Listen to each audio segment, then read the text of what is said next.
no stopping us. Fly without boarding pass. Couldn't catch me, I be moving fast. Call me a shooting star. Let 'em know who you are. Flying up in a bar. Wish on a star. Time to show 'em who's in charge. Call me a shooting star.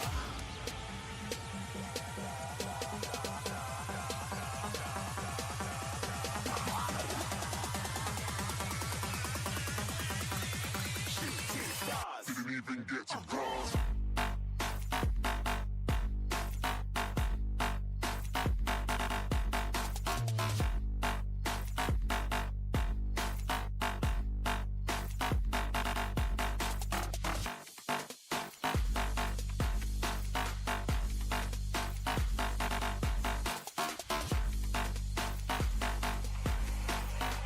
I said I'm moving too far.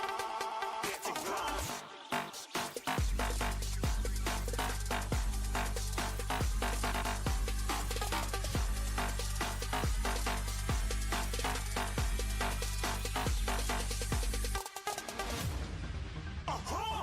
Looking at a shooting star. Got more than a couple of people going mad. I swear they're rooting hard. Tell them I be big in the game like she went and got them breast implants. I said I'm moving too fast. Didn't even get a glance. I'm ready to eat up track like I'm seated in a restaurant. If you had swag like mine, you know it's best to flaunt.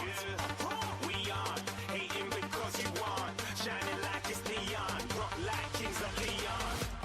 Shooting stars across the galaxy. I stand out, so don't be mad at me. Infiltrate, I'm with my strategy. When I turn up, then I just have to leave. Shooting stars across the galaxy. I stand out, so don't be mad at me. Infiltrate, I'm with my strategy. When I turn up, then I just have to leave. Yeah, shoot. Yeah, shoot. Yeah, shooting.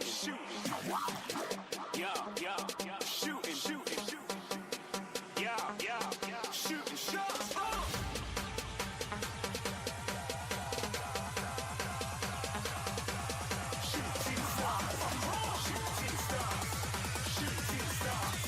Shooting stars. Didn't even get to cross.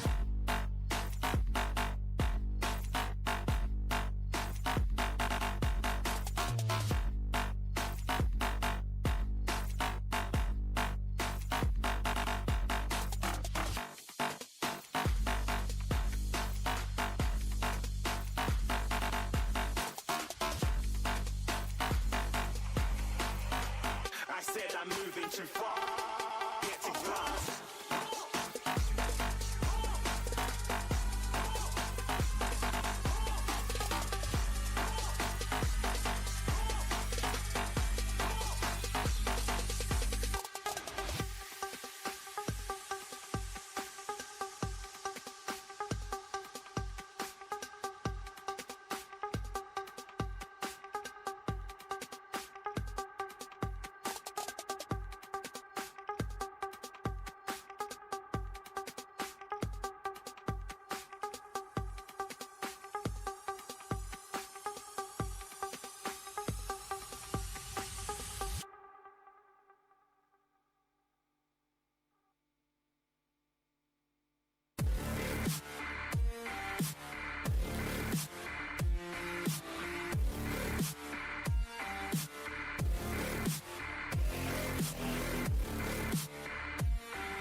the demons you've been through.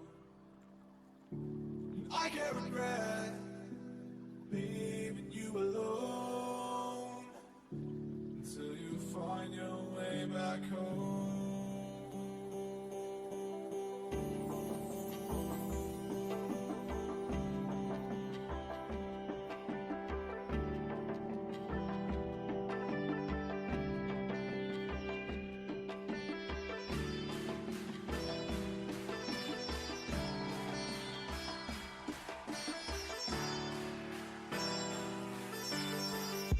Until you find your way back home.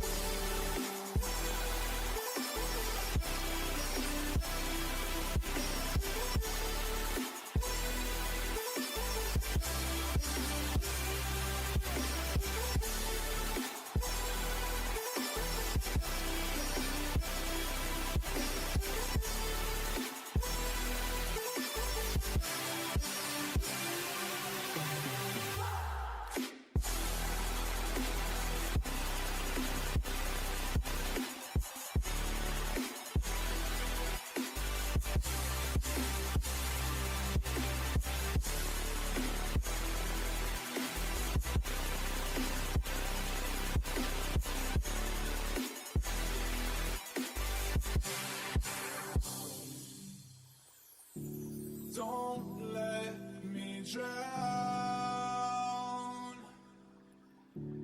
Don't let me drown. Don't let me drown.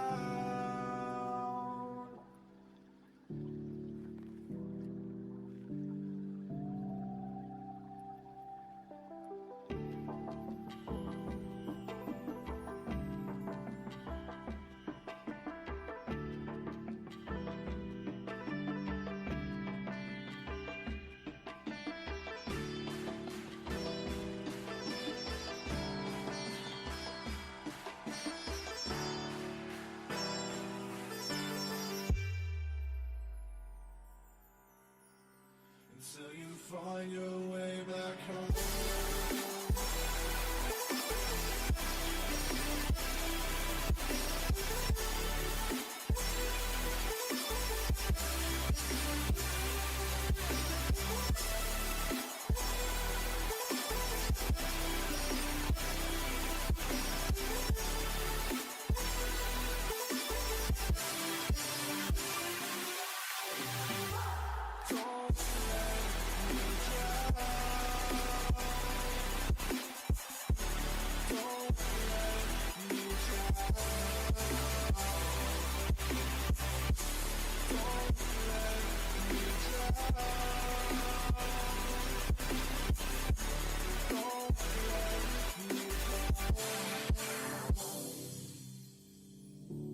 I can't regret leaving you alone until you find your way back home.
Imagine a typical gaming headset. Take that image, light a match, and blow it up. That's what we did to create Arctis. We challenged everything to create our new gaming headsets. We added our award-winning speakers found in $300 headsets to every model in the Arctis line. And our new Clearcast mic? It's so good, we used it to record this video.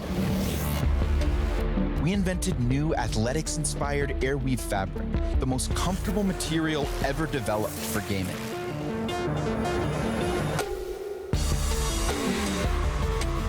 It's time to reset gaming. Rise up.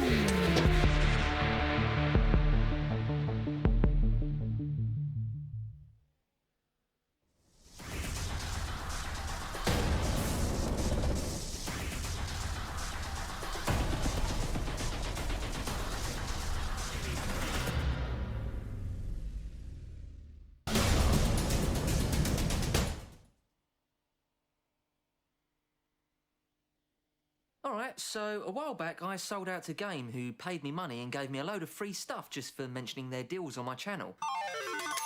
Well, Game have decided to offer the same sweet deal to any other gamers who fancy selling out to them. All you have to do is go to this website, fill out a form, and then their marketing people will be in touch or something like that. In my opinion, you should all do this. That's just my opinion.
Welcome to the UK Masters playoffs tonight. We have ourselves 4 incredible teams competing for one hell of a prize for some of the best we've ever seen in UK esports history. And well, no better way to start it than to get into what will be our first series of the night. Only 2, of course. But it's time for these teams to get themselves going. And Kaz, well, a very solid team. Endpoint as well, second on the list. It really is going to be a strong match. Yeah, Kaz obviously having the 2nd seed here, Endpoint with the 3rd. And talk about the start of the season as well. Kaz, they had such a good run throughout the whole of the season until obviously losing yesterday versus FM and giving up their 1st seed in that 2-0. But apart from that, I believe that was the only game they lost. Yeah, they had an incredible run. I think it was like 14-1 or something, 11-1, something crazy. And obviously Endpoint had a very slow start, but throughout the season they slowly improved as a team. Once there was no more mixes, Aaron no longer standing in, brought in Lazar, brought in Jesp. We saw them getting some consistency and finding those 2-0s, and now they are 3rd. Kaz versus Endpoint, what do you reckon? Gotta say, as you mentioned, there are a lot of factors that have affected Endpoint, but they've been able to build themselves up, and that consistency is something we need to see. But from Kaz throwing it in, you know, Aussie Dream, not quite Oz, but Aussie nonetheless. They've got the confidence, something that was very, very apparent last night when I got to sit down and speak to them. Jacob as well, I think they've really been drilling on down the kind of the strategic element into them. So as players, I do think Kaz have a lot of potential, and they have been a solid team to watch throughout the league. Whether they have the might to come up against Endpoint, that's a whole different question, because for me, it's actually Jess, one of the players that sits out on this. Not only Jess Max, has really changed it. Jess has really brought something different to the lineup. He's almost the Karrigan effect. We talk about FaZe quite a lot. Look at how Karrigan has revitalized that roster and been the almost commanding 5 to kickstart them to where they are now. It's the same sort of style for Endpoint. As much as Jess may not be this leader, he's still a player. It's not just about that, Jess also sets up on the base, speaking to Lazar as well, having the AWP. As an AWP player, you're told, oh, you can pick whatever you want, you can do whatever you want, go any part of the map whenever you want. The problem is, though, you need support. At certain times, you've got Taco helping Fallen. In this scenario, you've got Jess helping Lazar. And speaking to him, he says that Jess constantly asks Lazar, do you need a flash? Do you want me to hold this angle? Do you want me to hold your, for example, Mirage contacts? The AWP peeks towards the site, you've got to have that player behind you holding your stairs push. All those crucial angles. But we are going live into this one. Kaz starting on the CT side. It's actually Kaz's map pick, so they are starting on the favoured side, on their favoured map. Dream with the smoke kit as well. See if he uses that early or decides to keep that for the smoke diffuse. But going to this first one, we're looking at quite a slow start from Endpoint. Not rushing anywhere. No rush towards B, no rush towards Ivy. But I believe that's Imi. That's currently heading towards Ivy. And his job right now is to create a distraction, allow the players to come up, Pop Dog and Team Main. Might Max, I apologise there, but distraction, try and backstab these players on A. Just building up a bit of a gentle tide at this point for the T side. It's all about patience. Once they find their initial pick, that'll be the biting point. That'll be when they begin to push on forward, and the tide away of that will begin to force itself amongst the wreckage. Dream still going to be left there, just trying to cut down Mighty Max. CSGO, though, he has already gone out. He's looking to go for this one, and here things will go, should we say, as Dimi, the headshot on towards MCK. Dream still looking to respond, but it's going to be all but responses at this point as the bomb is going to go down. Aussie will find a return finally, but it's going to be a bit too late. Just very crisp into towards Connector. And still left standing. Ezio just another to build on up, and this is looking perfect from Endpoint. What a way to start the show. Such a good crossfire. Hits the deck, and the crossfire, well, that's the talking point in itself. So hard for those CT players to get out Connector. Obviously, you've got Jesper on one side, another one of those Endpoint players on the other. As they do come out, they are facing players from each angle. Good talk as well. That smoke towards Ivy was really, really strong. It blocked off those 2 players that were playing there. They had to funnel back and retake from angles that weren't really favoured. And actually, those Endpoint players were set up in such good positions that they did win the after plant. And they do take that crucial first round on the T side. And Kaz, obviously opting out for some sort of force. No armor on 3 of those players, which means they're going to be opting in for those nades. So they're not really going into this round with not too much confidence to win it. It's more so about the first buy round, having the Molotovs, having the smokes, and the flashes to hold off those pushes and keep map control that way. Well, the win for Kaz has almost been a bit reversal on the usual win condition, because as much as you'd usually be playing for a round win, for them, arguably it's just about doing damage now. That's their kind of best case scenario. See, okay, can we get 2 picks on towards Endpoint, drop a UMP, you know, idle case, drop hopefully a rifle. an AK, yeah. You can hope, but you know, just looking at them and going, okay, they've got 3 UMPs. It's going to be a tough one. We are seeing Endpoint just well and truly bulk up for the most part, a 3-2 split. Setting themselves up to just collapse on towards this A site in terms of response from Kaz. Unfortunately, the stack, well, it's all but on the B site with just 1 man. Jacob sitting in towards Pop Dog, and his position, well, basically stuck on the lopsided end of a push, because that range doesn't really play into the hands of a P250. Lazar's got 30,000 kills on that AK. That's a lot of DM and a lot of time put into that rifle. Now Jacob towards Pop Dog. The flash comes out. Will he be able to catch Ezio off guard? They have actually smoked off Pop. That's really, really smart there. They expected the push from the CTs, knowing they're on pistols. First frag goes in favor of Ezio. That's $600 for him as Jacob falls. Another retake. This might be a save. If the players have armor, try and save that.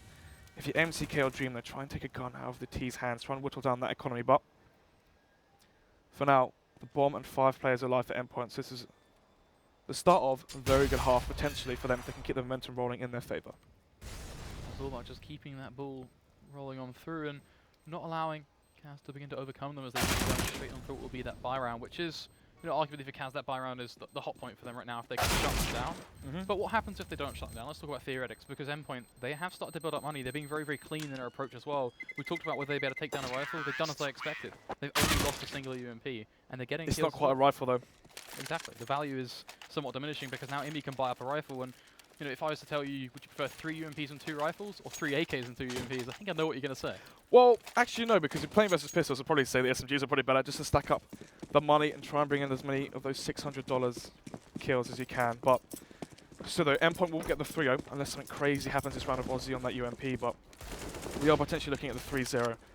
Very strong start for Endpoint. If they do win that first gun round as well, and Kaz are already low on money, we could be potentially seeing a 5-0 lead for Endpoint. So it's a lot of pressure for Kaz on this first buy round, because they need to start getting the rounds going in their favor. The biggest problem is that even if they do win those rounds consecutively, Endpoint's money is going to be so strong. Having the bomb down and so many players alive, Kaz really having to put up a fight now. Need to see some of the damage at least from Kaz if they want to have any chance of looking at a positive side of economy for the spin of Endpoint, as we are looking at T-side begin to yet again bundle themselves up. They just a package ready to be unfurled upon a site, one that is certainly left to be a strewn bloodbath as the B site looking like it is going to be just that 3-man stack. So a lot of potential, but Jacob should be the first to fall, and eventually is going to be the case. A quick 3 to be found overall. Bit by bit, CT's hopes and dreams of damage seem to be collapsing on away yet again as MCK and Roma kind of away from the action, and MCK actually just going to be running on away, which for MCK not necessarily the biggest of deals. He's only got a Deagle, but Roma with the Kevlar, that actually does have a lot of value. Yeah, what also adds value is both of these SMGs on the Endpoint side did find frags. So the money is going to be strong. Roma trying to get a kill on one of these players and try and take out potentially a $2,000, $3,000 investment for one of these T's players, but instead he shall find nothing and will save the Kevlar. It's $1,000 even saved in his pocket. This is the point that I'm referring to now. As much as I know that you wanted the UMPs to make the money against the pistols, when you always play the long game, the fact that Endpoint have been able to yet again be clean and almost surgical in their approach. Oh yeah, their money's strong. Even though they have the option to take the risk and go into this still with 2 UMPs, their money's so strong that they can almost, you can say, afford that. Yeah, they can. They can swap out the SMGs for AKs, but they will stick on to have 2 of these SMGs. Lazar on the AK-47, the AWP not brought out just yet. We're going to see 2 AWPs on the CT side. Will we have one go towards B, one towards A, or will we have the one connector, one green train? Jacob with his AWP, connector holding team main. Pretty standard. And then Dream as well towards that green train position. Roma, we saw him do this yesterday. Spotting through information. Once he sees him, potentially through the volley if they're rushing. He spots 1, that's all he needs to see. As he will not throw that molly just yet. And now where the T's are, they can set up smokes, flash connector, flash out. This smoke heaven will block off vision if there isn't AWP watching him. This means now he can jump out and take the duels with Roma on site. Jacob getting that first pick onto Max is the ideal way to kick things off. This is all just a bit of a treat, or can he actually keep it going as Roma goes towards a site, as you mentioned, still just almost lurking in the shadows, being the man right in the back lines, but in this case it's about him pushing on through. He tries to catch Lazar, but nothing will work as Lazar is going to be the man to punish. Ezio finding just another, and bit by bit that bomb begins to tick. On the CT side, they have to retake. Flashes are yet again going to find themselves bursting. Aussie going to be going towards the old train, finds himself that frag on towards Ezio, looking for the quick second now on towards the bomb train, but Jess, yet again, able to shut them down. As they're taking the double peek, it's going to net them just another. MCK finally going to be in response. Oh, that molly's it. The molly going down. Sheer manpower alone, a 1v2. Lazar is 9 HP, but, well, they say a man can trade, and that right there is what Endpoint have just done. They get themselves to a point so workable and so diminishing for the CT side that MCK, he will get away, and with an AWP, some merit to him for certainly a substantial save. But at the end of the day, it's still Endpoint paving the way forward. Just imagine if Roma had a flash there right outside of that smoke. If he had flashed through that, potentially killed Lazar, we could be seeing a very different round. But as I mentioned before, the 4-0 has come out. Kaz's money. They could force with the AWP, but the problem is I believe they should just go for the quasi buy. I mean, what do they do with the AWP in this situation, right? Because you've got Dream sitting there kind of Either going, push okay, Ivy. I've got an AWP, but what? The team can't support it. Personally, I'd push Ivy. If I see nothing Ivy, I'd go towards B. Or you can just play more default and hold towards connector, but Lazar facing with the AWP. I actually see Water that hold that angle very often. But just trying to spot out where a player is, sees that player on top of green train, jumps on top of those wooden pallets and faces, but I don't think enough about Lazar. Here it is, MCK gets one, gets a second as well, but traded up by Ezio. Ezio needs to find another one here, it's going to be Emmy. In fact, as it does make that the 3 versus 3 and no armor on any of these players on the CT side. I mean, this could be very difficult unless Roma can catch one of these players off guard. Hesitant to go through the smoke, however, which means, in my books right now, Dream really should be thinking about saving unless Ozzy can find the backstab on 2. Finds one. Lazar needs to turn around, he doesn't see him. Lazar does get the frag. Oh, it's almost a clinching. No idea how he even gets away with that. Dream is going to find one in return. Roma goes up close and aggressive, takes down Ezio and Endpoint. Not like this. That's why they can't find the bomb though. Guys? No way. They have it. Still, that's pretty crazy. That was... I mean, you're in the playoffs of the UK Masters. You can't... This is... Yeah, they have that. A couple of seconds more, and we could have been seeing... That's a good plant, to be fair. That is a good plant. When the pressure's on, obviously it's a lot harder to see the tiny details. But anyway, Kaz getting that one round, and the money still decently strong on Endpoint side. If they lose this, they can still buy into the next. Luz will have the AWP and the full utility. We saw him peek towards connector and holding that connector push if any of those players go towards electric. We might be seeing MCK play electric again, as it did net him 2 frags in that previous round. Smoke coming up from Jesp. Let's see where this will go. Potentially connector. Maybe trying to smoke off an AWP there to allow those T players to get out T main. Right now it's going to be Dream playing aggressive, and the information he might gather here could be so important for Kaz's side right now. Will Imi peek towards him? So far, not too much. And he can hold this angle now. You can see Roma has already left B. And now there's going to be one more player on this A-bomb site as attack does come in.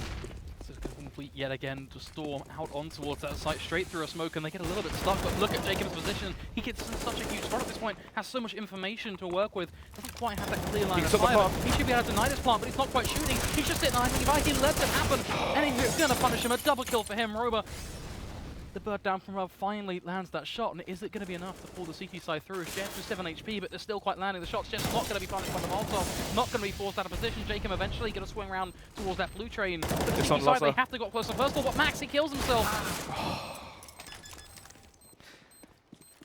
He ran into his own Molotov. I'm not too sure what happened there. Maybe he just threw it and hit the wall. Not too sure what happened there, but Lazo in the 1 versus 2 doesn't quite have the angles he needs. I mean, there's no flashes as well. I'm not too sure where Lazo was looking, but the man of the round there was Ezio. They still lost the round, even though Ezio found 2 of those frags in that one spray. Jake, I'm not too sure what's going on there. So much clutter with all the smokes going around. Couldn't quite find out where the bomb was being planted. Shot, below the bomb site. The film was though, T's were planted on the bomb site, sorry. Anyway, Kaz found their second, and it's going to be the final buy from Endpoint here. It's been such a weird match of Counter-Strike so far. We've had some mistakes across the board. But both of these teams, they need to patch a hole. They can't just become a sinking ship. Because at the end of the day, this first map, well, pretty much set in stone how this BO3 can begin, and gives them almost that left side of a restless eye going to the second. As the clock is going to begin to work its way down, but Endpoint still what they're going to do. Right now, Lazza is on an island in team main all alone, so he can't really get too aggressive. Holding on top of those trains, I believe, but anyway, flashes come through to the A-bomb side. This is not going to be a fake. They are going towards A.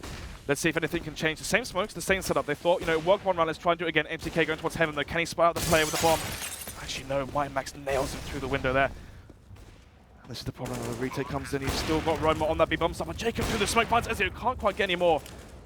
It's Ezio in the last round that found those 2 crucial frags, but this time Jacob gets him.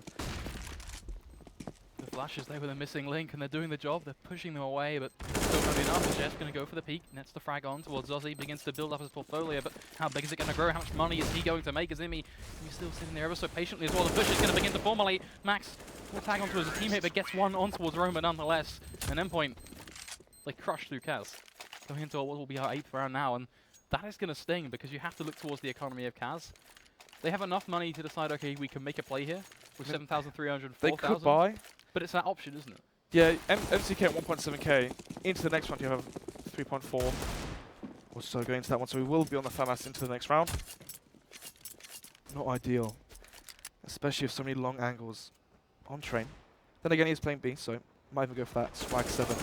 He finds that better suited. Anyway, Max is just finding frag. Ozzy as well, finds one dig. MCK gets a nice shot there. Can he find any more? Jess goes down as well. We're in a 2 versus 2. Loz is still alive with the open full utility, but both of these players are Ivy, so they are stacked up and they are grouped together.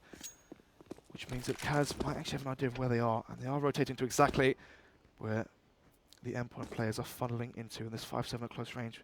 May deal so much damage, but if Roma gets caught off guard, let's see. Max battling with him, does win the duel. Loz whiffs the AWP shot. Not quite sure where he was shooting. Now the 1 versus 2. He knows where one player is. And lucky for him, they do not have rifles, but whiffs that shot. He has 4 utility. Smoke off the bomb, do something. Can't use utility. Good Molotov there will find them. Well, not find them, but flush them back a little bit. He sees the crosses, but doesn't want to shoot yet. He wants them to potentially think that he's rotated around, and that nade will not connect. We've already got MCK close connector. So when Lazar tries to plant this, it's going to be hard. Might fake it. Instead, he does decide to stick it, and now MCK can maybe get a connector. And actually, oh my goodness, MCK doesn't quite get the timing there. Lazar holding a good angle here. Might be able to catch Roma off guard. I mean, this is 1 versus 1.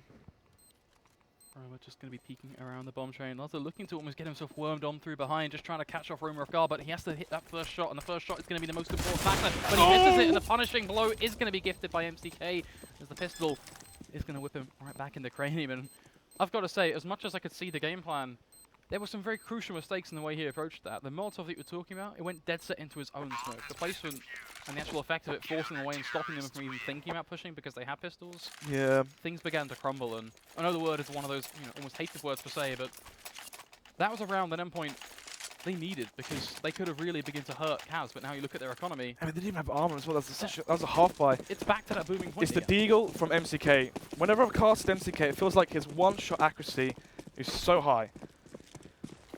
But Lazar obviously under pressure here, and eventually as the games do go on in this best of 3 and the following tournament, the following playoffs even, I'm sure his nerves will calm and hopefully see him unfold. He is such a great player. Endpoint got themselves yet again over towards the upper echelons off the B site. They have 2B set now. themselves up, and yeah, you certainly are right. The observation skills going to be on fleek as they've got themselves on the ball with rotations, but he's going to be enough for that first. Really able to get it, gets the tag on towards the second, which is a lot of value for him as he will eventually fall. He opens it up for his teammates, but MCK tries to flank him from behind, and the idea was ever so present, but the execution might able to get it done as Imi will punish up close and personal. Ozzy with just another on towards Ezio, living up to the name. But Kaz, they have a man advantage. That bomb is dropped relatively in the open. If Kaz can clock onto that and actually play around it, which Jacob will now have the information in his side, they can do so much with as Ozzy just going to hold the angle, waits for the push, forces Lazar to go aggressive with that AWP, and yes, he gets that first pick. He's in the clutch again. Lazar last alive for the second round running. Let's see if he can pull off this one. That's his only utility used. Does he find the frag? No, he doesn't. It's another whiff shot. Can he get the second try? No, Dream falls off the angle on Oil Train. He whiffs as well. This is so hard now. Lazar knows there's an AWP holding him. Oh, manages to catch the angle. Trying to pre-fire him, but isn't quite lucky enough. Dream shoots, but Jacob's holding the angle. Endpoint, they're not playing with Lazar. What? You smoke ramp, fair play. You watch how Flipside play with their AWP World Edit on train. They don't smoke connector, they flash it instead. Once you have Lazar holding that connector area, it's so hard on the retake. And you saw what Jacob could do. He was in and out of that lower ramp smoke, and it caused so much havoc for the T's. And Lazar again in the clutch doesn't quite net himself or his team the round. Here comes the fast play from Endpoint side, but Dream with the first. These players are on full eco, only armor on Imi. So right now they're just trying to do economical damage, but unless there can be some more 1Ds coming from Jesp, as he does find one, but Roma pushing through the smoke. He's just throwing his life away. We're in a 2 versus 2, but no armor on Jesp. It's going to be Jacob to find Jesp. Imi last alive, and there's a difference between an AWP and a PT-50 no utility. Yeah, big one on that, because one has a whole lot of firepower and the other can't really proliferate all that too well. And there you have it. Ozzy is going to clean him up, and certainly feel like it has to be said. Kaz, they began this entire path based on making pistols work against rifles, and that is pretty momentous in itself, because now they've equalized things. It's a 5-5 scoreline. Endpoint, yes, they're back on the buy as well, but look at their economy. They're buying all into this. This is all they've got. Whereas Kaz, now they're starting to really build up the stock lines. I mean, you want to see, you know that Dream has been AWPing Green Train. You could potentially just flash the angle and have Lazar hold that right side or left side and try and find a frag that way. That's one way to go about finding the frag towards Ivy, but enough about that.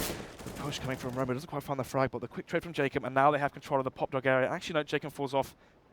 There's Dream there holding the angle. And as long as Dream holds this angle, Jacob can rotate towards A. And when this T-push comes through, there shall be 3 players on the CT side. Problem is, you look at their positions, they're not really in the best spots right now. No one holding Ivy directly. Now that MCK's pushed towards outside pop dog, it's actually looking quite good now. Because it means that Imi shall be tested. One concern for Ozzy though is he has no fallback space. He has to move to the right or move to the left. There is no just duck behind cover. It's going to be him just trying to make it work and decides to actually move forward. Goes to the peak, but he's being double faced, and that is alone enough to seal it out as Max is going to find the shot in return. But how far forward can he push? Goes to the pre-fire on towards Train. Now that's smart, but yet again there is no player playing towards that spot. They've fallen back in towards Connector. It will let endpoint that bomb plant, which is yet again just another point on the tally for them. But that frag on towards Jacob begins to really whittle it on down. Kaz, they had a chance, but now their firepower is running out, and they're all coming from one angle. It's going to be Connector. The flashes go off, and yes, that is yet again helpful, but staying on the storyline is going to be ever so present. Dream goes to the smoke.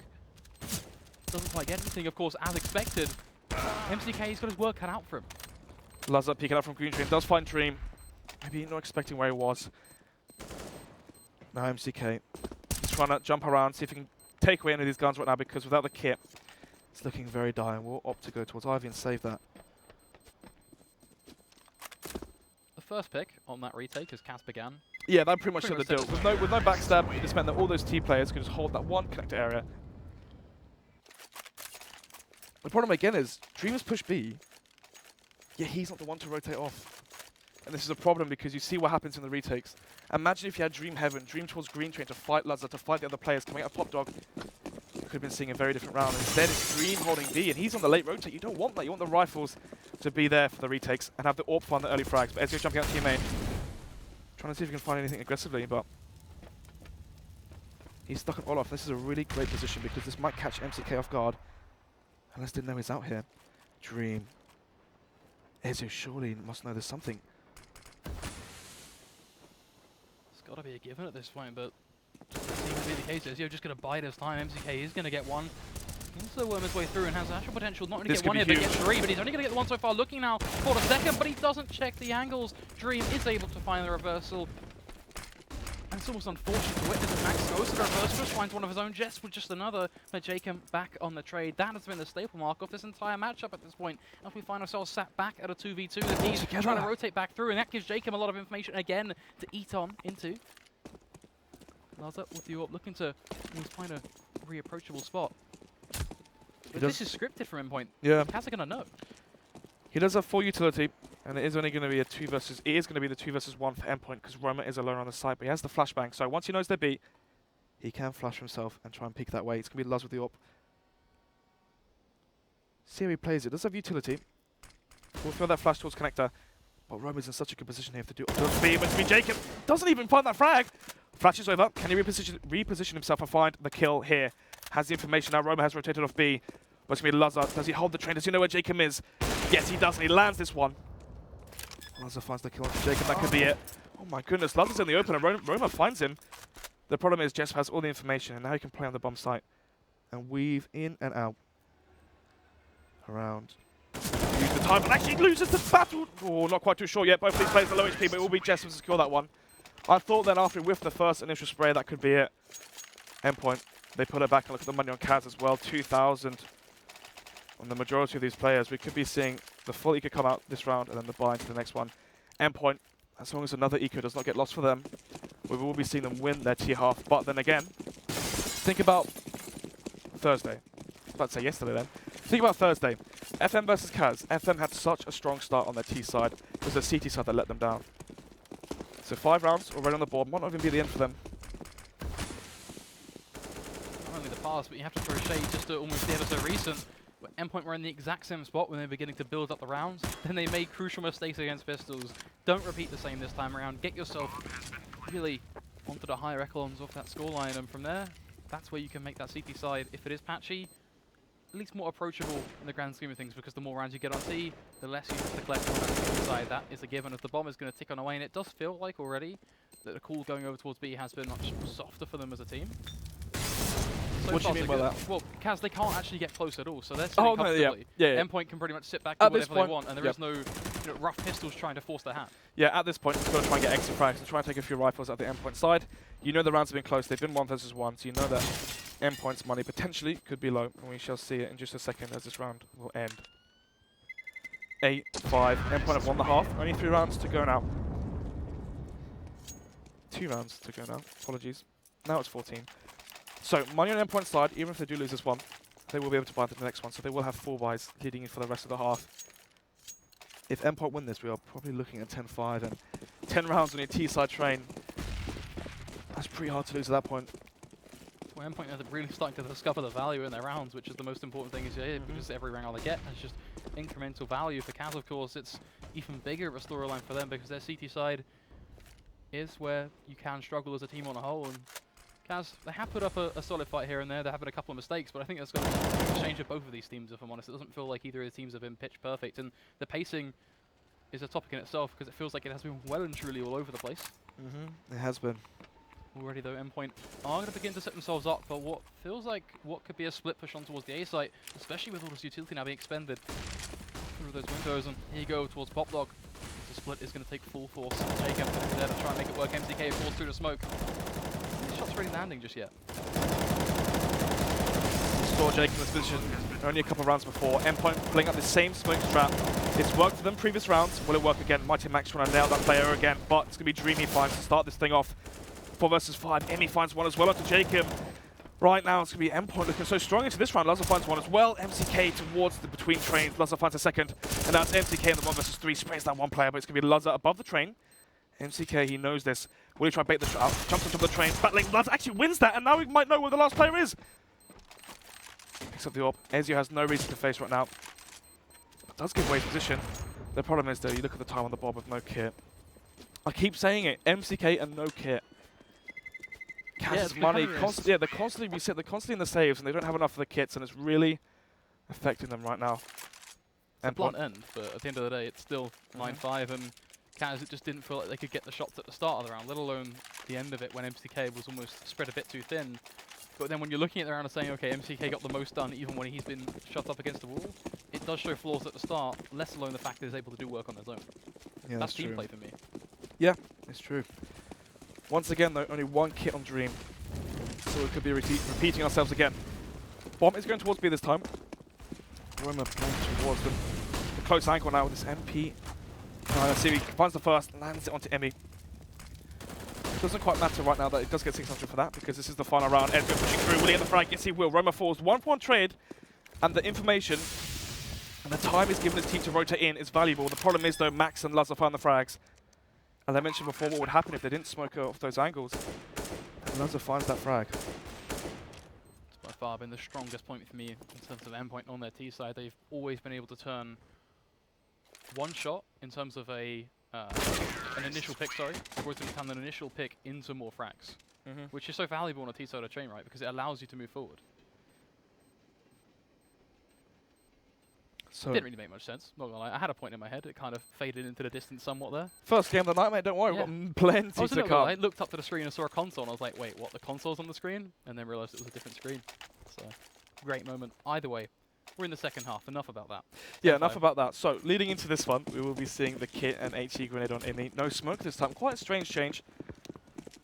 As you see players holding onto that smoke and go for that smoke defuse, having the Glock shoot into their smoke. Very difficult to land that frag, and very easy for the CTs to defuse that situation. But it's going to be the fast out pop dog. Question is, they're just trying to make noise now. They're expecting a player to be playing close towards pop dog, but luckily for them, or unluckily for them, there isn't. So that means the read is still good for Endpoint side. Got Ezio pushed up heaven. Will he find the frags? He's spotted out now. Roma needs to find this kill, but it's going to be Ezio to win that. That could be the round sealed and done instantly just based off that one frag. Unless magic happens from the cat side, but Lazar, Ezio, they will find frags. Aussie though, 1 versus 3 finds 1. Bomb is down. If you can find time, find an early kill here. Was potential in the 1 versus 2, but it's going to be Mighty Max to nail him through his own head. He falls 1. Not 1 versus 2. Was that the both pistols 1 now for Endpoint? I believe so. Yeah, it was obviously the crossfire A. Yeah, So yeah, the both crossfire pistols A won. top, so. That's major as well. You're thinking about this as Kaz's map pick.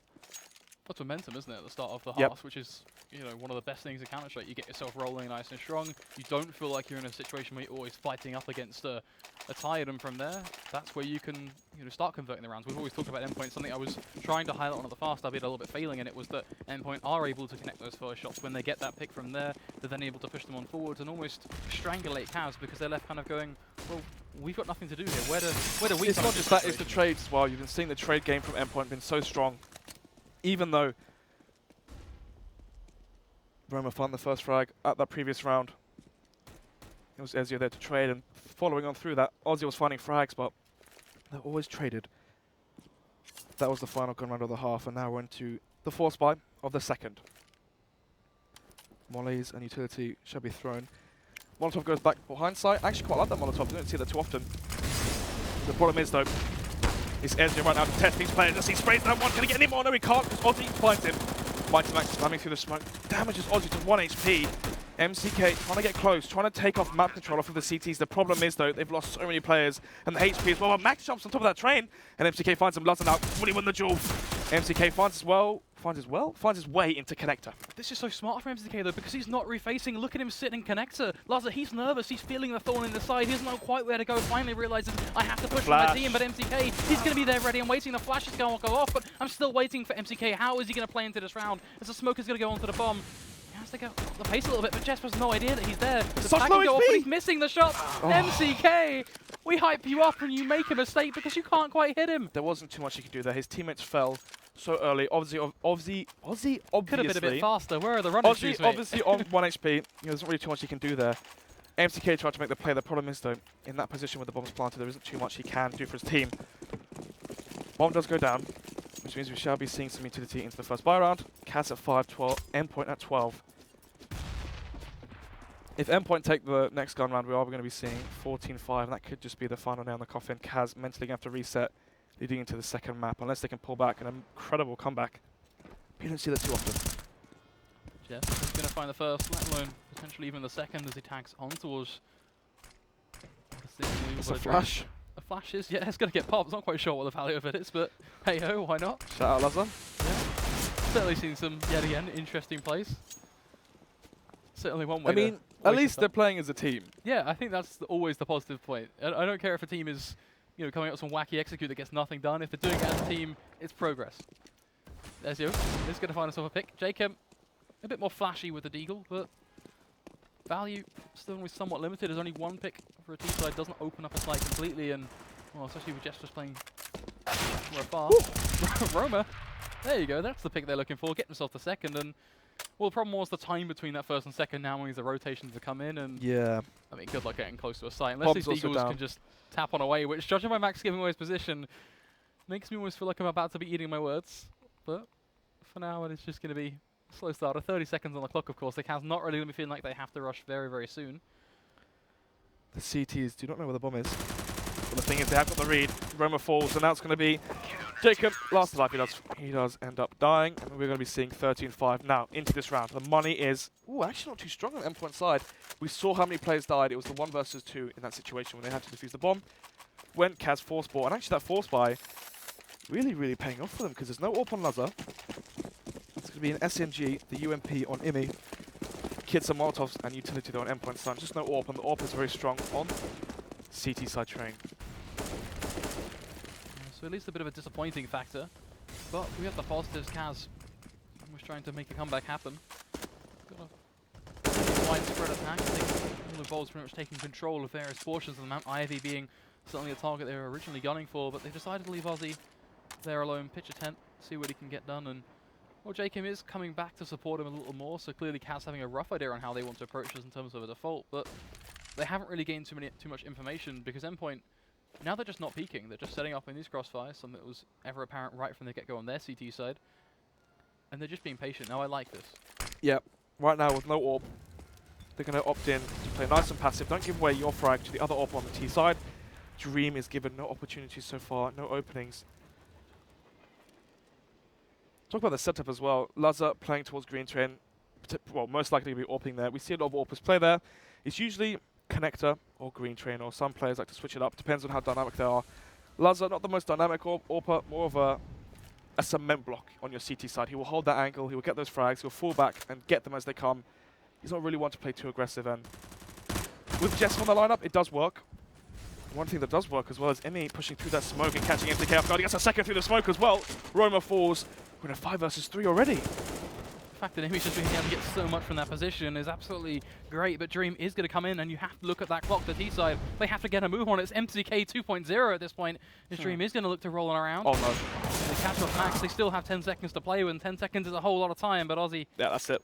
just not quite close enough. At an endpoint, they're going to get to 14, and what is a very close round, and Emmy, well, impact through the smokes to pick Tremezio and Lazar as well, very, very critical in themselves, but timing proving to be the weak point overall. When I last casted Endpoint, it was about 3 weeks ago, and they looked very, very different compared to what I'm looking at right now.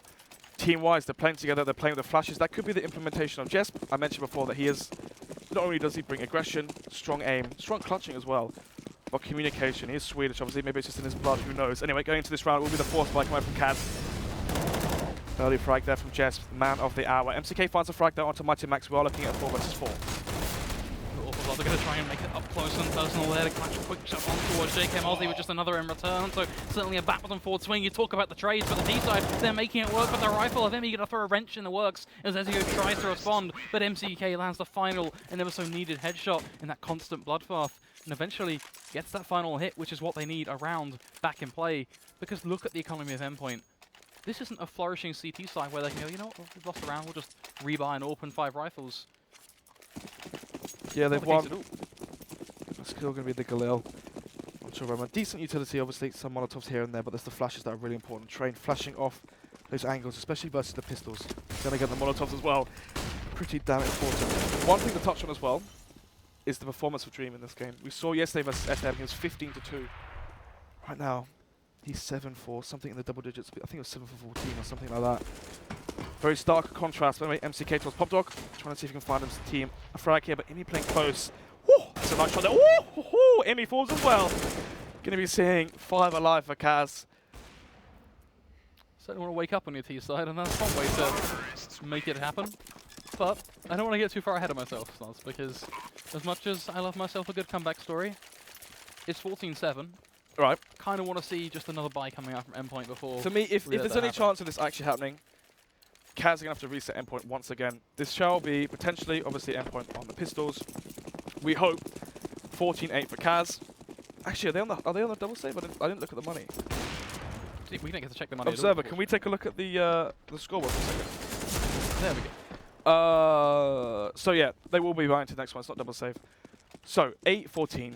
Once it gets to that position, if Kaz can win that gun round and make it 9-14 and then reset Endpoint again, then I'm a believer. If it goes to 10-14 and the money is in favor of Kaz, then I'll believe you. But right now, I mean, Jeff, you tried. I love the boost. Yeah, but I mean, it's something. It's something that ends up being pretty much nothing. As Ezio is going to be over towards connector. I mean, for Lazar getting that rifle, that's really what is something in this Do you round. just call him loser? Lazar. I'm joking. It's going to be like, what? It has happened before. Some do call him loser. Yeah, I can't think. For clarification, if you're watching Yeah. this, it is Lazar. No, it's not Fearless. I know HLTV may say otherwise. I think it may have been at LAN actually that someone called him loser. I'm trying to think now. There was a big moment about it, but it's right there. Here, oh, actually, I mean, that was a Lazar positive moment. We talk about him. losing and the then AK. Losing out that duel, 30,000 AK kills, not quite enough to win that one. 14-8 now, that's going to be the buy coming up for Endpoint. The AWP is dropped over. Jess still has decent utility, but no kit. We'll be seeing 1 kill on Ezio. We saw what happened on the CT side of Kaz. We only had 1 kit, did not pay very well for them. Anyway now, Luz with the AWP, let's see how he plays it. Will he play passive, play towards Green Train, or will we see some aggression towards Ivy, or maybe some aggression towards teammate? The flash has come out, Luz is blind. Roma has crossed, but he's holding that angle, which Dream, we saw him play yesterday, he just holds this for ages, expecting a player to go on top of Brown Train. There it is. Unfortunately for him, I don't think Max is going to go Brown Train anytime soon, so right now, with our 2020, through the wall vision, we know that right now Dream isn't really getting too much out of his AWP. The question is, what do Kaz want? Do they want the passive AWP where he holds angles, he locks off parts of the map, and they wait for the execute to come out, or do they want an aggressive AWP to make openings for them? Really just depends on how they're going to play their T side. MCK though, I mentioned openings. We saw him play so well versus FM at getting these double entries. Can he do it again versus Endpoint? Ezio about to walk into the crosshair. MCK, does he find him? Yes, he does. The spray comes out, but nothing's quite connected just yet. And this might change the setup from the CT side. You already see Jesp slowly rotating closer and closer to B. As I say that, he goes back towards Ivy. We'll take a look at what he's doing. Does he know that Ozzy is currently in Ivy? I think for Kaz at this point, it comes down to just almost making a decision of when do they finally want to bite on that hook and just Flash comes try and out. make it work. He flashes, he peeks, he sees nothing. And now we might see one of these players. Yep, that's it. Number 7, that is Mighty Max, has gone towards B. Now we're going to see 3 players on the CT side for this Kaz take. Oh, I take my words back again. No, I don't. Mighty Max is here. Look at Ezio's position though, he's still sitting there, he's wormed on through and he's able just to sit tight, gets himself the first and the second, eventually will be dropped by MCK. But still a double kill, and they also seem to push on through. Max making a bit of a blunder, but still gets a pick for himself, and even though he will fall, buys more time for his team. 3 seconds. Wow. It's like I was watching SK from yesterday. Well, it feels like Kaz have a lot of hope in terms of some of the rounds they approach, but they always fall through down to the simplest of things. It's like they've got the advanced stuff on point. It actually works for them when they try and go for something that's out there. Yep. But when they try and just do simple Counter-Strike, they always seem to fall short to something like time, or I'm just just something trying to like think. a player in the wrong position. Yeah, I'm just trying to think about positions and time and whatnot. Is Dream giving the communication to his team like, give me time to work a pick? Or do they want the clock to go down? Are they expecting aggression from Endpoint? I mean, in my eyes, Endpoint's one of the most passive teams in this tournament. I mean, out of the 4 that are here, I would say they're the most passive. I don't think a slow default is going to work too well versus Endpoint. Anyway, Jacob has pushed up towards Olaf. Will he find the frag onto Lazar with the AWP onto the green? I don't think Lazar's watching this with the shot, and yes, he will fall. Jacob gets the first. Will he get any more? Nope. Instantly tread out by Jesp there. Max as well. Max finds 2, but through the smoke, he shall be traded.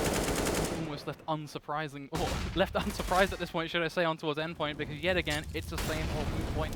Trades for them, they transferred it from their T side onto their CT side. MCK, he is the last man remaining. He's in a 1v3 and he's playing for the first map, as he will at least try and push on forward, trying to get the jump on towards Imi, which in fairness to him, he will have. But what's he going to do from that? 4 HP, the Dink GG. is going to do it. 16-8 will be the scoreline. And that is a result of the first. Now, we mentioned it right from the get-go. The first, it does set the pace of the BO3. Some teams, their mentality can change. Some teams, it does transfer. It's not that actually, it's not that uncommon to see each team take the other person's map pick. You see the map pool of these teams. Kaz have been a team for months. Endpoint, not quite so. Nevertheless, it seems like Kaz have picked maps that Endpoint do love as well. I mean, the final map in this best of 3 is Overpass, so I do really want to see that. I'm hoping it goes to the 3rd map, but from the play we've seen from Endpoint, it's looking very, very strong. and potentially seeing a 2-0 for them. Yeah, going to be looking forward to seeing how that second map goes, but we're right back with you very, very soon. Just a short 3-minute break as we nip off, and as I said, we'll be right back very, very soon.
Imagine a typical gaming headset. Take that image, light a match, and blow it up. That's what we did to create Arctis. We challenged everything to create our new gaming headsets. We added our award-winning speakers found in $300 headsets to every model in the Arctis line. And our new Clearcast mic? It's so good, we used it to record this video.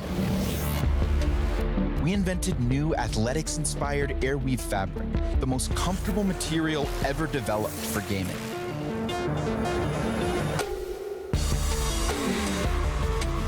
It's time time to reset gaming. Rise up.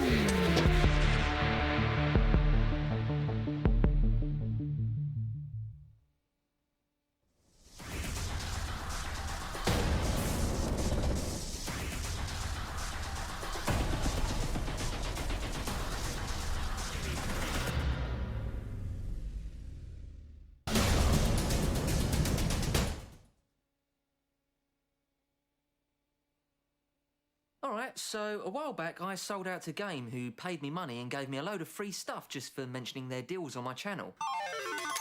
Well, Game have decided to offer the same sweet deal to any other gamers who fancy selling out to them. All you have to do is go to this website, fill out a form, and then their marketing people will be in touch or something like that. In my opinion, you should all do this. That's just my opinion.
Welcome back to the UK Masters playoffs. We've just witnessed our first map of the night, but of course we have an entire best of 3 ahead of us, let alone the second that we can get into. Of course, there is a match.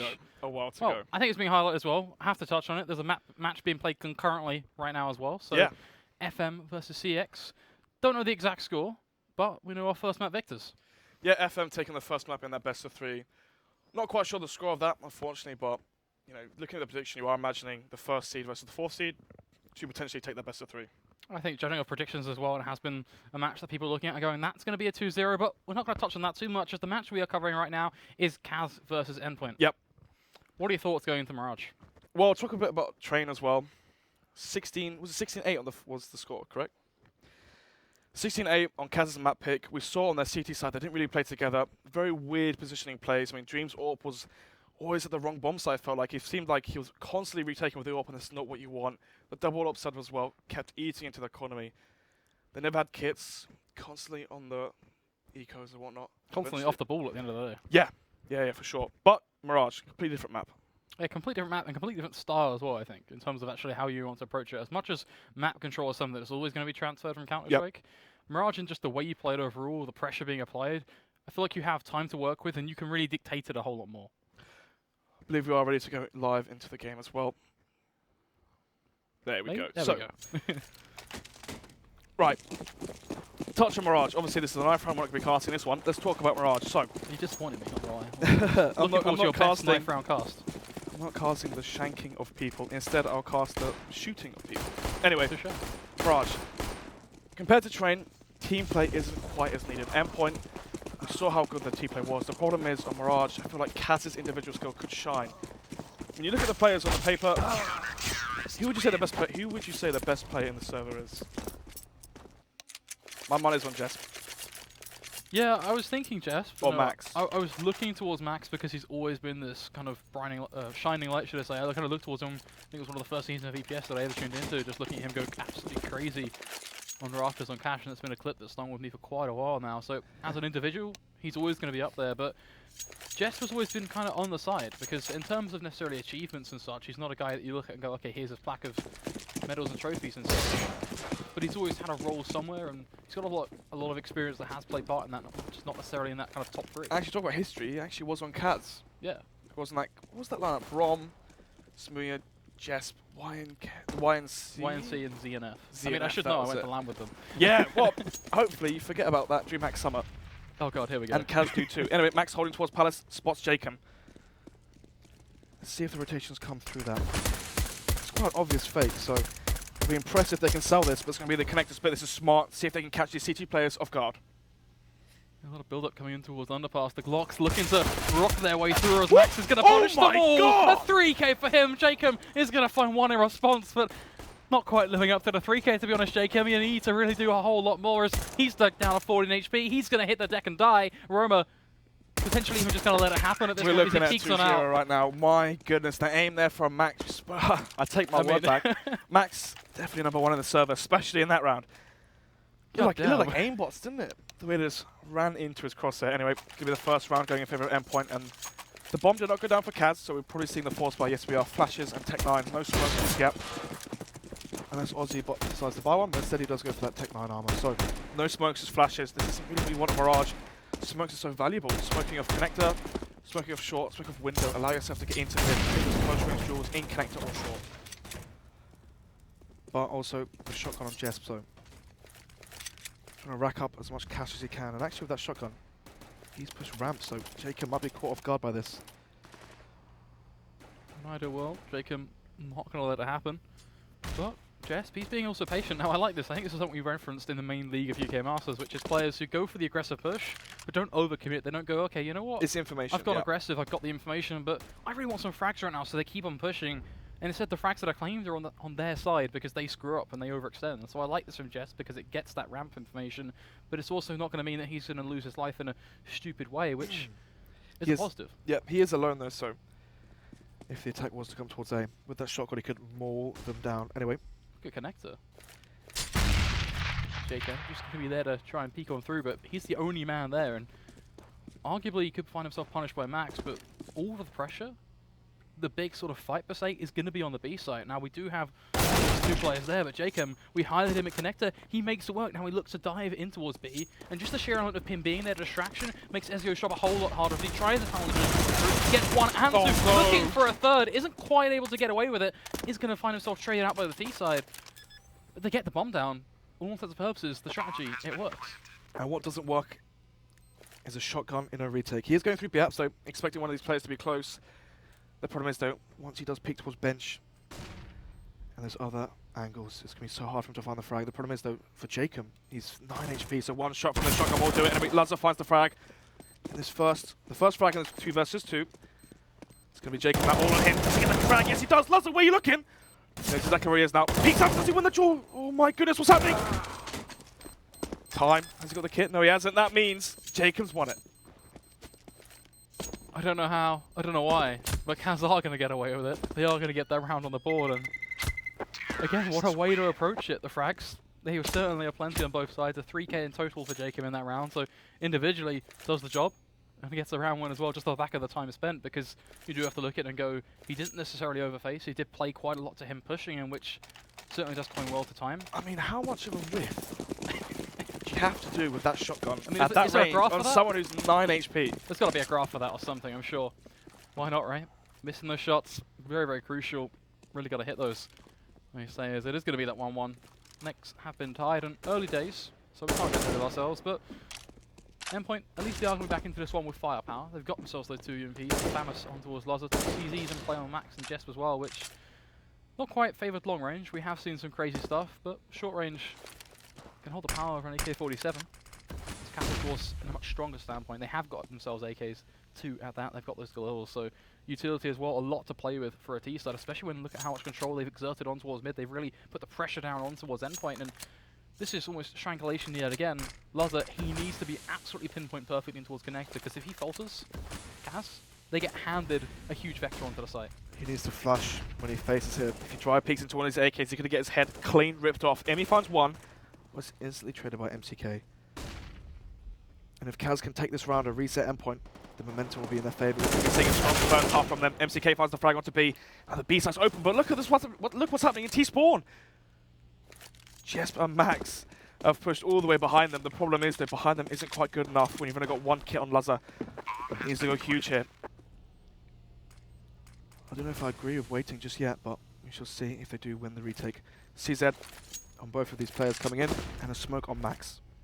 They say patience is virtue. Well, let's see if it really is, as Dream is going to punish the first. Now has information on both of those remaining players. Roma get a tap on through, but not quite able to get it done. Jesp is going to get a frag eventually, but, well, the Salmon Oten eventually really says it all, as he's 50 HP. Does have that helmet, but has to go ever so aggressive, and right into No bullets. no one chasing. Now he's run out of shots. Well, perhaps the bigger of his problems, but a very long list of them. At that, as Roma and Dream, they are going to do the job.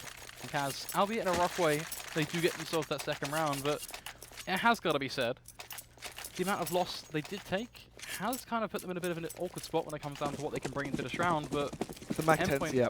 being on that low money as well, it kind of then plays back into their hands with those Mac 10s, as you mentioned. There were on Galils and SMGs to start off with, but they're having to reinvest with no utility as well onto his Mac 10s. Jacob now trying to find information, trying to find where the stack is. That's his job right now. Doesn't matter if he dies, as long as he finds out where the stack is. The problem is, though, he hasn't got the information. Just on bounce and he finds the frag. Will he get any more? No, he doesn't. Instant trade there. Enemy, they're going to tap on through, but bring it to a 2v2. Roma is going to find the one tap back on towards Max, leaving Ezio all alone. Gets himself a hefty chunk of information to try and play with. Got that Mac 10 as well in his back pocket, of course, the expected weapon that he can try and pick up through connector. And one close to high, but the mate landing at his feet just puts him at the beginning of a deep dark kick that ends in his grave. Stream will catch up his head in a bit of a drive-by, leaving Kaz back to that forwarding spot. And thankfully for them, they don't have too many SMGs in their back pockets, which means the reinvestment we have to make here is somewhat stronger. Interesting to see if Jacob does get a drop. Yeah, can see a Galil on the floor, so not the end of the world, still a rifle. Endpoint, a similar situation for them really, just a mixed match between Famuses and M4s. Yeah, the problem is, though, Kaz's money, even though they have won those rounds in a row, Endpoint constantly damaging the T economy. And what that means is if Kaz lose this and the reset happens, we could be seeing them on the force buy, even a half buy, and at that point, Endpoint could match Kaz here and start taking it into the lead, into their own stride. Anyway, Jacob towards underpass. Trying to find that first frag. He seems like he's the one not only lurking away from the pack, but trying to find the openings for his team. And I do like that. You've got to have that player on your T or CT side, trying to get your team the information and the early. After what happened on that pistol round, I wouldn't dare go near Mighty Max. I'll tell you that. Certainly will be contesting a portion of that he got control of. As he's going to find himself at least met with a friendly smoke, one that is just going to block off any view he did have in towards the upper portion of Connector, but bear in mind there was also one down the bottom end, so not really sure what value they do gain aside from covering off any sort of short push. But then there is no short push, so perhaps Kaz just trying to play with that seed of doubt, making him think that, well, there could be one, so I need to keep an eye there, as what Kaz are in fact doing is grouping up for one hell of an A push, and we already are seeing some information left to be gathered by Roma as he's up towards Palace, but he's not really able to hear out too much. Now, the closer that Max gets, the more is able to be fetched. Now, he's up towards Palace. Interesting to see whether he's on Shadow or the upper echelon. Well, Jesper's going to find a potential opportunity as the push will begin. Backed up by Ozzy and Joe. Is he able to seal the deal and get it done? Ozzy with the first. Jess now trying to make it happen. Finds one, let alone two. Looking for the third. Oh my god, can he get any more? Just think about the time he's wasted for them. How is he still alive? He gets a 3K. Can he get any more? Trying to get the fourth. Yes, he does. The amount of time he wasted there. The frags he found. Oh my goodness. Max, Jess, whichever one you want as your number one. Right now, they're both performing for the endpoint side, and it's going to be 2 on the board now for Kaz. The money I mentioned before, once they did lose that round, they are reset. And they are going to go for that save and into the next round bye. You look towards that CT side setup, right? We see Jess on the site holding close to that box. I mean, we knew he had to try and make a play in terms of actually get that first or second pick, but he should almost always, in every circumstance, be traded out, especially when they begin to push past that point of Shadow and Palace, especially with that player pushing out. Arguably, the first spot that Palace player is checking when they begin that push is below them to double check. Yeah, I mean, when I saw Mighty Max there, wide face Palace then go down, I thought that was it. I thought Kaz would have the site, but Jess steps up when it mattered. Luz as well might go on top of take a booth here and peek towards Connector. Smokes off ramp. And spot these players gets one. Can he get any more as they walk into the shooting gallery of Jess? See, that's a nice headshot there. Onto Roma. He is low HP though, so he doesn't really want to face too yet. Too soon. Last thing it's a second. And does he tag up his teammate? I think he did there. Yeah, I kind of say he did. Almost lines up a collateral as well, so I'm not going to complain. Nearly 2 for his troubles, but at the end of the day, it is just smashing through the waiting flood of eco rounds. As the big round pretty much going to be this one. Kaz, they're going into it with these rifles. 5 AK-47s. It's plenty enough to actually get the job done. Their utility a little bit lackluster in terms of flashes. Yeah. Smokes as well. Only one smoke. Oh my goodness. Jess just completely Did he spot Dream decimates Roma. Doesn't have the AWP. Yeah, he does have the AWP there.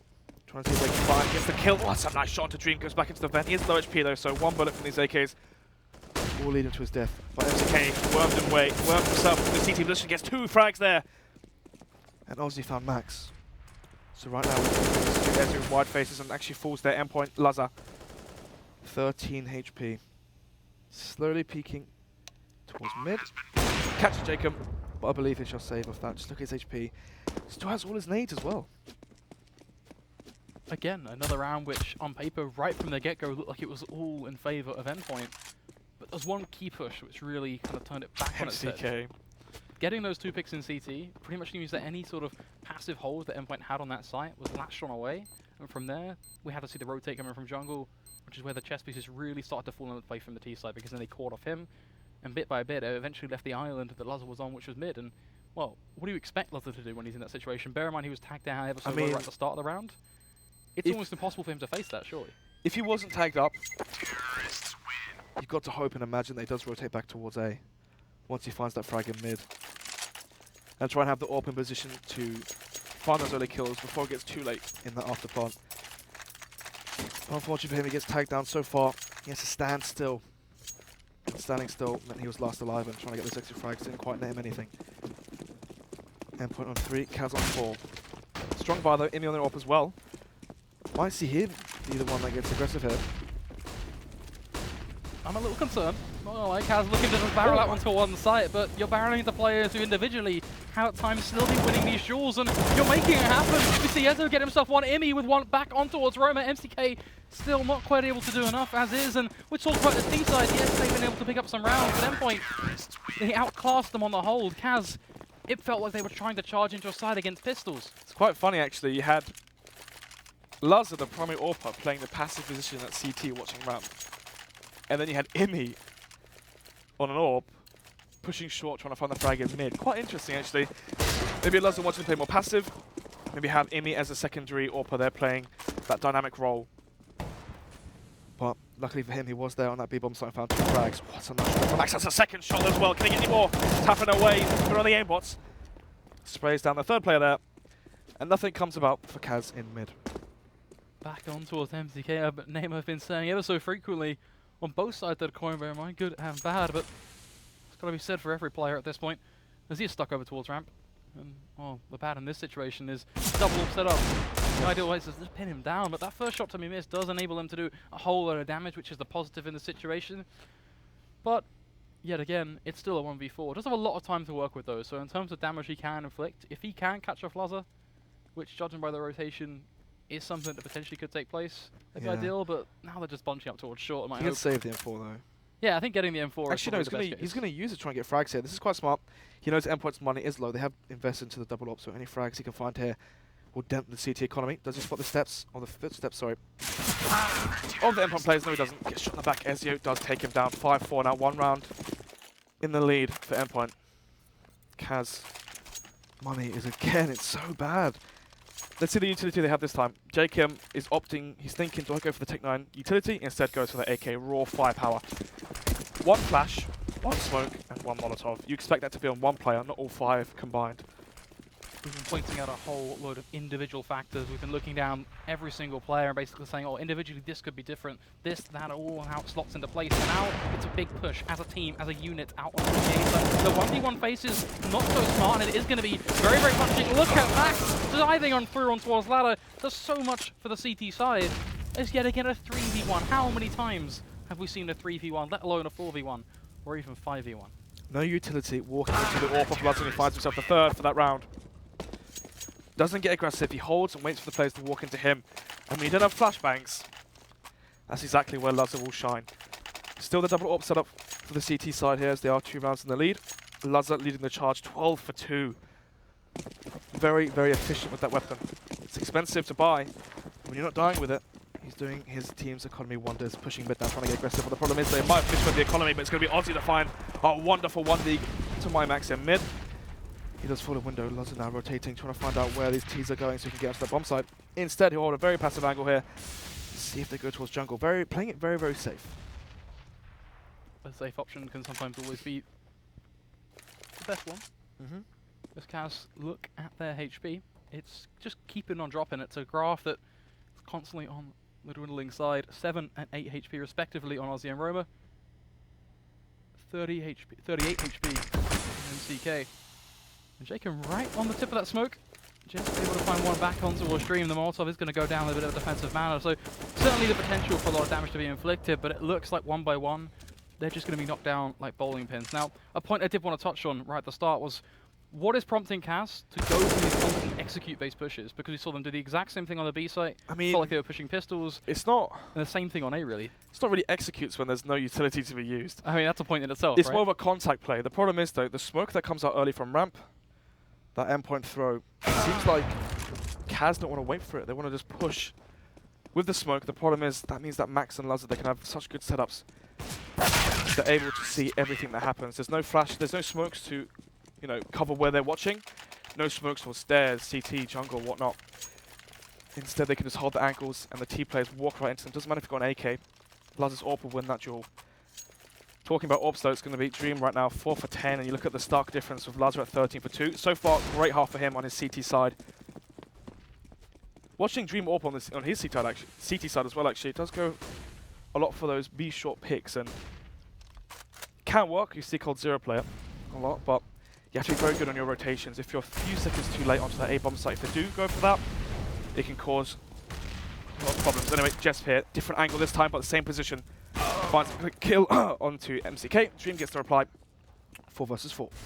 Is the reply able to do enough, though? You've got to look at this gap in the smoke that Lazar can play around. Does leave enough room for Roma to get on through, but is he still able to take down Dream, which is actually more value in it, because now rifles can go up close and personal. Ezio straight back on towards Roma, as mentioned, and Aussie and Jacob, they are in what can be considered good after plants.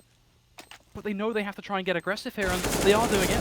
Spray right through the corner is enough to squeeze on through. J-Chem, a drive-by on towards stairs. They've Kaz done is it. overwhelmed. Yep, 7-5 right now on Kaz. Looking revitalized right now, winning that 2 versus 3, 2 versus 4, I believe. The money, though, still strong on Endpoint side. I mentioned before how efficient these players are, getting lots of kills but not dying often. And you can see how it pays some dividends. The problem is when you buy 2 orbs, though, is it really does dent your economy. 0 cash for Jesp. 4,000 on Emmy. So we could be seeing, if Endpoint take this, we could be seeing 6-7, and then from that, Endpoint might go for that save and then buy into the final round. So this could still be an 8-7 half for Kaz. Max, he knows a player has just gone aggressive in that smoke. Would have more than likely spotted out that barrel. By the looks of things, right? Just in the edge. Set himself up to wait for this push if it's going to happen, but as we well know, Kaz, they've fallen back off again. They're much more spread out, which is already a welcome change, as mentioned. But what is their game plan? As right now it looks like we're seeing that core 3 dump back over to what should be ramp. And from there, just another contact play. I do like the mix in from underpass though, and this could actually be yet again just another welcome change, because if you can take control of connector, it means that players on site are starting to look towards a couple more spots and can't just tunnel vision on towards one cell push without any care in the world. And from there, Endpoint's job to do what they've been doing so well in the past is made a whole lot harder. But Kaz, they also have to hit the shots. They actually have to make it work. And you talked about utility. Need to see some smokes and flashes, which I'm hoping they're setting up for right now, as Jesp is going to find the first pick on towards connector. The nuisance, well, swatted away like a fly. It's Jess once again. This ninja position while the 3 boxers gets the kill. Anyway, Max finds one through the smoke. Roma falls, and now Lazar holding the angle. Gets one. Yeah, he Does did. get Aussie one. with a very nice frag there, refrag, but it's 2 versus 4. Aussie, see if he can get any more wonderful shots. Max pushing. I'm not sure if I agree with that, but anyway, Emmy finds one onto Aussie. We are seeing MCK in the 1 versus 2. 2 flashes, so he can flash both the angles. The CTs are out. Spots where Ezio is. Ezio's smart to not reface there, and he knows where Emmy was with the orb. Just get the frag. No, he doesn't have the crosser bang on his head, but the counter step doesn't quite happen. So the bullets don't quite connect, and now the bomb is down. This is good for the money. They really need the round win and the reset. That's what's going on with just Daisho. So is the money maybe one thing, but it's not quite everything. But look at that sideline on towards Ezio. He's now 19 HP, and perhaps we are seeing almost a curveball that we didn't expect, but Ezio straight back on through. And a question I have from you straight off the back is, Kaz, they've been able to squeeze out a couple of rounds here and there. They've been able to get themselves to 5. How much do they need to justify a solid T-side? Only time I've casted Kaz before on Mirage was versus Zenex. And the only loss the whole season was versus Zenex on Mirage, and the reason being was they got 14-1 on the CT side. Oh. 14-1, so Zenex, not in the playoffs, you could argue that Endpoint might be the better team in that regard. Kaz picked Mirage versus Zenex, and it didn't end up, I think it was a 16-2 to end it. It's a shameful statistic in itself. But that was, 3 or so weeks ago. We are know they've looking been at, cracking hard. That's yeah, gotta be especially said. Mirage, as they have the confidence to repick it here. But does that beg the question, is 5 rounds enough? And personally, I'm not too sure. I think if this goes 9-6, then there's a chance. But with this buy here, we're probably going to be seeing 9-5. And that final round could really determine the outcome of this whole map. And best of 3. Loves it. At least in this case, just going to be bearing on down. The T-side, they get themselves into connector with success this time around, but Dream and Aussie actually going to combine. Almost a bit of doubt there as it comes on through, and you're just sitting there going, how are they actually landing these shots? As Aussie is going to miss one on towards Imi, but the bomb is down, and Endpoint, I don't think it's even worth them risking. Just sit on that B site, get yourself in that crossfire, and just hold tight. It has happened. You talked about 9-6 not being on the cards. Well, what a way to eat your words. 9-7, we could be seeing 9-7. I mean, I said 9-6 is what they need. And right now, if they can get 9-7 and only be 1 round behind, I mean, 7 rounds on the T-side Mirage, that's good. Well, Mirage, what you need and what you want are 2 very different things as well. yeah, especially after losing the pistol as well. This is 6, I wouldn't say rifle rounds because this won the full eco, but this is 6 rounds on the board for Kaz losing the pistol. And that means into these gun rounds, they have been outshining and outperforming Endpoint, even though the scoreline is quite deceiving. So, 8-6 now, final round. Money on Endpoint side. Let's take a look at it. Ooh, that is pretty dreadful. So, going to be low buy coming out for Endpoint here. With the lack of firepower and weaponry and utility, we might see some aggression somewhere. Maybe a push ramp, maybe a push palace. Maybe a double push towards that B apps, try and get some information early, because the longer this run goes on for. With these AKs and AWPs on the T side, I'm not too sure how much I fare Endpoint. What it comes down to is they have a plethora of options. They just have to pick one and go with it and trust it right until the very end. There's already that clock that's going to get to that close point. It's starting to tick. It's not going to stop. At least so far in the early portions, we're not really seeing something that makes me think, okay, they're going to go for an aggro play. If anything, they're sitting back. We're seeing a lot of stairs positions being held a lot further in towards site. The only sort of aggressive spot now, I guess you can say, is Lazar just looking towards Palace as he tries to peek on through. Isn't going to get too much to play with, and not even sure, just judging by the map, if he even committed to it. Ezio going to go for towards short. Where on earth? I guess looking. You got 2 players checking whorehouse, 1 player holding window, but no one's watching short. And what happens there? Ezio times all 3 of those players and gets the 3K. But Dream and his co-partner in crime, Roma, have found their way up short, but the bomb isn't whorehouse. And unfortunately for them, Emi finds both of them with that SMG, and we're looking at 9-6. I mentioned the 9-6. I mean, I was hoping for 8-7 in favour of Endpoint. It should have been 8-7. That's what that round should have been. I can't believe they actually get away with that, because they weren't going aggressive at the start of the round. They only started to do a couple of things for info at the end, but I mean, you said it yourself. Sloppy plays. But where are they looking? even though Endpoint won the pistol, they did get reset straight afterwards, so it wasn't quite the 3 rounds we expected. But leading to this round, we're going to see what strat Endpoint opt for. So potentially a B contact, maybe even a fast B, flashes over, not even flashes, just maybe straight brawl, maybe even a contact. Looking like it will be as they are starting to walk out. Deco could be used as a fake. Let's see. Do they expect to push into Ash? Yes, they do. Roma finds the first. It's going to be Ezio to find one. Can he get the second one? Yes, he can. The triple burst spray down rips the head off of Roma, and now Ezio keeps pushing, trying to find some more frags for his team. It's going to be Jake on the fast rotate, catches Mighty Max on top of the van. Can he get any more? Doesn't expect Ezio there, and Edward. Can he get a 4K for himself this round? MCK does get the kill onto Lazar, but on this retake so far, it's looking like Kaz are going to take it. Just looking work cut out from him. Needs to land every single shot right now. He's going to be missing one, but lands the most important one. Lucifer tagging him down. Just needs one more to land. And right on that second to last shot, he will get away with it. A double kill for him. And how many pistol rounds is that now for Endpoint? That's all of them. That is all of them. I mean, bit of a meme. First 2 weeks of the season, they lost every single pistol apart from one. They were 7-1 in pistols. And in this best of 3 versus Kaz, they've won all of them. 4 for 4 right now. You can really tell by how these games have gone. That player Dream falling already. I mean, you have to have the best spawn to make it there before the players come up mid. So unluckily for him, Dream does fall then. This might just be a repeat of the first map. This round at least, Lambs to the slaughter as they find themselves well and truly blindsided, and well, not a hopeful start to the second half, but the concern here is, as much as I want to sit towards the Kaz court, you know, I've got a lot of faith in their players. I spoke to Jacob and Ozzy and stuff last night. Their overall thought process is to go into this thinking, you know what, we're just going to play our own game, we're going to do what we can do, and it's very respectful, and I like that in self-just from an attitude basis, but it shows a lot for them as individuals. I don't know if you should be playing with respect right now if you're Kaz. I mean, looking at the players in terms of experience and land performances and whatnot and accomplishments, I mean, if you have both of these teams playing with respect, playing proper Counter-Strike, I feel like Imi's calling outweighs Jacobs. I mean, you've got players like Max, Ezio, Jesp as well.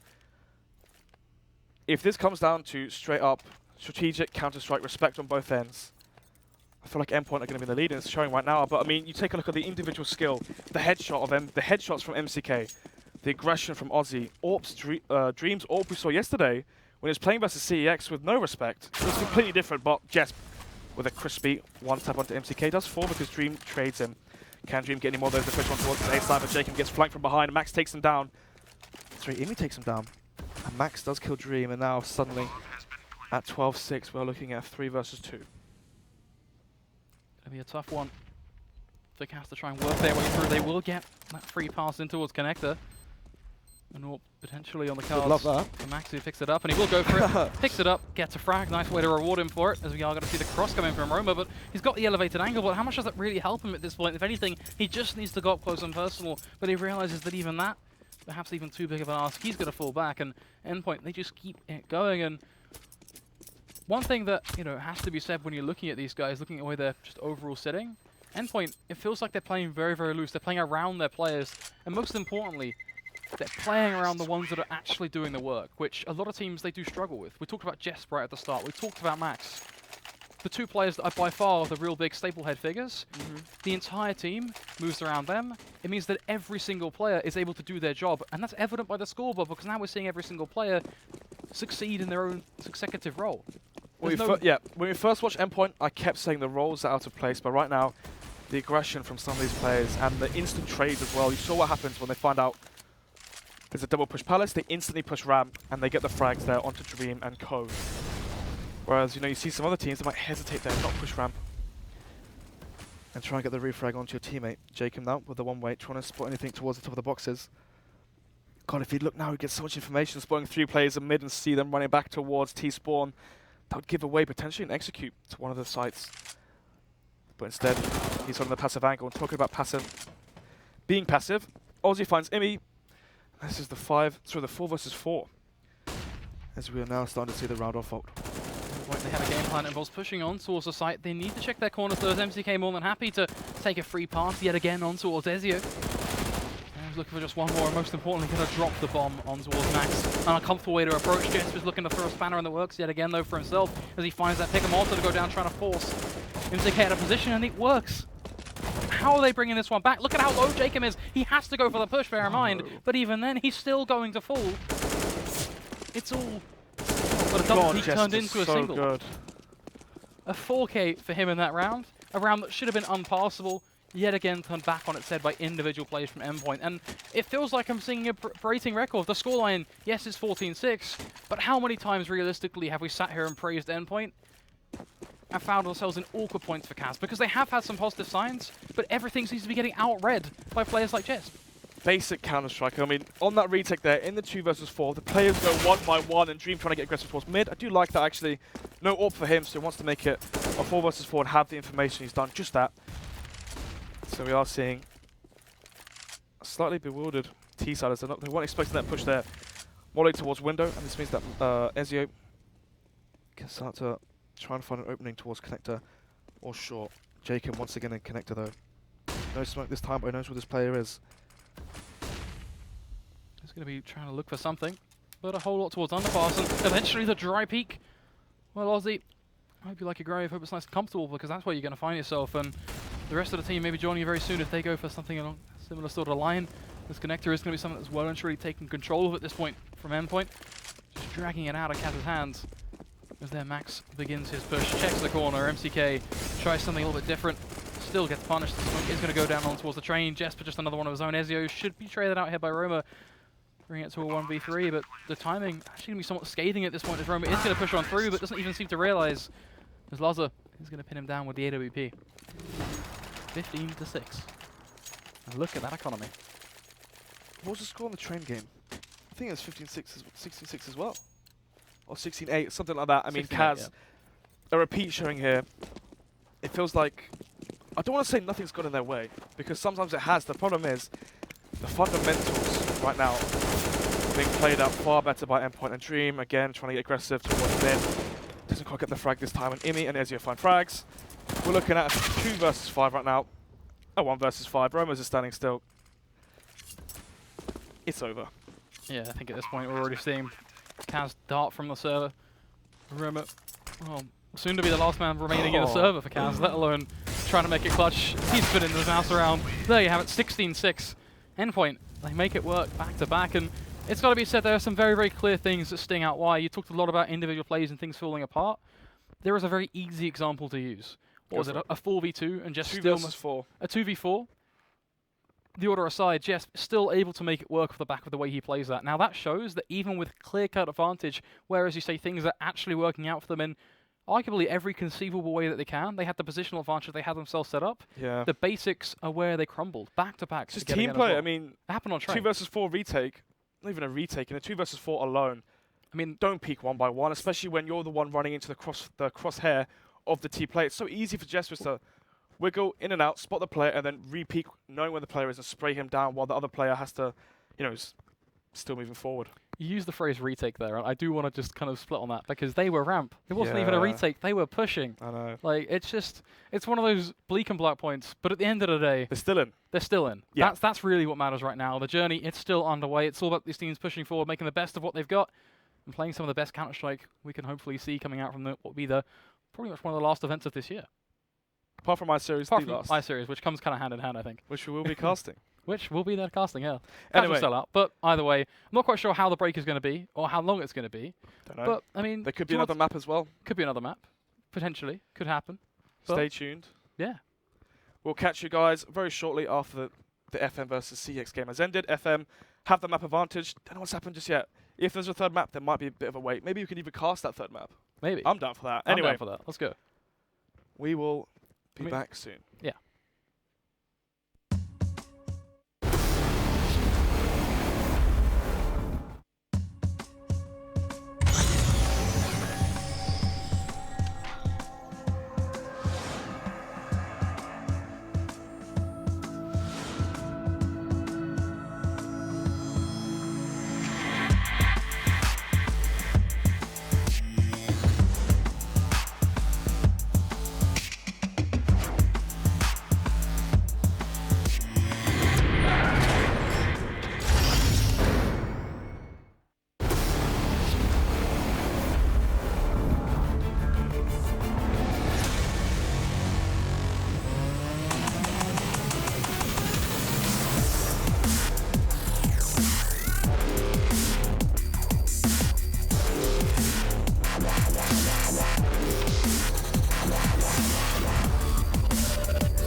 Imagine a typical gaming headset.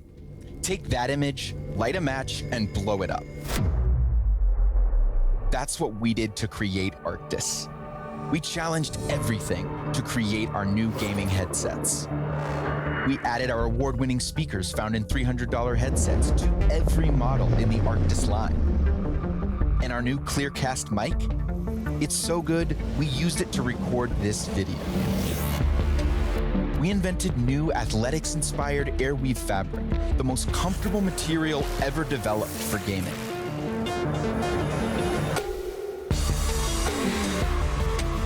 It's time to reset gaming. Rise up.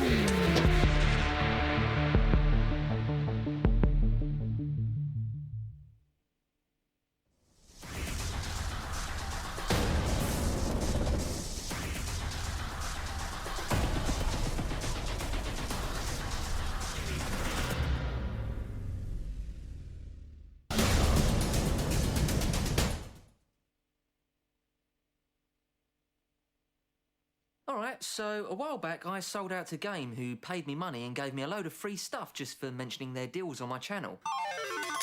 Well, Game have decided to offer the same sweet deal to any other gamers who fancy selling out to them. All you have to do is go to this website, fill out a form, and then their marketing people will be in touch or something like that. In my opinion, you should all do this. That's just my opinion.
go.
Invincible.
Eyes in the sky, gazing far into the night. I raise my hand to the fire, but it's no use, 'cause you can't stop it from shining through.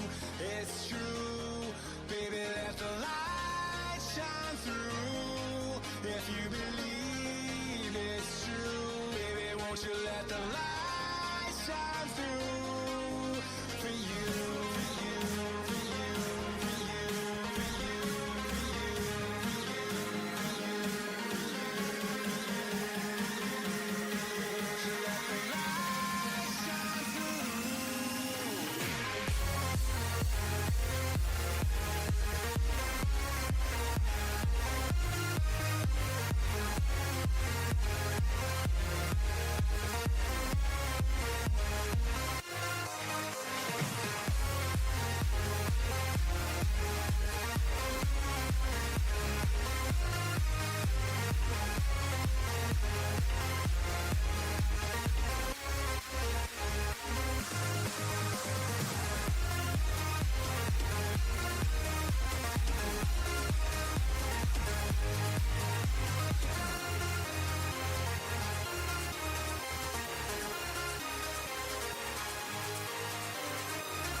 sky, gazing far into the night. I raise my hand to the fire, but it's no use, 'cause you can't stop it from shining through.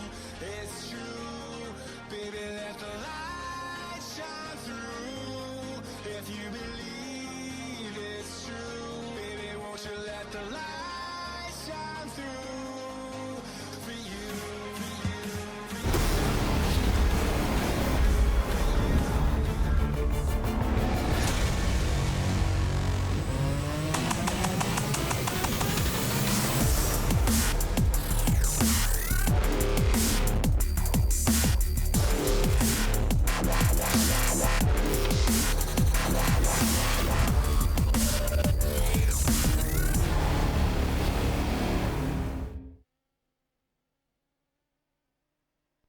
Imagine a typical gaming headset. Take that image, light a match, and blow it up. That's what we did to create Arctis. We challenged everything to create our new gaming headsets. We added our award-winning speakers found in $300 headsets to every model in the Arctis line. And our new Clearcast mic? It's so good, we used it to record this video. We invented new athletics-inspired airweave fabric, the most comfortable material ever developed for gaming.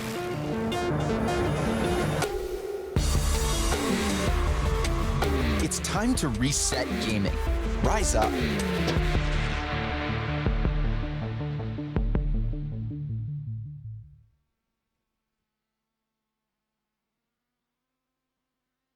Hello and welcome back to the UK Masters playoffs. It's been a little while.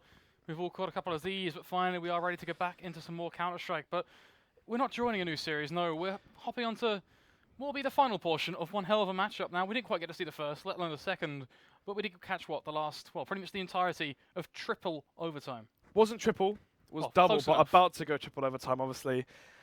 And actually, the only reason CEX are on this third map right now is because Smooya had a 1 versus 4. I mean, I don't know, would that be on HOTV's YouTube? I'm pretty sure it's got to be on the live cap.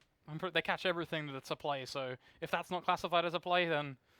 Be very disappointing. So yeah, it was 18-17, one match to, obviously, one round to end it. FM closing out 2-0, but the 1 versus 4 from Smooya actually secured the final map. Mirage for CEX.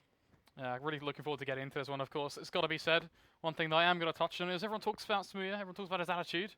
We did see a little bit of that come into play, you know. Yeah, and actually, don't want to call it karma, but Robin trying to, use his attitude as well, but unfortunately for him, don't want to say it tilted him, but he was definitely giving it, and unfortunately for him, he wasn't giving it in terms of frags. But it's a fresh map. Yeah. It could be different, I think that's the point. Oh, itself. for sure, you can definitely have a mental reset between maps. So, final map in the best of 3. I know we didn't cover it, but we had to because this, past 2 maps in this series have been so close. I think we'd be doing a disservice ourselves if we didn't at the end of the day. It's been an incredible match, judging just off the basis of let alone how we even got to overtime before getting to witness it ourselves. Just seeing over in the production room, of course. Huge thanks to the guys who did stream the match while we were in the other one. Yep. Gotta thank those guys. Appreciate all the hard work they're getting up to. For now, it is going to be the knife. We've seen a fair bit of Mirage, so I don't think we need to necessarily cover the specifics of Mirage. We've been there, we've done that. But in the context of these two teams, are we going to see perhaps any changes, anything different?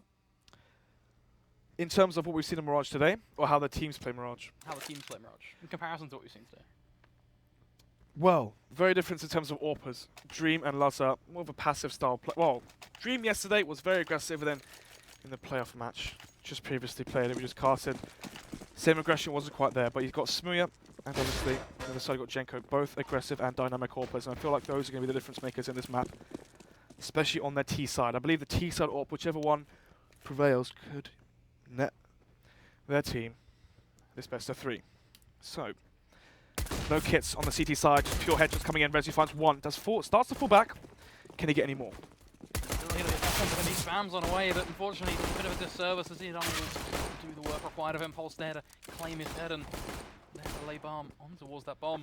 Jenko with a tag on away as well. Spams back on towards Market. Not quite there able to net it, but Brody just ever so low. At this point, that is an aiding factor in itself. Stanley finally gets that headshot. Pulse with just another, and bit by bit, things are falling back into place. CX puzzle. Broken back to the full ground at him, of course. Only losing 1 play 0. Yeah, Resu did find that first frag, but unfortunately for CEX, that was all it was to their name. FM found the first pistol. And CEX right now, unless they find this force buy in return to make it 1-1, they're going to be under a lot of pressure in this final map, because once it gets to that 3-0 and your money is low, you fall by everything you have going into that first gun round. If FM can take that as well, we could potentially be seeing a very strong start from them. FM's approach seems just to be let's push the B side, let's barrage our way through, and let's not hold back in any way, shape or form. And they're going to do just that. Stanley, a double kill for him with that SMG and making the money, making the bank.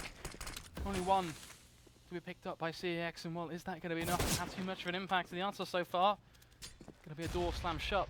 But they are going to be holding the canvas, waiting to see if a push will eventually come their direction. Potentially making that one a little bit more profitable.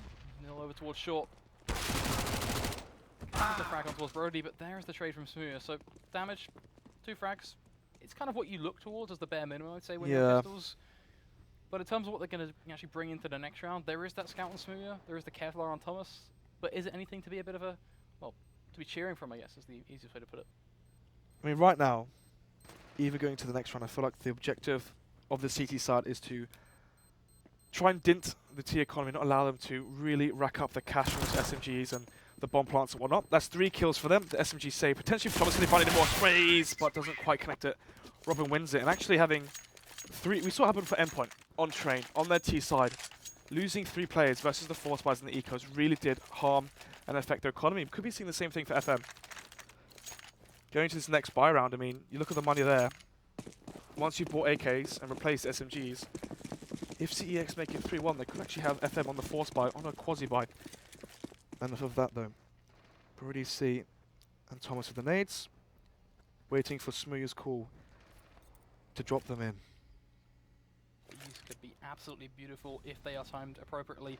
Even a slight mishap in that timing, though, could always make it a bit of a wreckage in itself as Robin begins that brute force aggression with the first and the nades. They don't go absolutely anywhere, they do absolutely nothing. And FM, yet again, they just squeeze on towards CEX and they make it look almost surgical without even a single falter. But here is the buy. Here is what we really began to talk up, and at the end of the day, this is where CX really can fight. Yeah, and actually, the fact that 5 of those players stayed alive as well, the SMGs, you can see now, none of them have to buy up, so the money is strong for FM's side. So even if CX do take this, unlike what I previously predicted, they shall be on another buy. But CX buying everything into this one. Smooya on the AWP as well. So far,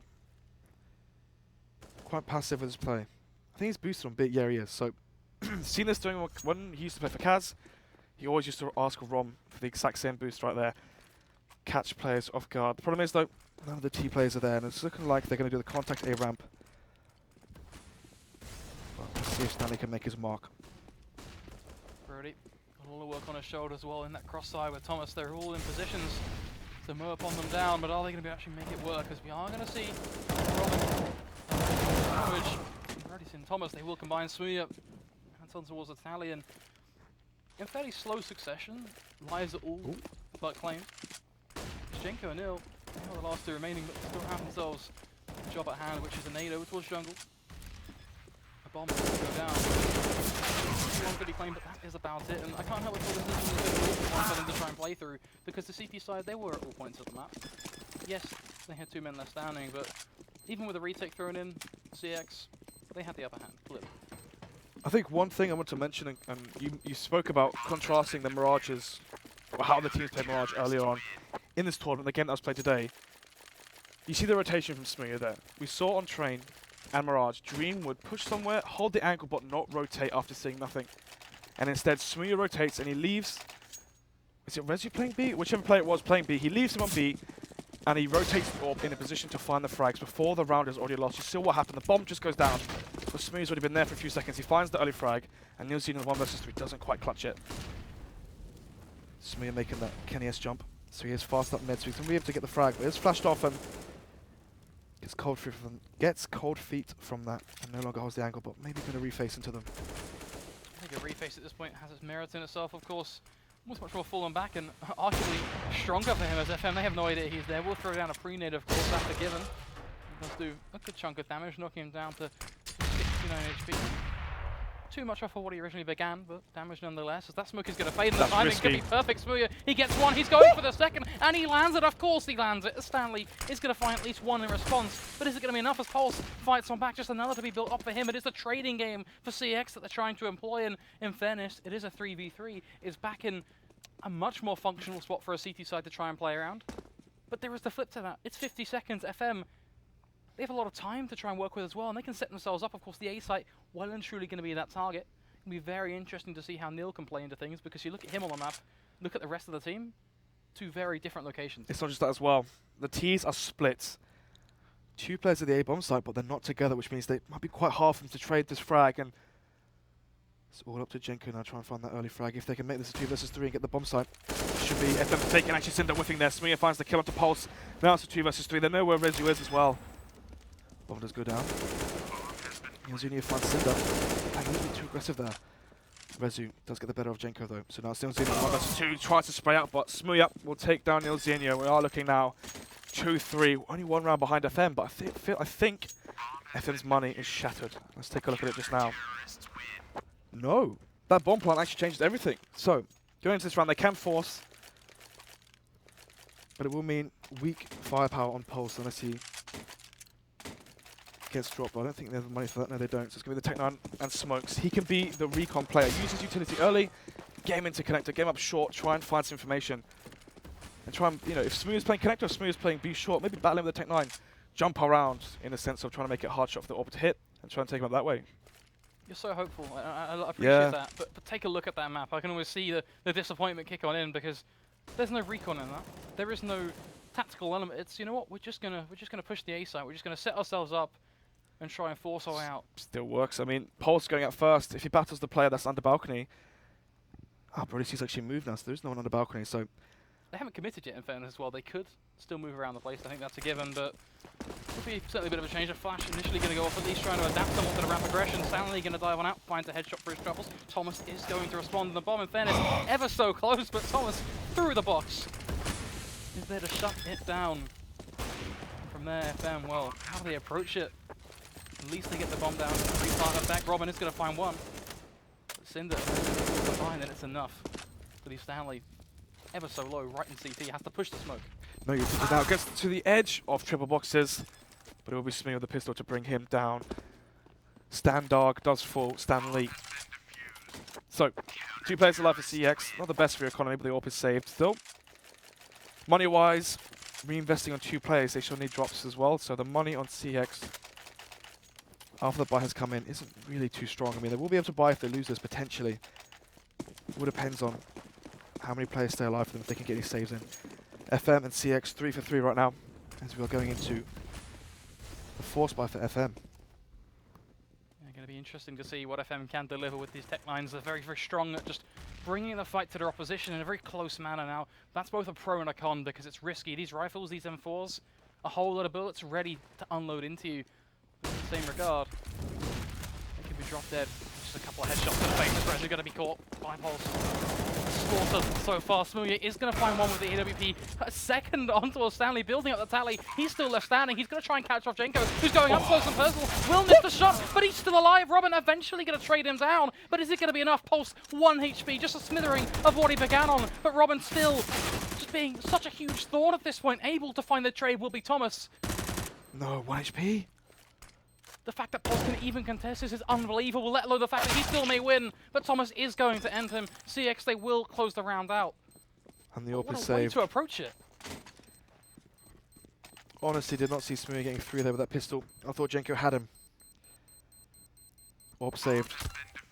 I mean, the problem was there. Rezu was jump spotting, the flash came in. He didn't throw the Molotov off flash, and that meant that the Molotov was useless because the players were already so close.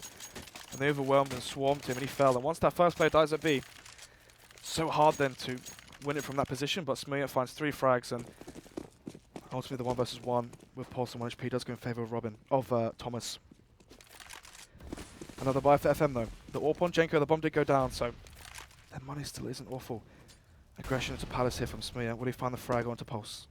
Brody over towards ramp, could set himself up for a bit of a fateful surprise. Drops down the re-smoke though, and with perfect timing, it's just as that smoke will begin to set itself up to fade.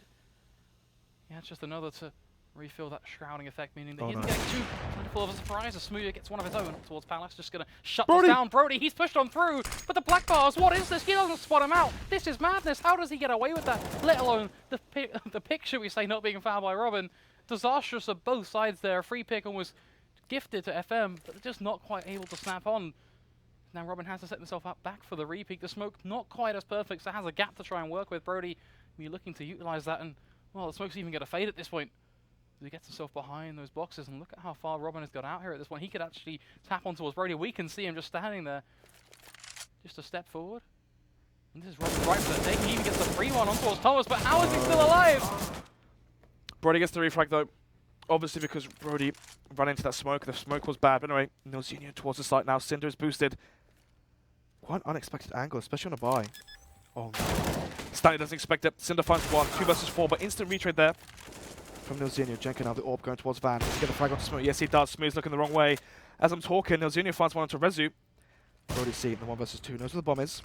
Has full utility. Could have mollied the bomb there.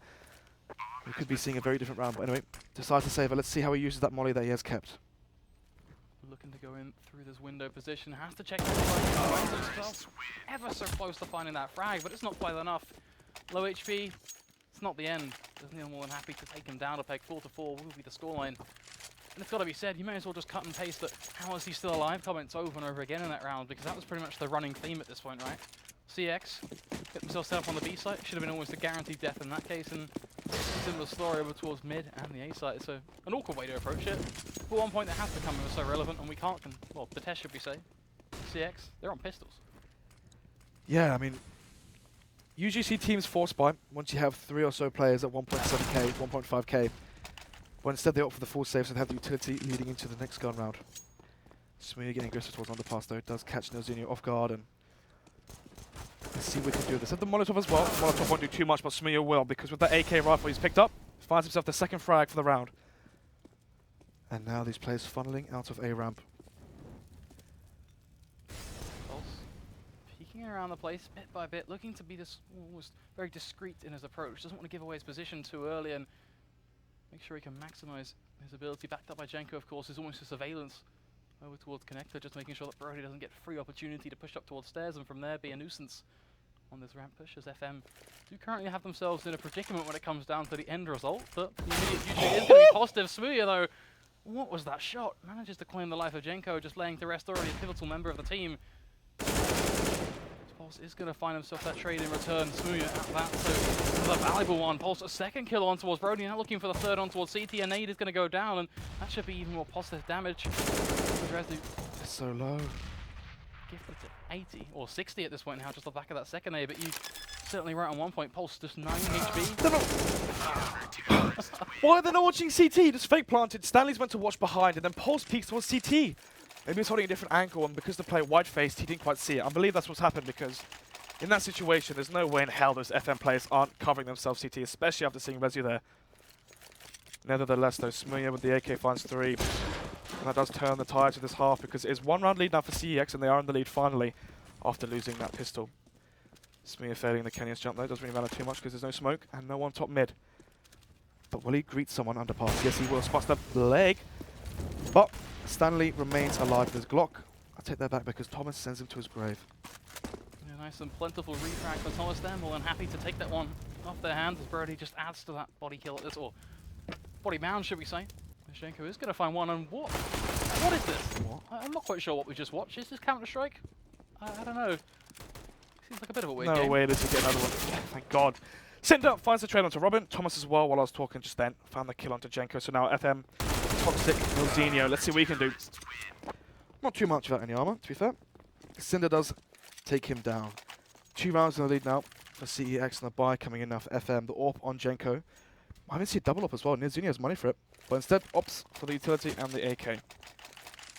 Actually, I believe he just dropped over that Gillard as well. So, decent buy count from FM.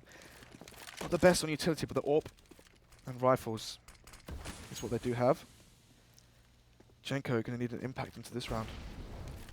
It's going to be quite hard for him, seeing as they are currently setting up the smokes, the default smokes. Robin going to be there, just almost biding his time. They're in a setup process, that's for sure, but When they actually want to go for it, that's a whole different question. Looks like they finally decided, you know what, 1 minute 30. That's what we want to push. This is going to be all eyes on Stanley to see if he can find it. Play towards CT now. Should have been able to spot the head there, but perhaps a glimpse of the smoke, not quite enough for him as Brody is unable to find 1-0. Is going to respond, but this is players sat all over the place, but not quite potential to turn it onto its head just yet before the push comes in. But Cinder placing himself to the right, very, very smart. Now the push coming in from Ramp, smart in itself yet again as Rezu enables himself to pick off Neil. Bit by bit, FM, they find themselves dismantled, but Jenko, how are you getting away with this? A double kill for him, looking for the third, but the tertiary frag is denied. A Cinder is going to find the headshot, leaving us back to a 1v1, where Pulse is going to take it all home. Jenko is the man of the hour. They're finding 2 frags from that default position, peeking in and out, and hitting the quick flicks. Nets' team the 5th round of the reset to CX, and they shall force into it. Smee with the orb. Rifles only on Cinder, and the SMG on Rezu. So when you do that play from FM, generally speaking, it only really works and has its best value when there are players playing on site, because you isolate the players that play default, the players that are playing triple boxes, and at that point it's a 5 versus 2. The problem is, once the CTs decide to play for the retake, that's when it's very hard, because you spend so much of your utility just to get the execute going, that in the retake it's so hard to win that afterplant as the Ts. But the star play there from Jenko did find the round out of the middle of nowhere for FM. Standing towards underpass as well, will be greeted by 2 players facing him. Rezu more than happy to pop off just another parting gift perhaps as well as he sits towards window, and Stanley having some second thoughts about his approach and rather thankfully off the back of just Rezu's position, so it does give FM a bit more of a lasting hope in this round off the back of that first pick as well. It has to be mentioned, they know they have the advantage, but what they choose to do with that and how they approach it, a whole different ball game. Is thankfully they can keep that intact, not really pushing into anything too risky just yet, which is what underpass would have and well, truly could have been. As Ramp seems like the target, and with that the A site now, that's all well and empty. We are seeing the push coming towards the top mid from Thomas, but just how much information has he really gathered? Is it enough to call for the rotate quick enough for CX that already getting themselves those running shoes on? It's going to be close. FM still not quite pushing, and this can actually work for them right now. The CT side already beginning to get in towards, well, ironically CT, but Pulse is able to catch the burst. The AWP shot from Smee is going to be missed. He needed that. He wanted that. The rifle from Cinder quite going to do enough. Stanley is going to respond with the UMP. Thomas, the knife into the back of Jenko, and that's how this entire round is going to feel. Just a knife straight through the ribs of CAX. Is that, well, just yet again another slaughter to add to the tally of things. Great play there for FM. Managing to get a good read there on where CX was set up. The A stack did come in, and the force buy was very, very risky, but unfortunately for them it did not pay out, as they do lose the force. When you lose the force buy, your money is reset, and looking at this now, 2,000, 1,100 on these players. We're going to be seeing 7-6, and once it hits that 7-6 mark, it's up to the risk of CX and the decision to force again with the rifles and lack of utility, or go for the AWP and lots of smokes, nades, and so forth. What do you reckon? I was going to say it almost comes down to how valuable they think the rounds is in their case. I think the force is probably better suited to them as a lineup. Yeah, very aggressive I agree. so far. I think the right call would be to force in that situation, just because it means in the final round you will still have a buy. Cinder Bench might be able to take a few guns out of the T's hands here, but I don't think it's really going to make too much of a difference going to this half. Little concerned at how quickly they're about to run off to the side, but it looks like they're finally going to be back, and Cinder is going to find one. Shouldn't be able to find a second, and as expected, is going to be dropped dead by Jenko. So something not really too plentiful, to be honest, with CX. I don't think that makes any difference at all. But what is the big thing is now this force rolling on. As we're seeing the AWP already, that's a given. We've got some rifles being thrown on around, and for a force, it's not too bad. It's a lot better than I thought, to be honest with you. P90 on Thomas Cinder. got the knife. Yeah, Thomas getting that knife kill actually does change everything. And he will smoke off, and then once the smoke blooms, he scopes. And then he will hold Palace to get that first pick. What's been really interesting about this matchup is the way CX have been holding towards mid, because you have to look at FM. They're constantly being granted this early control, but it's not been working out for them every single round. So I like this because it's passive from CX, but it's the right balance. As Robin is going to at least apply a bit of punishment on towards Thomas. But still, my eye is drawn back towards short. What that P90 can do? The long-range battles, if he peeks one out too far, are going to be not what he really wants to be taking. But if he just sits tight and holds an angle and doesn't allow the Molotov to burn him out of position, then he's comfortable to do some serious work if FM do push towards the B site, which, look at that bomb. Look at that bomb indeed, because it is slowly going towards the B apps with 1 minute left on the clock. Resi holding that angle actually quite aggressively too. They will spot this player now. He's going to spray. Yes, he does. Nelsinho falls 3 versus 4. Can Resi get any more as they plow into this B bomb site? Towards Rattlesnake now. Let's see if he's going to face the right-time pulse to the right side of the site. Does win the duel versus Resi, but Brody C, in the midst of all that, finds the frag. So we are looking at 2 versus 2 now. No pressure here to make the jump. Oh, nope. That's a fail. Not quite what he's looking for. Not the first time he's failed that jump, should we say, either. But nonetheless, it is going to be that retake. They do have a little bit of time to play with, so not the end of the day. And I like this boost, actually. Be interested to see whether he can get that pick, but he's going to miss the shot. And that right there, perhaps even That's a ends his save. ability. Yeah, I think that almost certainly calls a save, as you mentioned. And I have to ask the question, if he knows he's missing the jump, now this is, I'm going to say before I say it, picky, but why doesn't he just go from short up on towards those bricks and from there into window through vent? Style, mate. Swagger, isn't it? Is that the only reason? I I don't know. I didn't catch the vent was open, so it could have been a sound-related thing, but that's the only reason I can come up with. It's just a curious point that I thought, you know, maybe there's something we can shed some light on that regard, because it doesn't seem like if you know you're missing a jump consistently, why you'd You keep wouldn't on going go for that jump if you're thinking you're not going to land it. I mean, you've got to think time is ticking off the clock. Yeah. To make that jump, you have to crouch, and obviously crouching through that vent is far slower than just jumping and hopping across. And you've got to be playing with confidence in a game like Counter-Strike. 6-8 as well. Match has been paused. I'm not too sure which team has called for this, because we don't actually have to go TV on another screen, so your guess is as good as ours at home. I mean, let's take a guess. Tactical, CX, tactical, obviously. Tactical, well, it could be technical as well. I wouldn't be surprised. We've had our fair share. For sure. I mean, going to this round, CX obviously going to have to force. The question I probably think they're looking at right now is, I mean, Cinder could go for 5-7 by utility.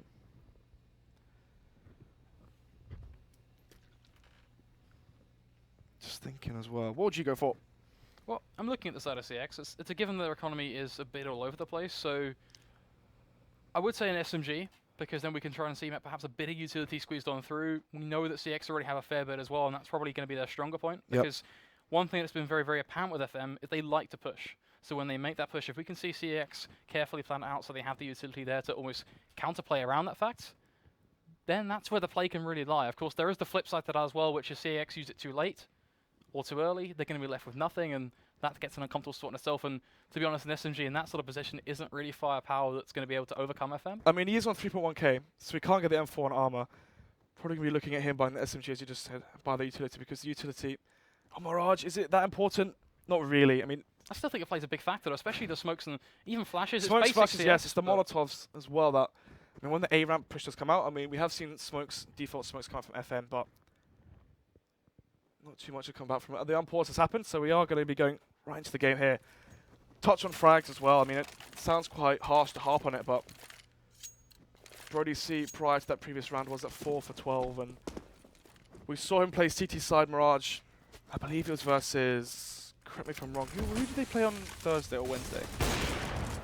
not quite on the spot with that one, but we'll jump to that one in just a second. Smooya takes the initial shot towards mid and starting to fade. No, Brody. Oh my goodness. Well, that was uncomfortable to watch. Stanley is going to get away with it. The rest of the team in a pretty similar stance as well, as Pole's just another on towards Thomas. Everything seems to be working. Smooya is going to reface. Rezi, just another to build up, and the CT side. Here's their fighting chance. Cinder up towards stairs. Gets the peek, doesn't quite get the frag. The smoke is going to be ever so present, diving on through, just trying to peek around the edge on towards Neil. Smooya, another on towards Stanley. Just as we judge him, Was that through the smoke? the beast awakens. Not too sure. Anyway. Oh, gets his head completely ripped off there by Look Robin. at Rezu though, he doesn't get a complete jump on this one, but Neil spins around 90 degrees to the left and gets himself the headshot, and that alone shuts down that prong of attack, and from there, well, there wasn't much chance left taking. As Roman and Neil, they will close it out on FM. They secure themselves the 9-6. We saw Brody C. I don't want to harp on him too much, but last time we played Mirage, similar performance to him on his CT side. T side is great. He goes up mid, and he's the aggressive player you want, or he plays towards ramp, whichever he needs to do in this match. But anyway, he kept dying. Do you remember default on A side? And now, at least he's changed up his game plan. The problem is, they're still not working out for him. Hopefully, he's not tilted. Fingers crossed. I do have some interesting points in regards to the whole frag-based issue, which we are, yet again, going to find ourselves hopping on at the very end, because I don't want to overlap this pistol round, because it's critical for FM, because if they can push forward with it, this, should we say, then they get themselves that real advantage and momentum to be gained, but already they're taking a pretty solid amount of damage spread between their players. Pulse, a crackling headshot straight onto Smooya, Jenko, another on towards Thomas, and bit by bit, CX, they find themselves being knocked down a peg as a game of bowling coming up trumps to the CT side. Look at Pulse, ever so patient, just holding that spot, making sure that no one will push on through and wrap from behind, and that's exactly the game plan that CX are trying to bring to the table. They're going to find themselves punished in a beautiful fashion. Jenko and Pulse will combine. Oh, drop dead towards mid. Plucked right out of the sky. It's going to be FM taking that pistol. And that's actually the second pistol, wasn't it? They won the first one when they went towards B on their T side, and they've won that CT pistol. So in this final map, FM winning both pistols. CX already, winning 6 gun rounds. The problem is you can win as many gun rounds as you want, but winning the pistol does net you potentially those 6 rounds. We've seen what pistols can do in the previous matches we saw it today. We know just how powerful they can be in terms of building yourself up, and what we also know is powerful though is a quick B push with Tech-9s. They're running straight into an Ado and a Mag 7, going to be dropped on dead, but look at how much damage it's done. 4 HP on Smooya, 57 on Thomas, but they're still going to secure a plant as a bare minimum. Jenko now trying to battle with Brody C as he does have that Mag 7, wins it. Jenko falls. Now Stanley, close to smoke, sees him through the radar, gets him. Can he get any more? No, he can't because Thomas gets the frag. And that's all down to Robin in the 1 versus 3. This B take's been so strong. Chucks it in, runs into a little bit, but finds the frag onto Brody C. Don't throw this, please, CEX. And they don't, thank the Lord. Typical force bite from CX down the T side. Smooya runs up mid, has a teammate smoke top mid. He smokes smoke off top mid, has himself smoke off short, runs through it, and tries to kill or tag up the player short on the CT side. He did just that. Gotta say, as much as the nade seemed really random, it actually had a purpose to force that Mag 7 away. Albeit he did take a fair bit of damage from it. The value from him getting that pick actually enabled a chance at all. So don't want to harp him again for that either. But for now, looking back at the present, it's concerning for FM, but they still have an opportunity, that has to be said. They've got that Kevlar, they've got the SMGs and such. Whether they can make it work, a whole different ballgame, because CX, now they're being smart in their approach. They're not just going to all in on towards the B site without any care in the world, without any too much almost consideration to the spots that are being held by potentially close-range SMGs. Now they're spread out under default. They're looking for these things, they're prodding for information here and there, and this is much more thought out. And the biggest thing about it all is it means that they aren't just going to run into a stack, which is something we could have seen FM pull out of the bag. Yeah, and eventually they can use one of these SMGs to try and find said stack, and once they realise that the CTs are split up, they will then hit that site. Hopefully it's nice and clean. Let's just hope so, because we've seen some crazy things happen in these force buys. It's been a weird day, isn't it? Very weird. Certainly not something we can complain about, I think. In the endpoint versus Kaz, we saw 2 full eco rounds. No armor, just pistols. It's just different, but we are going to begin to push out on towards the B site. And it's pretty much going to be met with absolutely no response at all, because FM, they've been caught napping. They have been caught slipping. And even though they have forces down on this B bomb site, Thomas losing that duel to Stanley. And now we're looking at 1-man lead already for FM. Bomb is planted, there are no kits on the CT side, so the frags have to come very, very fast. And as I say that, already a 4 versus 1. And a 4 versus 0 as the bomb is defused and FM win the force bite. And that means CX are now completely dry in terms of money. And maybe they might just ego force into this next one. Bomb did go down. We'll have 2,000. If they save this round, going into the next one, they will have the buy. The thing is as well, FM had 4 players stay alive. It wasn't really too close. It's not as if, if you're CX in your head, you're like, oh, FM's money's low, the CT's money low, win force bite, win that 1 round and get 2 for free. FM's, they had 4 players alive, their money is still strong. Even if they lost this, they can still buy leading into the next round. So CX, they are going to take this round on the chin. The full ego comes out, just smokes, and a Tech-9 on Brody C. You also have to look at just the pure scoreline. That has to be said. It's 11-7 now. We shouldn't really be seeing CX be able to do too much in this round with his pistols. They do have those smokes, but already Pulse is going to just dismantle down Brody. So FM, this is for them. A chance to take 12-7, and from there, push even further, which is great for them at the end of the day, as Robin is going to find himself a double kill, making himself some money, which is just another important point. Pulse goes for a spray through a smoke, just off the bat, why not? And gets a pick. Look at the money. I think they have to go for this, though. Yeah, they sort of do. This is the problem as well. Bomb didn't go down in the previous round, so the money is awful. They will have the AKs with the utility. You look at that. Flashbangs, 1 smoke, 2 smokes. I mean, you could go up mid with this. Smoke connector. Sorry, smoke top mid, smoke window. And try peek towards connector view short and try and get an impact in the opening that way. It's looking like they're going to collapse towards connector. 2 players underpass, 2 players towards mid. And they're going to go prodding in through connector. And wherever they get that first pick, be it short or A, most likely going to attack that bomb site. They have to go for a boost into window at this point. That is their Oh, only no, they're going to play. peek it. They're not going to boost into it, they're going to peek it. Even that works, just making sure they clear out that spot, because if they don't, they're just going to be funneled in from all angles from connector, and they will be dropped dead because they have no utility to force their way through. They go for that peek, it gets that frag pulse though, he responds on towards Cinder, so great play coming out from him, because not only that, he smokes, or slows them down, and drops down the Molotov, not quite the smoke, on towards underpass to CX. They've been put in a box. They have a choice to make. How do they want to approach this? They want to sit tight, which is what they're currently going for, and they go for that later push. Perhaps get themselves back into window, or just dip towards underpass, which, in fairness, looks like the safer call, especially now when you look at the overall long ball, which is where the bomb is. Group and then go B, contact off B. If worst comes to worst, use that smoke to smoke off the end of the balcony, flash through, and try to jump out window, or try and get creative with what you have. Let's see how they use the smoke. He has a Molotov as well. And the AK to his name, Rezu does fall with the bomb. Let's see what these T players can do. Smooya still alive in the 1 versus 4. Let's get 1 player. Can he get anything else? We saw him pull off a 1 versus 4 on a previous map, which was unfortunately off stream, but that was pretty much a miracle. I really do doubt we see it again. I was going to say, this is Smooya we're talking about. Can't really taken away from him, but thankfully, normality is going to be kept restored.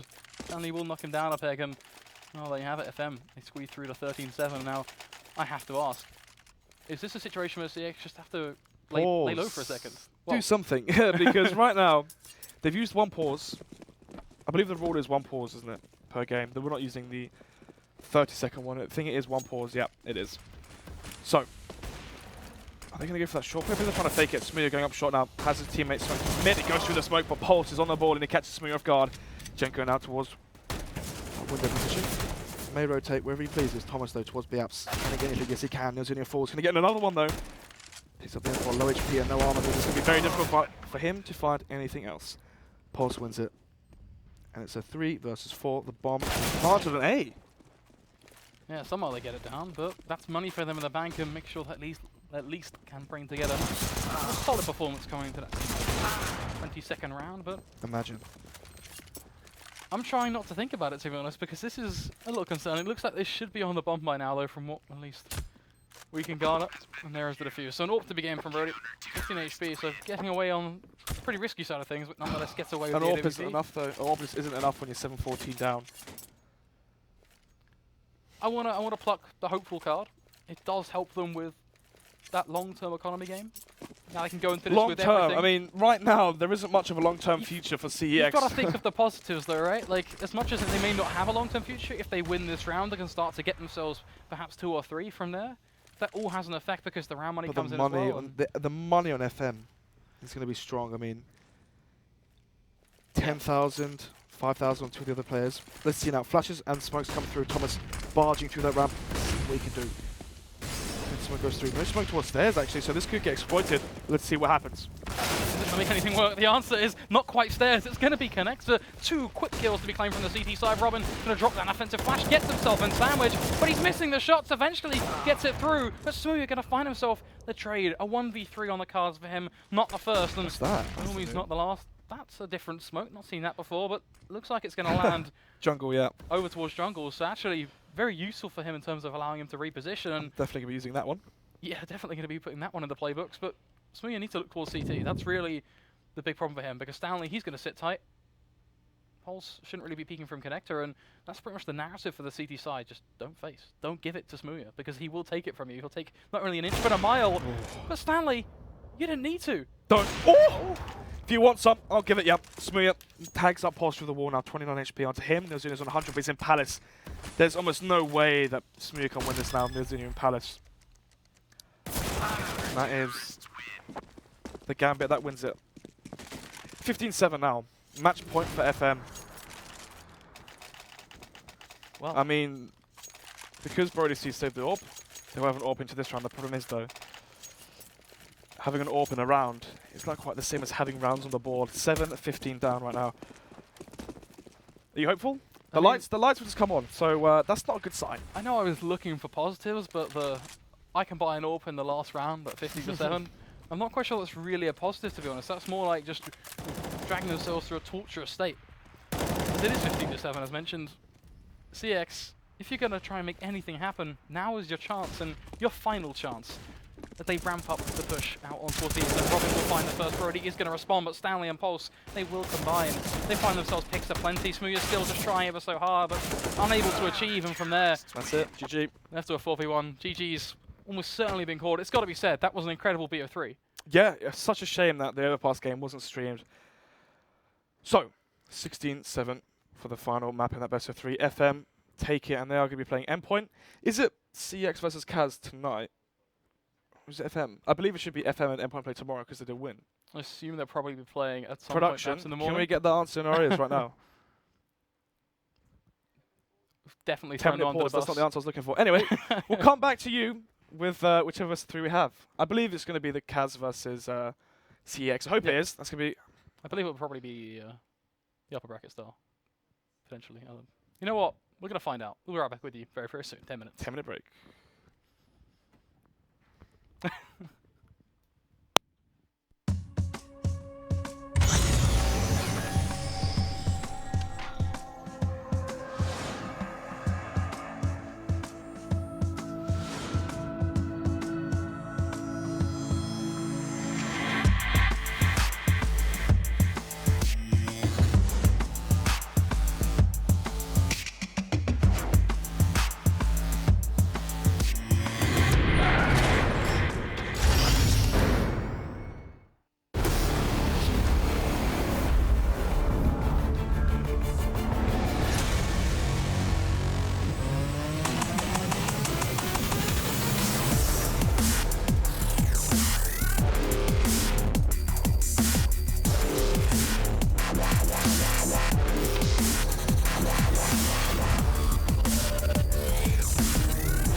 Imagine a typical gaming headset.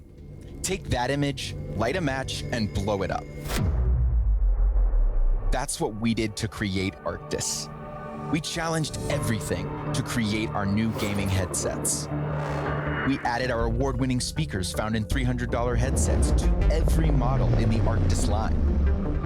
And our new Clearcast mic? It's so good, we used it to record this video. We invented new athletics-inspired airweave fabric, the most comfortable material ever developed for gaming.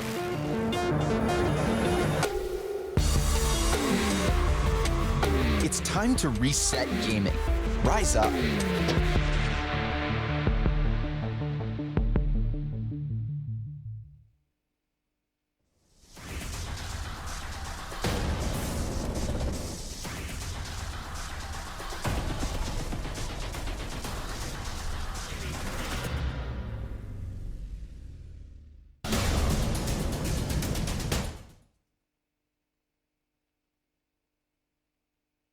Alright, so a while back I sold out to Game, who paid me money and gave me a load of free stuff just for mentioning their deals on my channel. Well, Game have decided to offer the same sweet deal to any other gamers who fancy selling out to them. All you have to do is go to this website, fill out a form, and then their marketing people will be in touch, or something like that. In my opinion, you should all do this. That's just my opinion.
Imagine a typical gaming headset. Take that image, light a match, and blow it up. That's what we did to create Arctis. We challenged everything to create our new gaming headsets. We added our award-winning speakers found in $300 headsets to every model in the Arctis line. And our new Clearcast mic? It's so good, we used it to record this video. We invented new athletics-inspired airweave fabric, the most comfortable material ever developed for gaming.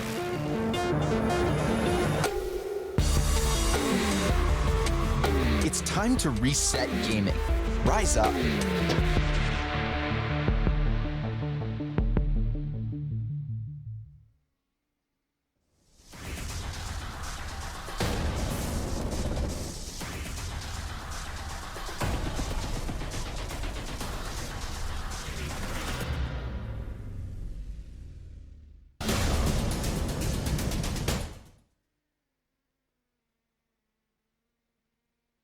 Alright, so a while back I sold out to Game, who paid me money and gave me a load of free stuff just for mentioning their deals on my channel. Well, Game have decided to offer the same sweet deal to any other gamers who fancy selling out to them. All you have to do is go to this website, fill out a form, and then their marketing people will be in touch, or something like that. In my opinion, you should all do this. That's just my opinion.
Hello, hello, hello, and welcome back to the final game of the night. We've got the decider match, not really decider match, but the loser of this shall go home. It does decide They're already something. home, shall go out of the I tournament. mean, it does decide something. Be fair to girls. Give yourself some credit, because this will pretty much say who goes out of the tournament in 4th place and who gives themselves at least a fighting chance to keep on playing for more money. And I think, again, feel like I'm going to be corrected if I'm wrong here, but it's £800 for 4th place. That's a stark difference from first. Yeah. First is £7,500. A lot of money on the line. Over 1k each. That's very good, actually. Second is 4,000 as well. So, if the winner of Endpoint versus FM tomorrow shall be 100% getting £4,000 at least. I mean, at the end of the day, at minimum £800 isn't too bad. I think it's a win-win, but of course, it's all about pushing your way forward and getting the most you can out of the tournament and arguably improving your mistakes, because neither of these teams have had clean runs so far. Of course, that's what's got them here.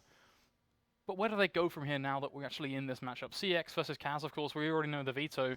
Cobblestone is a map that already I'm looking at CX and having some horror stories. Yeah, CX and Cobblestone isn't really things you want in the same sentence. Yeah. Second map? Overpass. And we saw them earlier versus FM. It's actually the map they won in double overtime. And definitely the map we're going to see Smooya step up as well, because that is the map he always goes for. I mean, when you play with Smooya, the first thing he says is ban Cobblestone because he hates it. So we're going to see how that affects this match. Third map, of course, the final one, if we get there. And before we even jump into that, do you think we're going to get there? Yeah, for sure. CX, I don't see them beating Kaz on Cobblestone, especially how we've seen Kaz play. Throughout the season, they are undefeated on this map and every other map apart from that one Mirage versus NX. But obviously, going undefeated in the season didn't really pay too much in dividends because they are currently in the decider match to see who will be out of the tournament. Well, going to be interesting to see how that third map, if we are going to get that go. But for now, it's the first map. The ninth round is going to be taking place in CX. They get themselves a decision now. Feels like you will want to stick on that T side, but Cobblestone is one of those maps where just because you can do a lot more and it is that sided portion to be on T, some teams actually prefer to swap. I just feel like it's a lot easier. Well, not easier, but for me personally, I like starting on the CT side because it shows me what my goal is on the T side. If I get 6 rounds on my CT side, I know what I need to going into the second half. Obviously, vice versa, but it will be Kaz starting on their T side, and so far, only utility on Jacob. That is a smoke and a flash. Well, let's see what they can deliver, as it is going to be Kaz, the T side, beginning to build their way up over towards this B side. It's going to be a platform push at that, as a MCK there to try and make the magic happen. Is Jacob going to be the man to be up front in the crowd? Oh. Now, MCK's out though. Smooya up Smooya. towards connector. Let's see if he knows where they're coming from. Yes, he does. One kill onto MCK, and Jacob is found by Brody. Is found by Jacob, and that does open up the A bomb site as soon as he falls. Kaz swarm this A bomb site. Retaking A is so hard because of how tight these choke points are. Balcony, connect the door. And they do have one player flanking the mid, and that player is going to be so important. But Smooya right now towards the mid ramp. Let's see what he can do. trying to land the shots, but it's just a struggle at this point. Dream needs to make a play here, but where is this going? Where is the needle in the haystack for him? He's hitting absolutely nothing. Aussie, he's going to hit the deck, and CX, they get the pistol.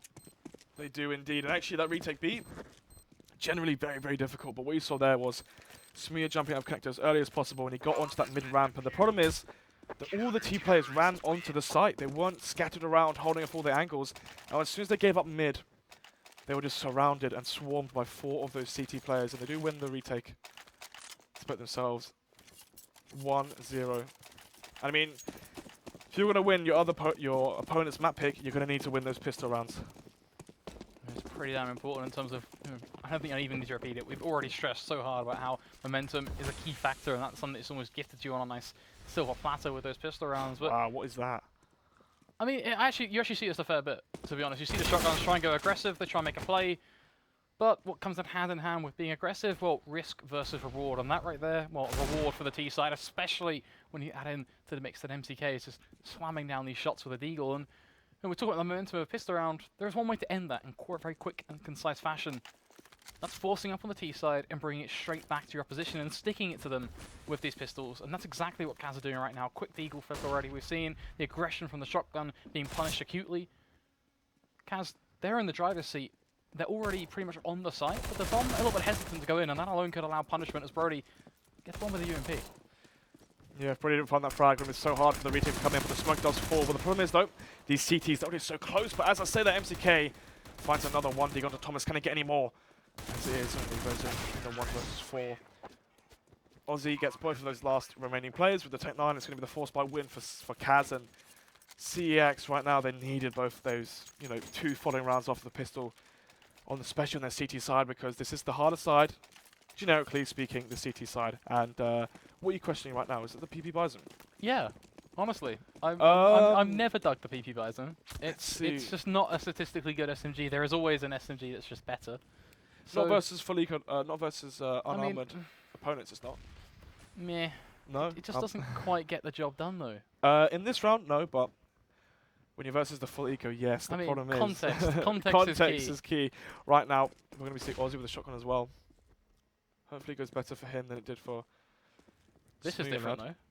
That is very different. This is flashy. I was almost expecting to see maybe we're going to be a bit of a run boost here. That's a fun way to go aggressive. God, imagine being Aussie right now if you pick this. I would almost love to see his face and just stare down into the angle as here he it goes. Oh, teasing us somewhat there.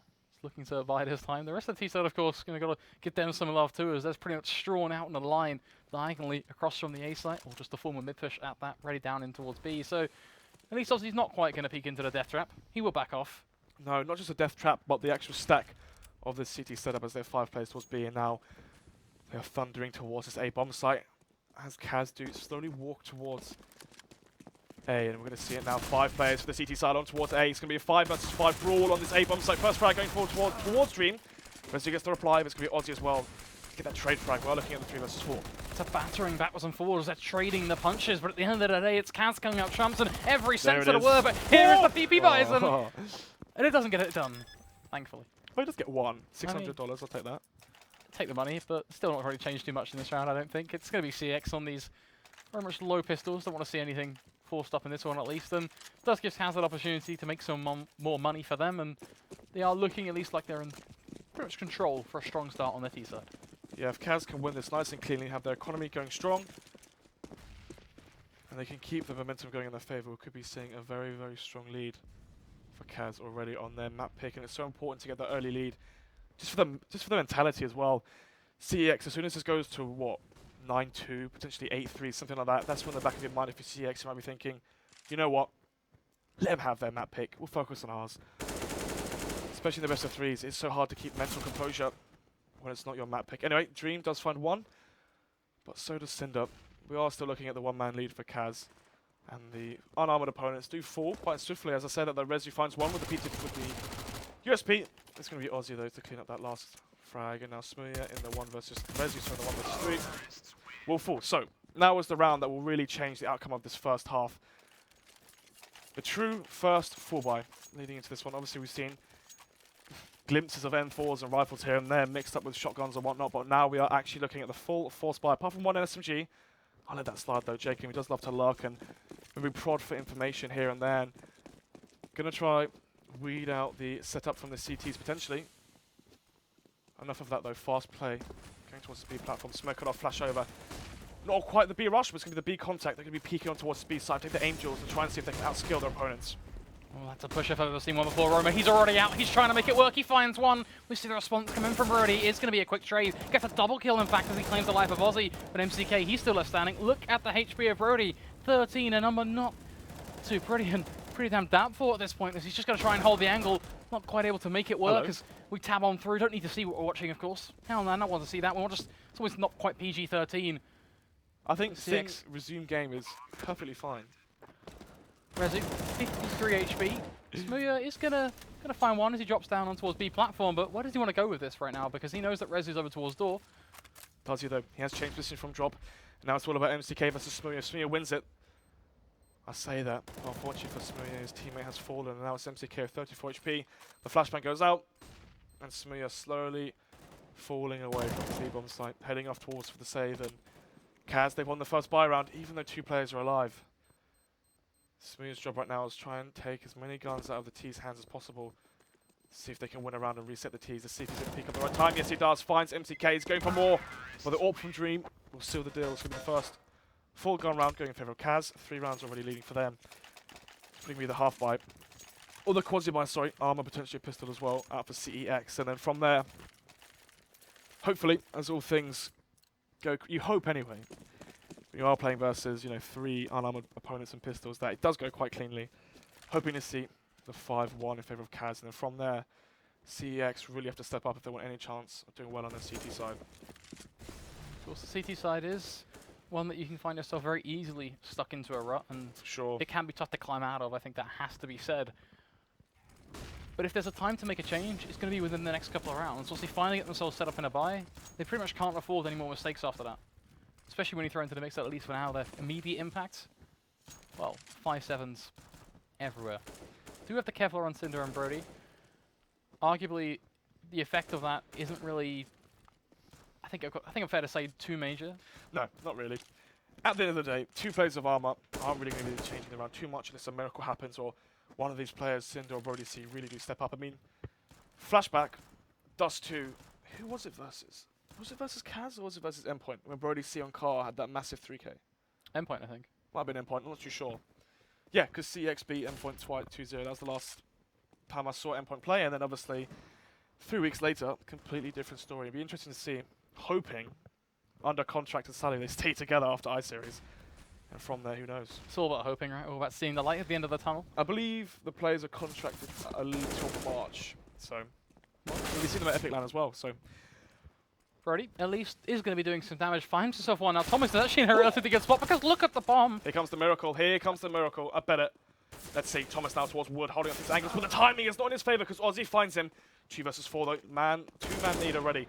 I'll take that back. It's a 1-man lead. Let's see if Smee will get greedy more from that smoke. No, he doesn't. Smee Rezu to make this a 1 versus 3. Ozzy, fake plants. Can he spray them down? No, he can't. They're scattered out and runs out of bullets, pulls out the Glock and falls. So, Art's hoping for a clean round. It's a clean round from CX. I mean, it feels odd to get excited over that, but when you look at that bomb being dropped, at that point, you just know.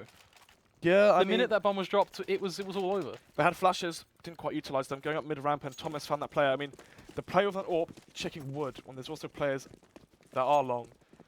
You have 2 players long. How about them check Wood? Why are you peeking that with a Tech 9 in your hand? Anyway, Can always feel the frustration from you. is what it is, isn't it? Fast peek there from Smee up, going for the crack peek. Unfortunately for him, doesn't quite land anything. But now that he's given away that his AWP is towards B, let's see if Dream will react to that and maybe go towards A. But of the looks of things, I can't quite see where number 6 is, but I imagine it's not towards A. Bloody hell. Cast is cast, what can I say? He is towards A, that's good. He's He's got at the bomb on his back. Yeah, that's why I couldn't see. He's at the opposite map, opposite side of the map to where Smee's AWP is. And he can take advantage of this as well. Good smoke to block off any vision there. I actually do like that. Is that another one for the playbook? Yeah, I prefer peeking that, honestly. When I'm AWPing, I do like to peek the angle. Just because if you feel like you're faster, you feel like you're better, take the aggressive peeks with confidence. Especially when I know I'm not bursting an AWP, I'm definitely going to be using that. We did make a very specific point over the location of the bomb. It's only fair to highlight that has justifiably changed, and not only that, the entire lineup of Kaz. Because they, well, they're ready and waiting to push in towards that B site. It's going to be a split coming in through Drop Dream.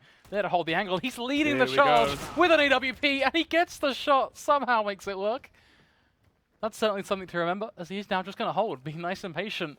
But unfortunately, patience, not quite something you can reward when there's 30 seconds left. The play has to be made. The team have to go, and the bomb needs to go down, which something that does work for the CT side. Playing to that, but already stretched a bit too far thin. Smooya going to be doing the work from Chicken Coop. A double kill for him. Thomas. No way. Oh, that's a fast one. Takes down that final player. We're going to see 3 players for CX staying alive. Money is... I think it's workable. After players buy, we'll take a look. I mean, it is going to be 6k on a few of them. If they do lose this, they will be able to drop. So the money is still decent. They can buy into the next round if Kaz do take this, but...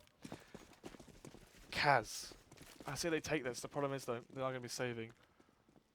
And this might allow CX to just rack up their cash, have it nice and clean. This isn't SMGs versus armored opponents. This is rifles versus unarmored Glocks and Tech 9s. Have a clean round. Don't play close, is, you know, what most people usually say. But Rezu definitely shuts him up there, finding 2, but he does fall. And 2 frags, that's fair enough, but that's a $4,000 or so, $5,000 investment just gone instantly. So far, Kaz, they tried to rocket with their Glocks out, but instead the only real attempt came from the Deagles.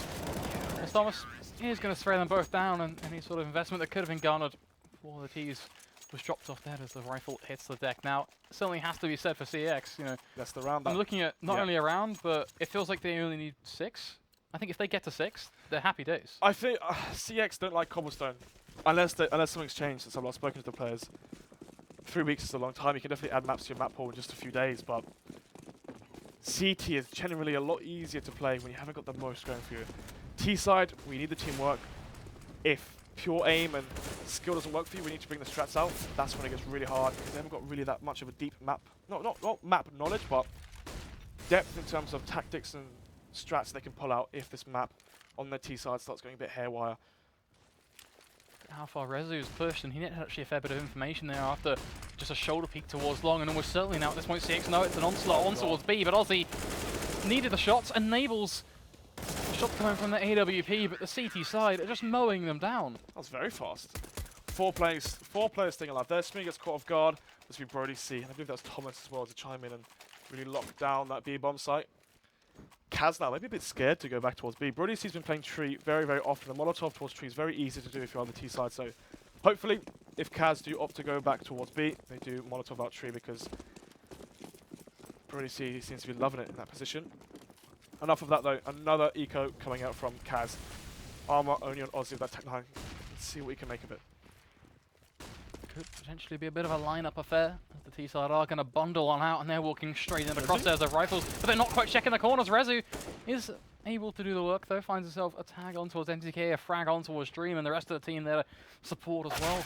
As Jacob, the final man to hit the deck, and Kaz, they find themselves allowing CX to 6, which, yeah, as much as it's not CX's map pick, we know just how much of a slaughter things have been in the past of them. It's just, yeah, it's so hard to predict stuff when I know it's not their map pick, and it's also the, I mean, yes, T-side, Cobblestone, generally speaking, is where the advantage is at. Usually seeing the 9-6 half going in favor of the Ts. But for me personally, well, not just for me personally, when teams play without a lot of practice, a lot of experience, it's not easy to play the CT sides, especially when, you know, the top tier 1 level of teamwork isn't required, because Brody C's standing in a Molotov and drops down to 70. Definitely could have been a lot worse. I mean, pretty futile considering that. So they could have got there scot-free. Anyway, let's see if that 30 damage does pay Brody C a visit later on, because that's going to be one less bullet required to drop him if he is in that spray battle. Dream going towards long now, battling Rezu. Yes, he does. He wins it. First frag. Not even the first frag, sorry. 4 for 4. Equalizes the numbers, and now the Ts are at equal terms with the CTs, and generally speaking, it's a nice flash actually as well. Flashes mid, peeks it, sees nothing, and now this is where you might have the rotation come in. But right now it feels like Kaz stacked up as a unit. 3 players towards the B platform, 1 player drop. Jacob now trying to take distraction and attention off of the B platform for his teammates to push up, and that's exactly what will happen. He will leave drop, and now it's all up to Cinder. Cinder sets himself up to do so much work. He's got pretty much all the heads there ready. The pop-up on that finds the first, looking for the second. The AWP shot has missed. Everything is sitting there ready for him to strike. But he's unable. Roma claims just another life. The bomb going to try and be planted. Brody should really be looking to deny this, but he doesn't let it happen. He drops off a flash. That's something for itself. Pushes on through, gets the double kill right through. Looking for the third on towards Stream. There we go. That's the play I was looking for. Feel like we're at a football stadium. You know, Brody C's a close friend. I'm just happy to see people do well. I mean, generally speaking, people always I'm loving it. People always harper on Brody's, you know, initiative and brain when it comes to Counter-Strike. He's got great aim. I'm glad he, you know, let it out. I want to see more of that. It's good. 7-4 now, 3 rounds in the lead now. Right, currently for CEX, money as well, 13,000 Smear. The money is so strong. Kaz definitely up to arms right now. Only got 4 rounds, and they're going to have to pull up something strong on their CT side, because currently CEX have already found 7, and that's more than enough on your CT side. Generally, let's see what CX can pull out on their T side. Oh, the more CX get is kind of what I want to interject with there. The more, the better. Well, generally speaking, more is more and more is better. Anyway. Oh, Smear nearly lined up. The flashes though are going to be perfect from Kaz. As you do. Casually just kills him while flashed. Why not? Yeah, that's just CS. Rezu got to find one on towards MTK, and can you see Kaz in the server, because they seem to all just be dying right now, bit by bit, one by one. Well, I mean, if they are dead, they are still in the server. But yeah, I'm currently looking at a lot of dead bodies, and Dream again on the other side of the map, to where it felt like watching Kaz earlier in the tournament, early in the playoffs, when he was playing on Train. It felt like Dream was always on the other side of the map, and it felt so strange and out of position, out of place. And we're seeing it again here. It's not like he's playing. Okay, so Lazar on endpoint is generally last alive frequently because he plays more of that passive style. He's not needed to play aggressive because he has the likes of Jesper and Max. Dream, however, he tries to get aggressive at one side of the map, but he doesn't rotate off of it. And the problem is, Kaz need him in the most important parts of the map, where the bomb is, where the round's going to unfold. And unfortunately, Dream's always on the always at the other side of the map. Enough of that though. Leading into this one, give me 3 AKs, Galil and Scout on Kaz. This is the force buy. This is the desperation play. They need rounds on the board. A welcome change as well being made by Kaz as they try and make something work.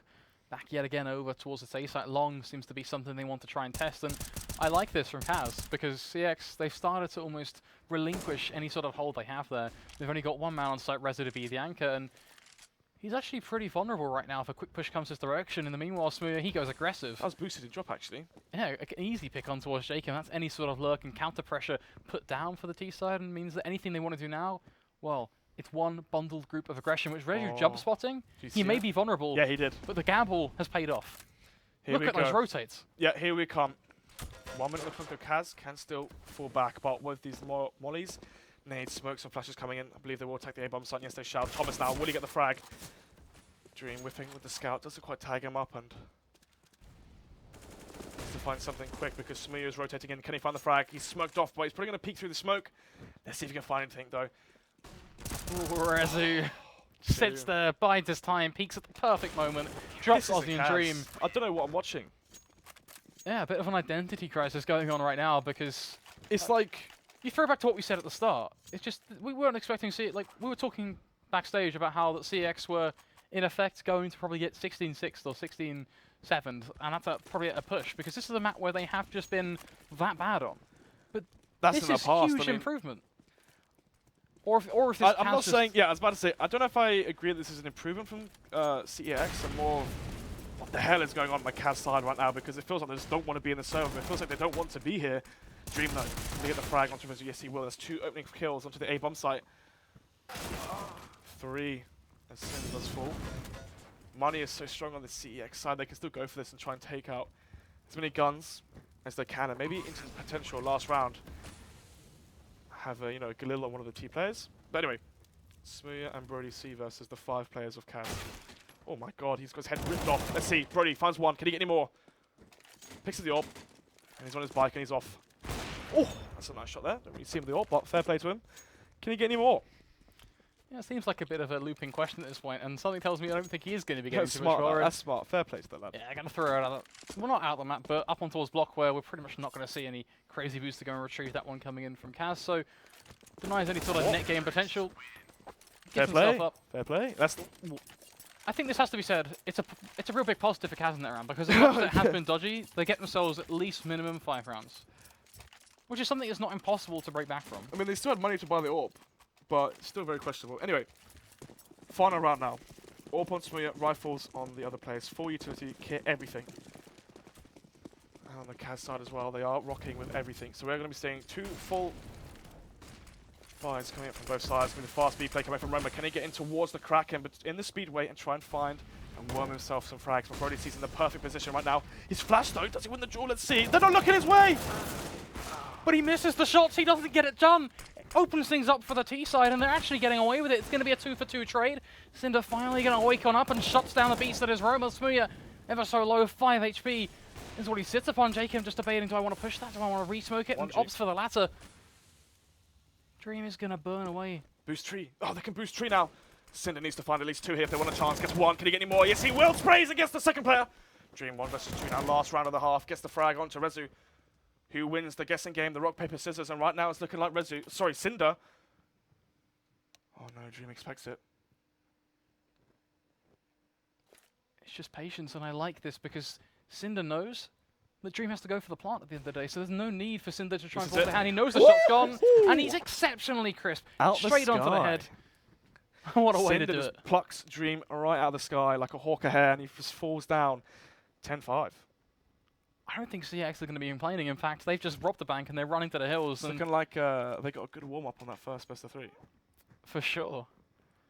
I think that one of my other favourite points about this is that a lot of people have been coming out with a couple of comments that consist of, oh yeah, they just need Smooya to do well. Look at the scoreboard. Brody C to play trivia round and get frags. Look at the scoreboard and look at the way things there we have go. gone. What's this? Damage done. Obviously Dream leading the way with his AWP, but he's getting a lot of kills, but are they really the most impactful ones? Well, this is what I'm getting on to. Graphs and such aside, when you look back to that first half, you look back to who made an impact, who were the players that struck out in your mind. Yep. Smooya, yes, he had a couple of nice shots and he was able to pierce things open. That's a I given. think one round when his that statue, but apart from that, it's all going to be Sindu, Rezo, and Brody C. Yeah, those clutches, and that's such a welcome change for me from CX, because it really proves a point that, you know what, they don't need Smooya, they don't need this one guy to come in and do all the work for them. They are a structured team and they do have talent. You were repping Brody C to Kingdom Come right there. He steps up as well. This is the happy, what's the word I'm looking for? Not surprised, but Happy ending? happy ending. Just glad to see Brody C starting to improve as a player. There you go.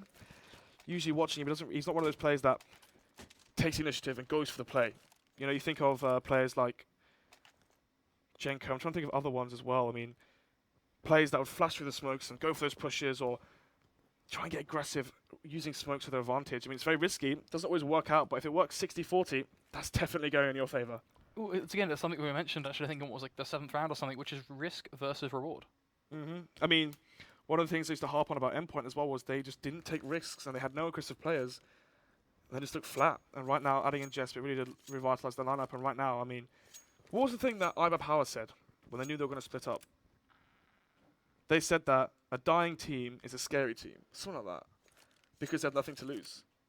Okay. I think the overall point, even if it's not 100% what they say, the point still stands, and I can actually see what that's getting at. And because I don't want to, drop any bombshells on stream, but let's just say I don't really see. Well, I know that the CX lineup isn't going to stay after LAN.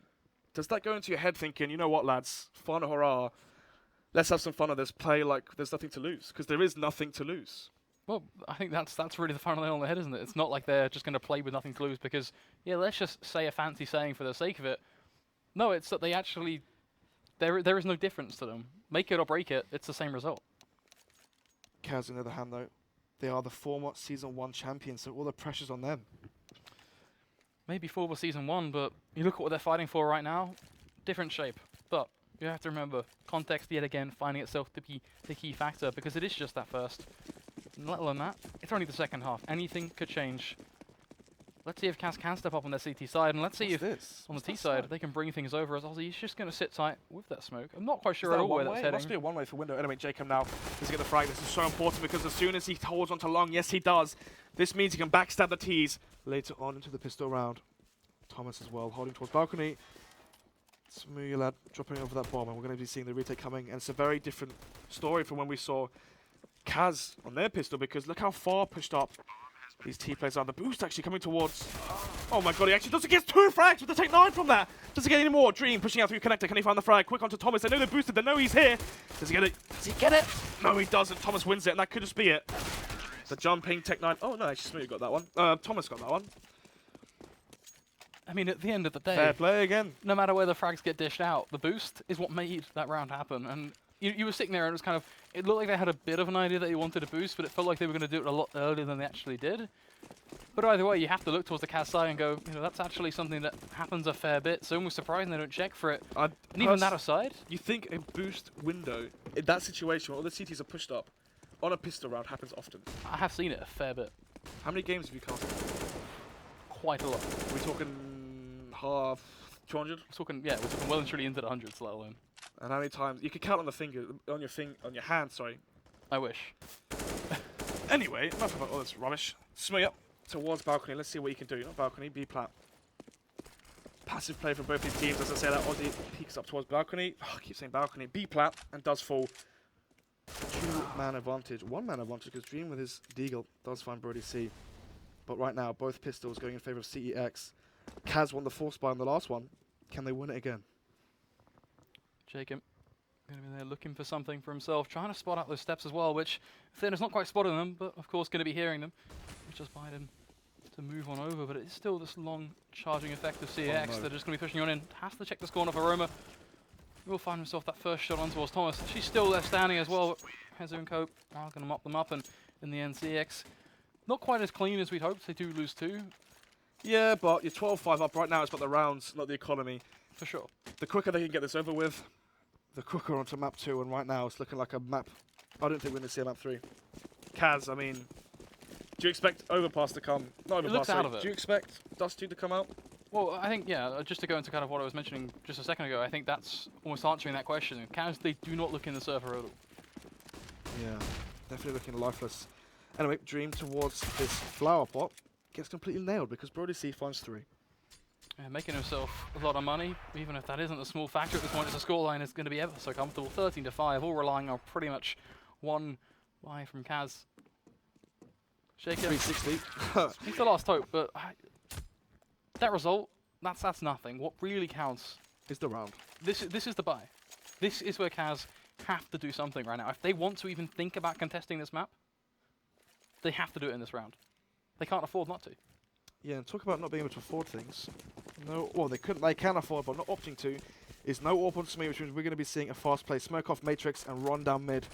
Let's see if Jacob can hold the line now. Flashes come through. He's not blind. Let's see. Spooya goes first. Gets 1, 2, 3. Oh, not the third because Brody C gets the reply, but after Jacob's already got 2, and the fast rotate comes in, it's all up to MCK. Can he get some more kills towards mid and hold off this attack? Brody C doesn't hear the M4 spraying at him and will fall. Another kill for MCK. Trying to get the third for himself this round is Cinder on the 1 versus 4. Any damage done to the economy of Kaz is all he needs right now. But no economical damage done. Instead, the only thing done in is Cinder's head because MCK rips it clean off. 13-6. A start for Kaz. You're going to need much more than a start if you want to finish this one. Well, it's all about the beginning. Not whether you reach the end or not. It's all about kicking things off. The beginning for Kaz and the end is very soon for CEX right now. I don't want to get too pessimistic. I mean, if Kaz can reset CEX twice, so win this one and then win it again, and we're looking at what, 13? Actually, I take that back. 13-10 or so. That's There's my point exactly. And at least so far, so good. It's going to be a bit of a bloodbath. Cinder going to try and restore similar successes. Dream there to pick him up with the orb, and now just looking for one more. But Rezu going to be ever so crisp. A headshot in return. The nade looking to fling on down. Does have the bomb on his back, of course. And 1v2 almost certainly a clutch that can be pulled off. Now, isolating these players, that would be the key approach, whether he can do it. Yeah, it's the bomb that's really important here. I mean, he has the Molotov, so he can actually molly off connector and use it as a vision impairing device. That's a word. A way to impair the vision of the CTs and cross that way. But instead, he wants to take the fight to them. Will he catch MCK off guard? Let's see who's on the ball. No one, because apparently he will... Well, that's a good flash, actually. Will MCK push based off that flash? Let's take a look. First frag going in favor. Oh, Brent Susie wins it. Oh, there's a second player there. I want to call GG, sweet. GG for that 2 versus 1, because Kaz will win it. Jacob does take down Rezu. Unfortunately for him, he did not expect both those players to be playing together, and Kaz playing it smart. Are you starting to see why I'm believing now? I mean, it was CEX having a very, very good CT half, and I mentioned the T half would probably be quite bad, just based off map record, how much they play the map, how much they dislike this map, and the fact that Kaz potentially have the better team play because this is a folding team. They only need 3 though, in fairness. The 3 they have right now is from a pistol round. That's very, very different between... I mean the future 3, but... Exactly. So, CEX are going to have to win versus full buys of Kaz if they want any chance of winning this. But the problem is though, Kaz need 8. 9. It's a tough task. I was going to say overtime then, but... It's undeniable, it's a tough doable. task, but they started to get their rounds together. At the end of the day, that is a positive in itself. So you know what, I'm going to board that train. I'm going to ride it right to the very end. Kaz, you go, girl. You make it work. They are going to begin to get themselves... You know what, we're going to let it happen, Snods. Thomas is going to be trying to clear out drop. And no real counter pressure coming in from Kaz. They're just going to pretty much give it up, hold towards it. They almost certainly know that it has been taken, which is why we're seeing Jacob just hold off towards window. Dream and Roma just making sure they look towards that second room to make sure no fatty pushes take place. And this is a smart response from Kaz because it means they're not giving things up too easily. Yeah, but when you don't give things up easily, it means that as soon as players fall, the bomb site is there. There's 2 frags already opening up the B bomb site, and you can see now, you mentioned they didn't get aggressive. When you don't get aggressive, there's no map control. So as soon as players fall, the B bomb site is wide open for the taking for CEX. And I mentioned they needed to win versus the full buys, but actually on their half buy, I mean, Brody C on a Tech 9 and barely any utility. It's looking like it could be their round, but Jacob could be the thorn in their backside and maybe change this. Cinder peeking unnecessarily there. Falls. Jacob does get the second one. Yes, he does. MCK rips the head off of Thomas, so we're looking at 13-8. Money as well is going to be so bad for CEX. They did get the bomb down, but it's not going to be good enough, is it? Yeah, it's going to have an everlasting effect at this point. 3,850, 3,200. 13-8, If Kaz can reset them again, then we're talking. I mean, that was a very big throw. Very big throw. Maybe they thought... Maybe I'll take 50-50 over anything at this point. You're starting to believe that's... honestly, I'll take that. maybe CX thought Kaz were going to save there. Maybe that's why they got a bit too aggressive. But anyway, Rezu now jumping through the crack and jumping out Smear as well. Let's see what they can do. Finds one. Any more, though. Dream is flashed off, and Thomas finds his head. Rezu as well gets the 3rd kill, and Cinder gets the 4th, and yeah. 14-8. Boys, this is not how like you hold up this. the site. Yeah, Break it down for me. that was uncomfortable to witness, to be honest. What pretty much happened, if you didn't quite catch it, was CX decided, so we've got pistols, guys, and what do we do when we've got pistols? Okay, yeah, we're just going to flash our way out. We're going to push very, very aggressive on towards the B site and always play for isolation. And what did they do? They got the first pick, then they pushed for the second on towards Fountain by just facing him with everything they've got, all of their might. It worked, and from there they took control, they've got the guns. CX, they've just taken back any sort of control they originally lost. Kaz had the money, and they knew CX were going to be on some sort of awful buy, even though the bomb went down. Molotovs, frag grenades, Well, let's flashes. talk, that's one thing. Utility is one thing. Let's talk about setups, okay?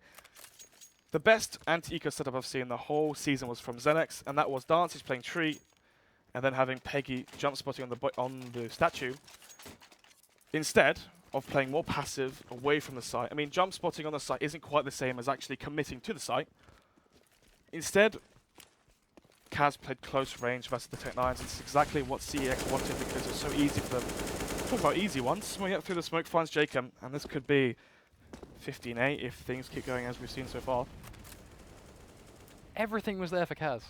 I think that's the most distraught, Which round are we frustrating talking? thing. The previous round, everything was there for them, and now they're in this situation where they've already lost one because Smooth decided, you know what, I'm going to spray through a smoke, and just the read from him is impeccable with that. CX now looking to cut them down from drop. They forced them back out again, and it's the same setup that failed for them previously, where they were passive. Aussie though makes it 4 versus 4. Roma as well. Here's the steps towards drop. Dream failing that flash though. Let's see what happens. Now Aussie on the B platform needs to get 1 or 2. Gets 1, not quite 2 though. So the 3 versus 3, this can be hard. Because it is still Dream on the B bomb site. He does fall, and now with Cinder finding that frag onto Roma, we're looking at MCK in the 1 versus 3 to save Kaz, but honestly, I don't see it. He did wait, in fairness, until he found the frag, but I think it's understandable at this point. Starting to almost see the end formally for Kaz. It's just Eagles. Yep, I'm just going to sit and just be disappointed, if I'm honest. What's that? Just because they had the opportunity to actually make it work and they throw it over the simplest of mistakes. Was it a misread or a miscall? If they know they're on an eco and they called to play that setup they had versus the anti-eco, that's a very, very bad call. If it's a misread, then fair play. The bomb was down. It's quite hard to know if they got 4.2k or 3.9. Or 3.8, sorry. Anyway, though, Dream towards stairs. That flash comes in. Half blind Smear. He's back on the ball, back on the angle, and back on the headshots. Dream falls. 4 versus 5 already. Yeah. 5 versus 3. Misread, miscall. I think both are just as frustrating. The both lights are on. Shouldn't be happening. The lights are Production knows certainly something on. we don't. I don't think production need to know anything at all. You just look at the map. You look at the scoreboard. It's not quite going to happen. MCK, he's in a 1v4 with a Deagle. City win this. Tagging on through away, and I've seen him win him in Pogs maybe. I'm joking, by the way. But in fairness, I've seen some pretty hilarious clutches in Pogs, but the point still stands. CX, they will win the map 16-8 in what certainly feels like a decisive manner. Decisive is one way to put it, and it's also Kaz's map pick. So 16-8 on Cobblestone. We are going to be going into Overpass, which is CX's map pick, and they beat FM only hours ago on that map, and I don't think Kaz have really watched that back. Yeah, it certainly I feels don't like think they've got time to watch that back, so Kaz are going into this completely dry, and CEX, let's see what happens. everyone thought this series was going to be going to the full 3 maps, but now people are sitting on the edge of their seats going, you know what, 2-0? Well, it's time to kick off that one. But in the meantime, we are going to go to a break. We'll be right back with that very second map very, very soon.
Imagine a typical gaming headset.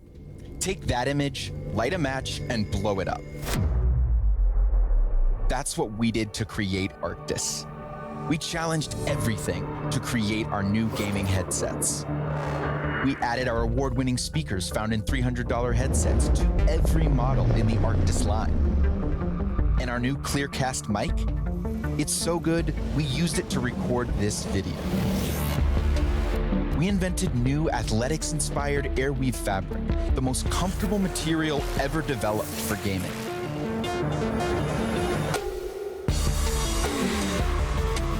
It's time to reset gaming. Rise up.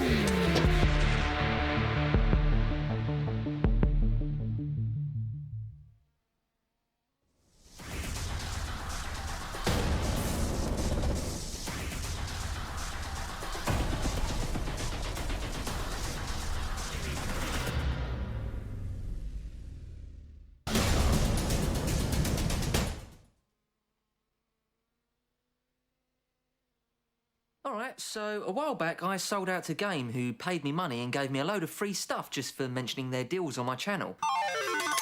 Well, Game have decided to offer the same sweet deal to any other gamers who fancy selling out to them. All you have to do is go to this website, fill out a form, and then their marketing people will be in touch, or something like that. In my opinion, you should all do this. That's just my opinion.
There it is. Hello, hello, hello.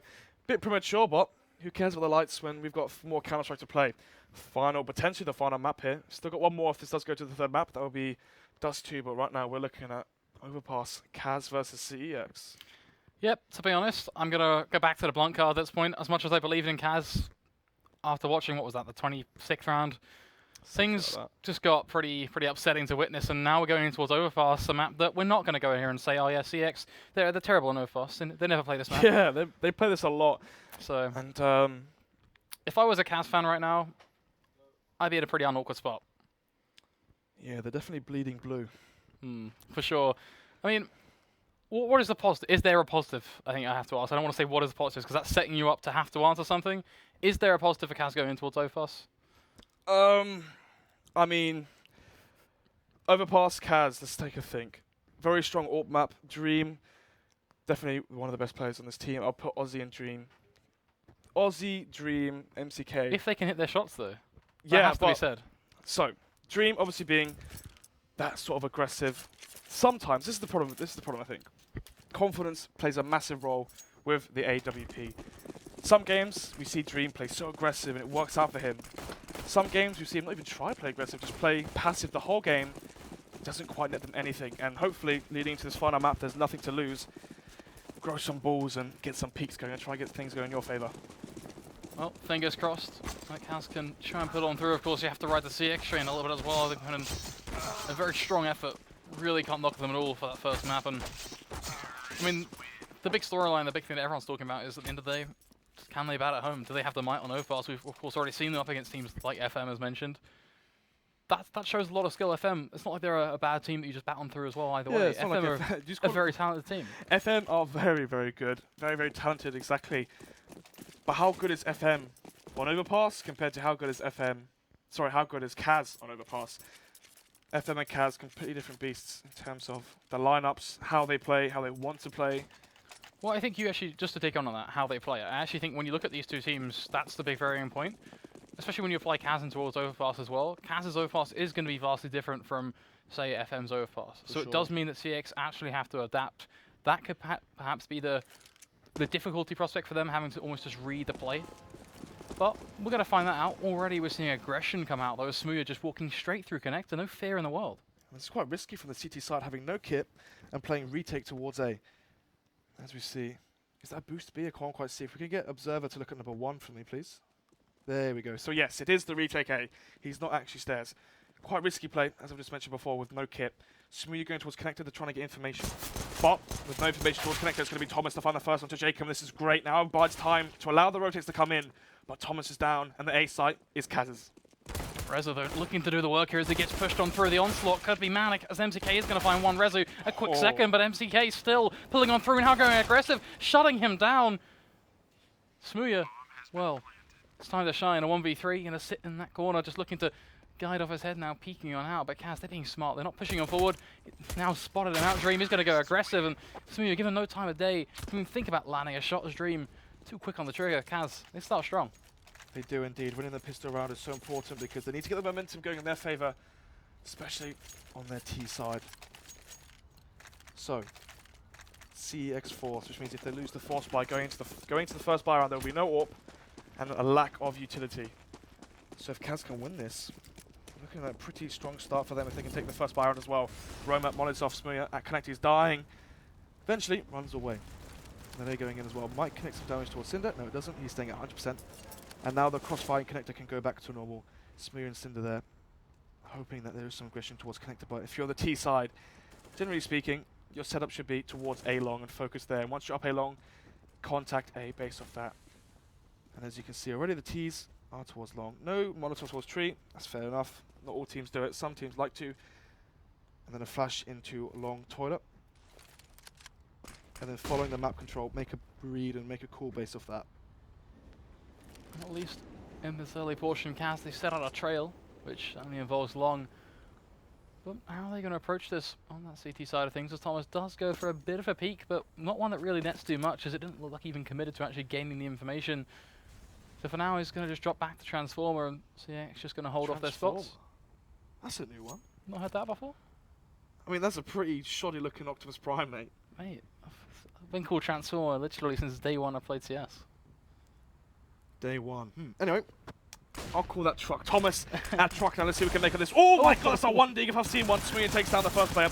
And now Thomas and Rezu find frag. Smee gets a second for his name. It's going to be Dream now, the 1 versus 3. Once again on the... Oh no, I believe it's on B there for 1 second. Anyway, spraying off towards Smee, 13 HP. Smee unnecessarily peeking there potentially because right now this is 1 versus 2 and Dream is close to both of these players. Pulls the bomb out. This could be bad timing for him, but he is darting on the site. It will be the CTs to squish him and push him from both angles. Take him down, and it's looking like the Decepticons fail. As around that Transformer area, they win it. I mean, what are we going to go with here? I feel like we have to make a decision. Please go Truck. Are we going with Truck? Yeah. Okay. I'm trying to think of... I'm trying to think of where I even picked it up from, to be yeah, honest. because honestly, I've never had someone call it Transformer before. It might be an old call. It might be a call from some random region. I don't know. I mean, the weirdest call, I think, foreign-wise, is Germans call a ramp or Mirage action. Yeah, I mean, I can see where they're coming from with that, to be fair. Anyway, Smula trying to get some eco frags and pat those stats because this is a HLTV match after all. 2 kills for him. It's still going to be the 4 versus 3. Thomas is going to try and make some money as well with that UMP as he just dives on in, has his pickings. Catches MCK as well, so more than happy with that end result. Well, why not finish it off with a tertiary on towards Jacob. For CX, that second round win has actually been hugely incremental for them on the CT side. It's woken them up, it's got them going, and because you want to be saying it's kind of woken up the belly of the beast per se, but we don't really get to see that just yet because they're still in this broken spot of economy. Yes, indeed. So the full eco coming out for Kaz. Hopefully seeing money being made right now for CEX. The module comes out, they will go through it. So easy pickings here for Brody. See, that's 600 to the bank, and that's 1,200 anymore. I can take that back because he's whiffing. $900 will do. And it's Dreamlast alive once again. Finds one. Can he get any more though? Try and take some guns and economy out of the CT's hands. And nope, Smoothie Lad finds him. It's going to be 1 for him this round. This is where things begin to be the show that we're looking for. Kaz on that buy. They got themselves what should be 5 flat rifles. There you have it, 5 AK-47s. They have a good chunk of utility. Not the best by a long shot, but arguably enough with those smokes as well. It's not really about the utility. It's more so the fact that with no AWP, it does really telegraph what they want to do. They're not going to play slow and play for picks. Want to group up, take B short, try and take monster and go from there. But as I'm saying that, they're actually going away from the fast set play. And instead we're going to see the double push from the CTs through connector. They open the door and they're trying to see if they can get a pick with Smooya's AWP. Even when on the T side, Thomas will go connect to Smooya, and Thomas will open the door and cover Smooya's other angles while he peeks. And even on the CT side, they do the exact same. So CEX really prompting Smooya to play well. You know, we saw how Lutzer played on endpoint. It's like he was on his own island in there. And now watching, you know, how Smooya's team play around him, it's very different. And it really does make a difference when you are AWPing, having your teammates to back you up.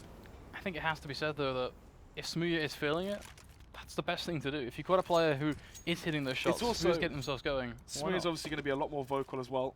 Yeah. Very controversial, what's the word I'm looking for? Personality. I think that's a light way of putting it. Demanding would be one. Still, that's more suited, yeah. He's definitely worth the talent, no matter what he says. Anyway. Look at this push though. Kaz going to get themselves set up to be timing. Reckoning straight on towards his B site. Smoothie though, this is where he needs to shine. Gets himself the first, looking now for a quick second. Brody on the site, and look at how hesitant they're being, scared. Well, just distraught, they're sitting in a corner. Kaz pressing W and actually moving onto the side is pretty damn useful, as they at least will get a bomb down, but it's a teammate. Where can they play from? Brody, just another to build on through this one. Smooya ending the life of Jacob. They brush through Kaz. Yes, we see 2 picks for them. But is that really anything actionable in comparison to the way that round went for CX? It's like they hear the AWP go off and just stunned. Usually I would say that, okay, they know the AWP's there, they kind of want to sit back, but literally the timing was unreal. Yeah, you do have to cock the gun, so it's not as if like he can, it's not as if it's an auto sniper where you can just rail people down. He's killed one player, you can still move around that Considering pillar. they didn't smoke it, there was huge opportunities, and it was the timing for me that stuck out. Smoke it. Anyway, Smith again for the fast pick, he will be smoked off and rushed. Instead, there's all Brody C. So we're up to Brody C now.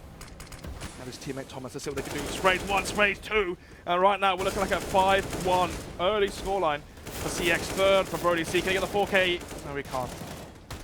Unfortunate scenes there for him. Jacob down to 1 versus 4. You can blame Thomas for that one, stealing it right out of his grasp. There's Rezu also going to fall, of course, but it's just an M4 for JChem. Has value to it, so not just a simple explanation. But what more can he do with it? And is he going to die? Well, we don't really get too much of a chance to even think about it. Almost an ace there for Brody C. Unlucky there. I'm not going to be complaining at this point. 5-1 lead for CX on the CT side. Roma right now 0-0-6. Hopefully we don't see James Bond come out to play. Not really what you're looking for, to be honest, when you're in the second map of a BO3. It's an unfortunate start for Kaz. Do you see a light at the end of the tunnel? I'll be coming up to... I mean, have these rounds been close? Not really, unfortunately. Have to preface that. The only round Kaz has won so far has been their pistol. That was a very good pistol round. I'll give them that. Very, very well played there, but losing that force buy seems to have completely halted their momentum. And right now they need to find a refooting and try and build something off that. Roma now as well towards connector. No one's here, so he will stay in the 0 frags for now. Hopefully by the end of this game, or round even. I would hope by the end of the game, Yeah, let alone the round. I really do hope after the game he finds more than 0. Hopefully though after this round he will find a few for his name, and we can see Kaz making the comeback, because if they start losing these rounds and these full buys, how many more rounds can they give up before it is just too late?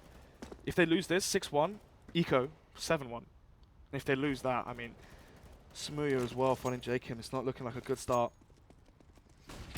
The way I look at this right now for Kaz, in this round, they don't really have a goal. They're trying to spot them out. Thomas now just going to be the man to pluck apart this puzzle as he finds the first. Seen that. Looking for a second. He's going to get caught out, but look at how much damage he's been able to do before he falls. Yes, it was a messy spray. Lanadel spray, of course, from the Roma side of things, will look to do the work for him instead.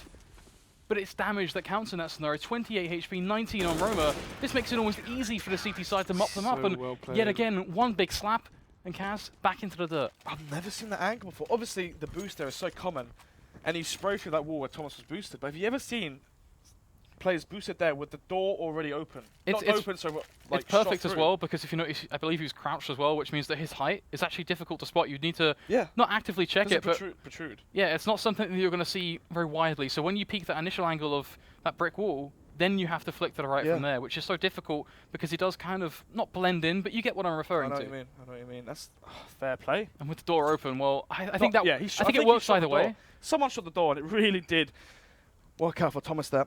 Obviously, one of the reasons why we may not have seen it before is because you saw what happened there. That wood is very thin, very easy to spam through that, and he did die for the 1-for-1 trade. But all the information, the damage done there, definitely worth it. It's still huge value. And then the setup as well that came after that. Smuya watching the left side pillar, Brody C watching short. They all covered that. They all had trust in their teammates to cover each other.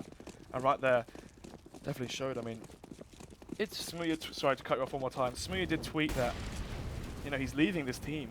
But right now, it is looking like a team and not a mix. I think the biggest thing that really highlights that point is CX. They're just playing a game of chess with Kaz where they know every single move that Kaz are going to make 3-4 steps before they even consider doing it, which means that every single time Kaz make a push, they're always set up with some form of counterplay. I mean, look at this right now. The minute their backs are turned, Thomas peeks. They do get the trade thanks to Dream. But how far is that actually willing to go for them? Because look at the aggression coming in now from the CT side. They've put Kaz in a box. They try and force their way out. They do get some position to be garnered by Jakem. But it's not just an AWP pinning him down. Look at Cinder's position. Yeah, there's no way in hell Jakem can predict where Cinder is. Ooh. Oh, that's a crispy shot, that is. Smuya falls 4 versus 3 right now. And finally, Kaz had the lead, but it's going to be thrown away as... Is he going to get knifed? Nope, Cinder just playing with his food at this point, isn't he? He's waiting to see if anyone else is going to push, and from there, can get that pick. I know what he's doing, that's why it's not funny. We've already seen that water. These players aren't even looking at it, what are they doing? Where on earth are you watching? He gets 1-for-1, but gets all the information right now. 2 versus 2, kits on both of the CT players, and nades, most importantly. Rezu from Monster. Again, none of the Kaz players are watching this position. Excuse me?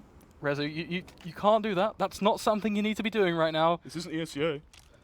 Yeah, you need to... Okay. It's the love tap. Let's just reset for a second. Let's just move backwards in time. Not quite sure what the game plan was with that, but nonetheless, they've got the read on Fleek. One player going to be heading in down through mid, one over towards long. It's going to be a flat 2v2, all to play for. Cinder looking like he wants to take the peak straight up, and there's no one there to contest. The T-side falling back through. Smoke, 2 flashes, and the kits So if they smoke off the bomb here, here it is. Oh, That's a smoke and a half. fail. Optimus Prime just shoving him and pushing him out of the way. Doesn't want that smoke on the bomb. Bit of a T-sided transformer. Anyway, Rezu kills Roma. Dream kills Rezu. Let's see what happens now. Cinder. Dream has no reason to peek and he's giving him one now. He's faced again! Time! How many not of the chances? essence right now for the CTs because he's going to hold this and stick it. But Dream, does he expect it? Yes, he does. Spray him down and he will. How many chances does Dream want? And how many chances is CX going to lose? I mean, he played it very well. He didn't overcommit. I was worried when I kept saying he's peeking again. I thought he was going to commit, but he played it well. He played it smart. He just, you know, didn't fully commit to the spray and instead just jiggled for the information, realized it was on the bomb, let the time go down. It's that risk again for me that sits in the back of my mind. But nonetheless, at least it's something on the board now for Kaz to try and work with. But what sticks out, and it's a very sore thumb, Kaz can't go into this with rifles and at least be happy with a couple. They just get one sultry AK-47. Ina Kalashnikov to their name. Smooth lad in connector as well, jumping around. Dream there. Let's see what happens now. Brody falls. What's going to be the reply from Thomas? But Thomas dies as well. MCK of the M4 picks it up and they know where Cinder is. They've seen him towards Brid. Can Cinder find anything? No, he can't because Roma is on the ball. And now let's see what Rezi and Smooth's reply is. They find themselves that initial pick. Smooth now looking to dive on through.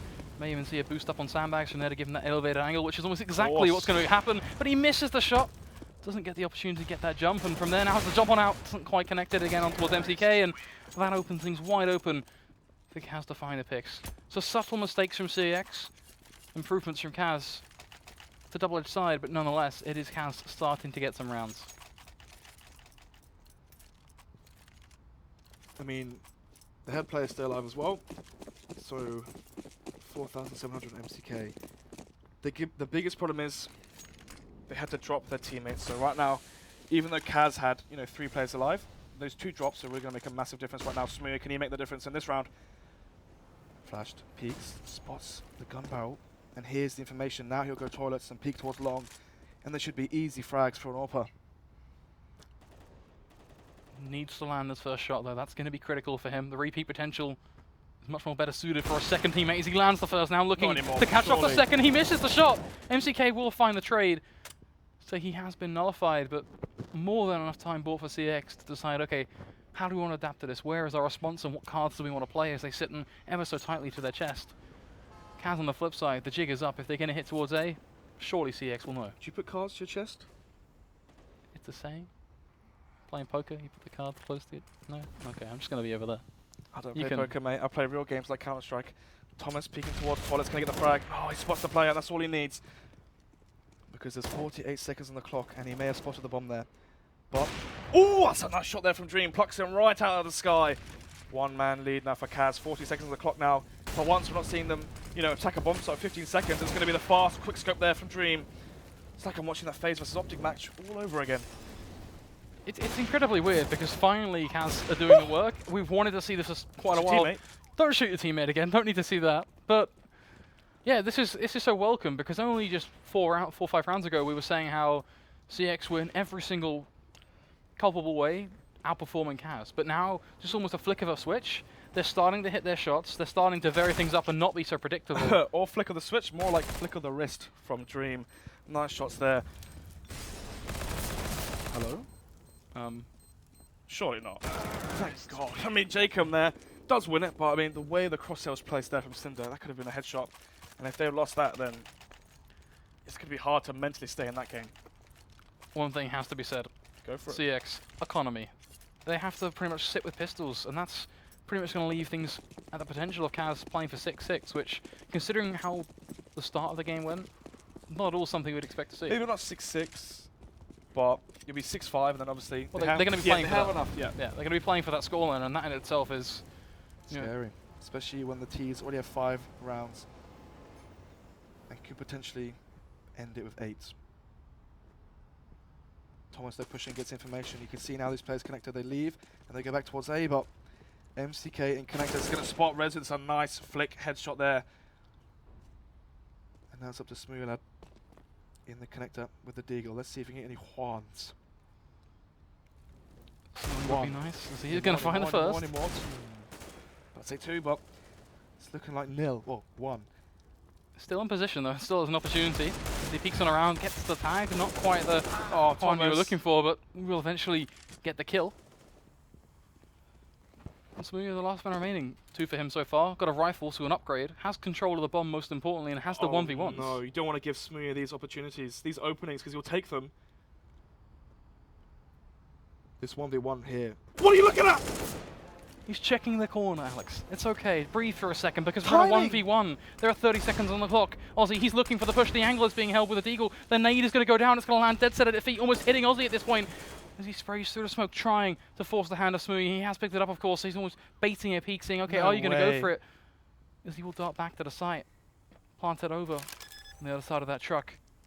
A 1v1 aplenty. Smooya, he's taking an inch. Can he play for the mile? You must be so frustrated if you dream. Checking that opposite corner to the stairs and connector at that exact moment. And now with no kit and where Ozzy is, it's going to be nearly impossible for Smooya to win this. No Kevlar either is just another problem built up on a very long built-in list at this point. As Ozzy is just going to sit tight in that corner. No need for him to overface. If anything, he can just wait. Yeah, aim punch seals the deal. Even something on the head there. Don't think it's quite as intimidating, is it? Not really. It's not really. I'm just going to shoot the ground for. Yeah. 6-5. 1 round behind now for Kaz. But it shall be the full buy for CEX, the AWP on Smooya lad. Let's see where he's going to use it. Only a flash to his name though, so buying this expensive gun takes away from other areas of the budget. That's going to be the utility. Smooya going to line themselves up. They'll be able to do some work here. Smooya, of course, backed up by the rifler of Rezu. But bit by bit, he decides to seclude himself, just wants to fall back almost, doesn't quite want to commit to the up-close and personal angles, and I like this, but it does put Rezu in a bit of a situation where he has no support for himself either, just one man, one rifle. And one blind man at that now. The flash is going to just do so much to him and eventually leave him lifeless. Lifeless is one thing, but tilted is the other. Jumping headshot. Not really jumping headshot, but you get the idea. Jacob does win that duel versus Rezu, and that gets a lot of map control and applies a lot of pressure to the CTs now as they have to retake it somehow. Thomas with the aggressive angle. But a good read here from Kaz. They know that one of these B players is going to have to rotate off of the B bomb site towards A. And with the 2 on A, the 2 on B, it's going to make it 2 versus 5 at this B bomb site. Brody C and Cinder going to have to go huge. Good frag. But the real big contention point is going to be that B site as mentioned. Dream and Roma, they're ready to combine. Brody, the first in line to fall. Cinder is going to find one. They're looking towards short, able to claim the life of Ozzy. And at this point, a what screamed an almost surreal exception as MCK finds himself back-to-back shots on towards Smooya and Thomas. And Leafless pitted yet again at a 1v1. What can MCK do here though, as he wants to plant the bomb around that pillar nice and quickly, not allow Cinder just a free roam peek, which is something that he will get unscathingly on towards short, but not one that's going to net him with a frag on towards MCK, but he does peek it. And to be honest, the contention there did not favour MCK at all. The way he was playing that could have been better decisions to be made. He expected him to rotate towards Monster because there was no vision of Cinder after he killed that player towards B short. At that point it is 50-50, so good read from Cinder though. He saw where the bomb was planted and didn't overthink himself, thinking, you know, the bomb's down, he had time to move. Maybe he's water, maybe he's already up B short, maybe he's not B short, sorry, maybe he's already on bridge, maybe he's graffiti, you know, all those things go through your head. But Cinder with a good read there. Wins it for CEX. We're looking at a 2-round lead right now, and the money is awful on the Kaz side as they only do have the quasi. Oh, that's more than a quasi. Well, that's a force buy in my eyes. 500 a few of those players. They need to win this, otherwise it's looking like potentially. I mean, if CEX win this, we're looking at what?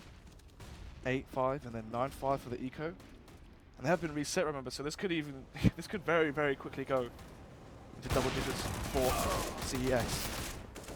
Rezu going to try and make it happen. We'll find one, and they do a lot of damage to this push. Smooya now playing much further back and just trying to make sure he doesn't get caught off guard. And he does the work at the end of the day to make sure that Kaz don't get this binding opportunity to storm on through. They do get an upgrade, but even though they still have a Tech 9 in play, they're still running towards the A site, bear in mind as well, which a hold going to be ever so present to Cinder. He holds towards Truck. Smooya gets a shot of his own, and one by one, Kaz, they find themselves knocked off a piece. As 8-5 is the scoreline, and the economy is the brutal point. for the T side.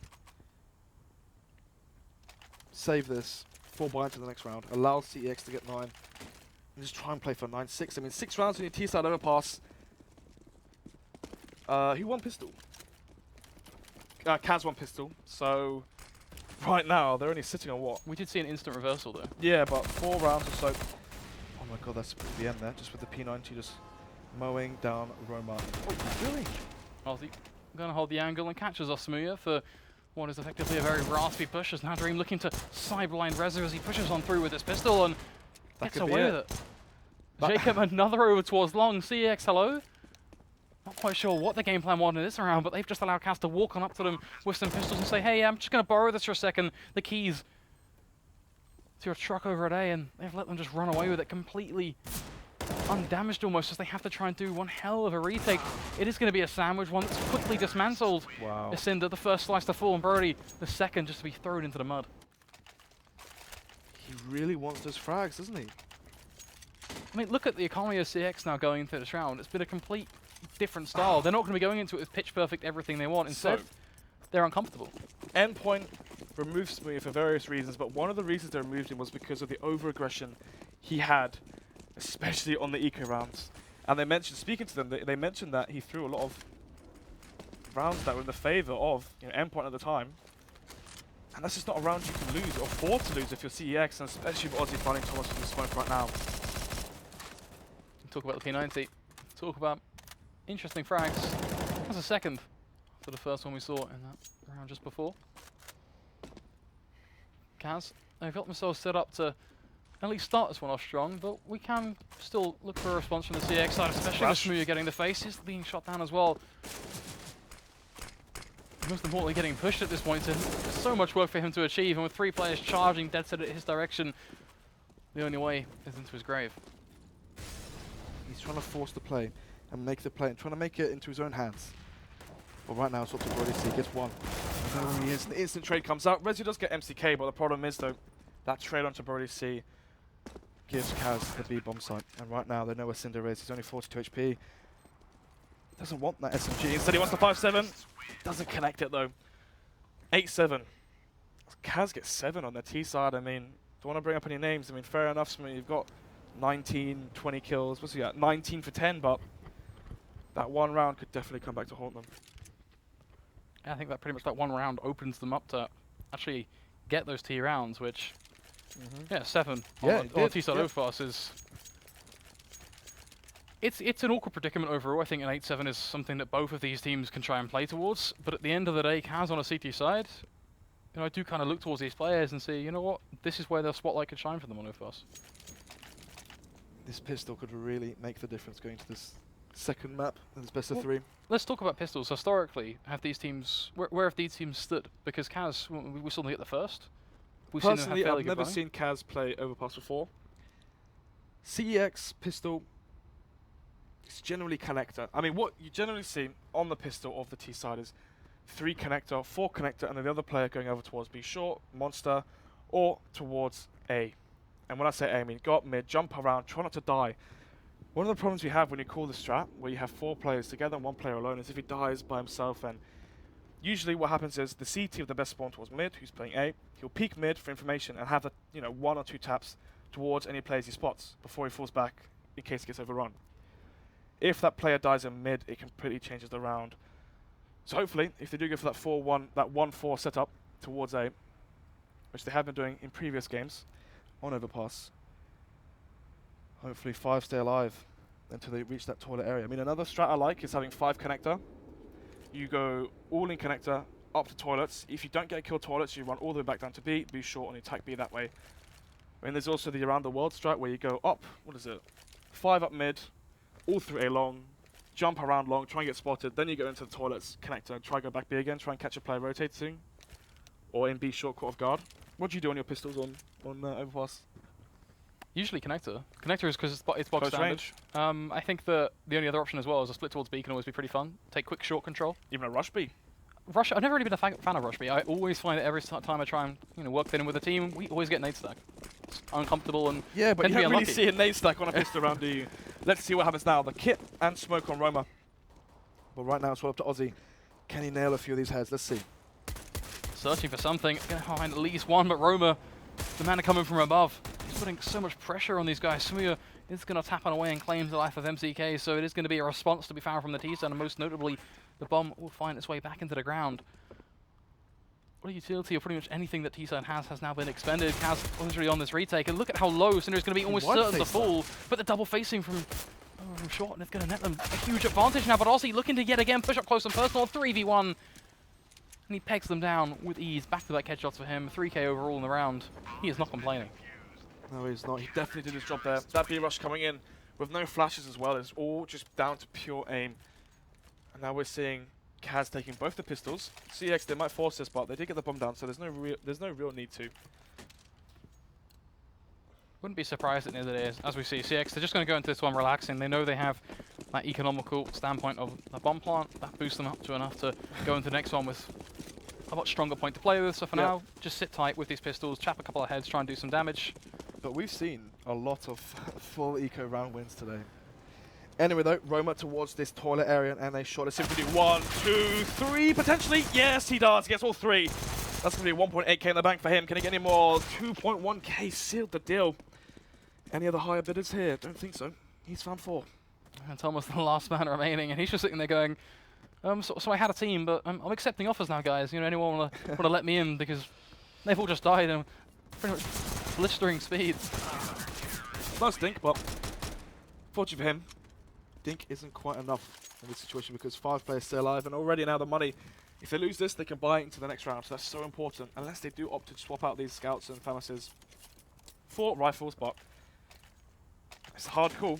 Actually, they will drop the scout, and they will pick up that M4, so fair play.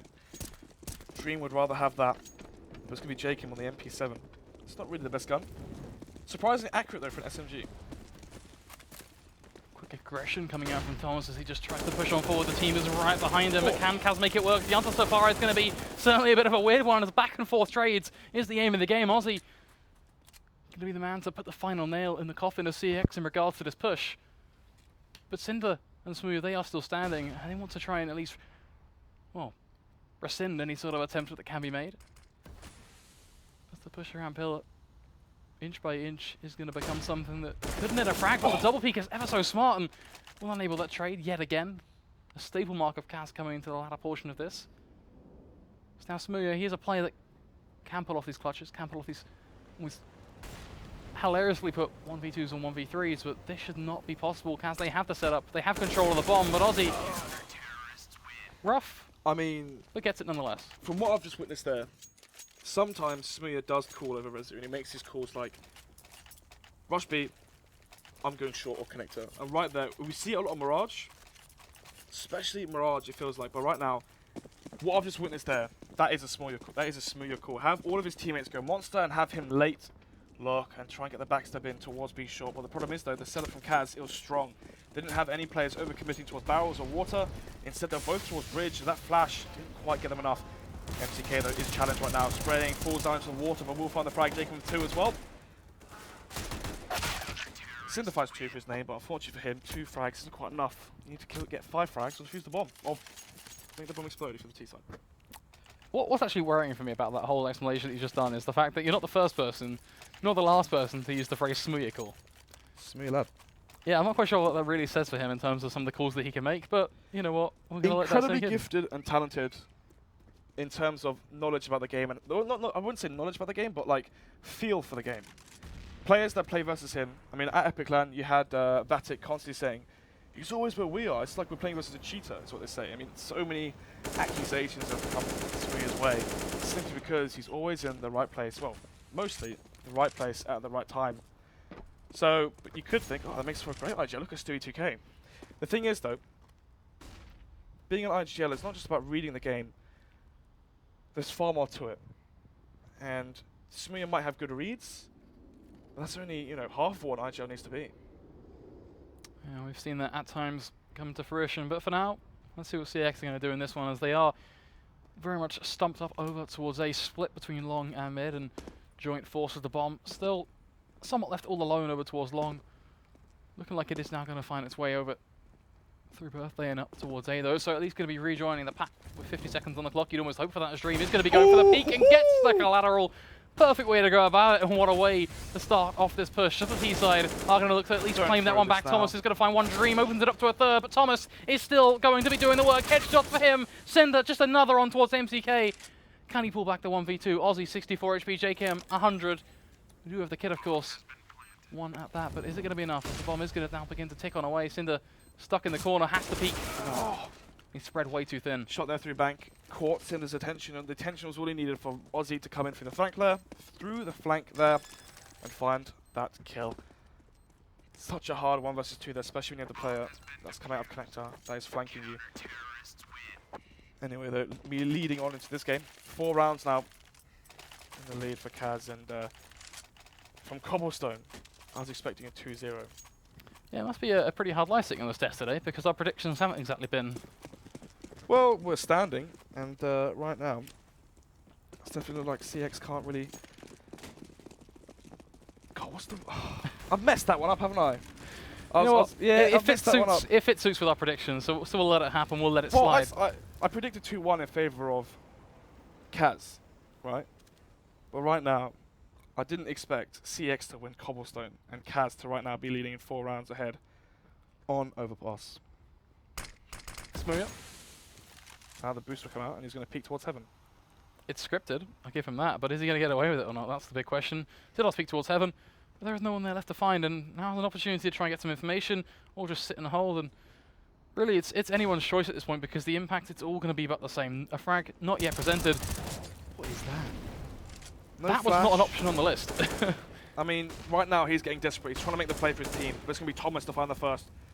Smokes off water now, good smoke, but the Molotov will actually mess it up, so clear vision for Dream to just take down Thomas. Jacob as well, holding the nice line there towards B short, and Cinder down the 1 versus 4. Not too much you can do here.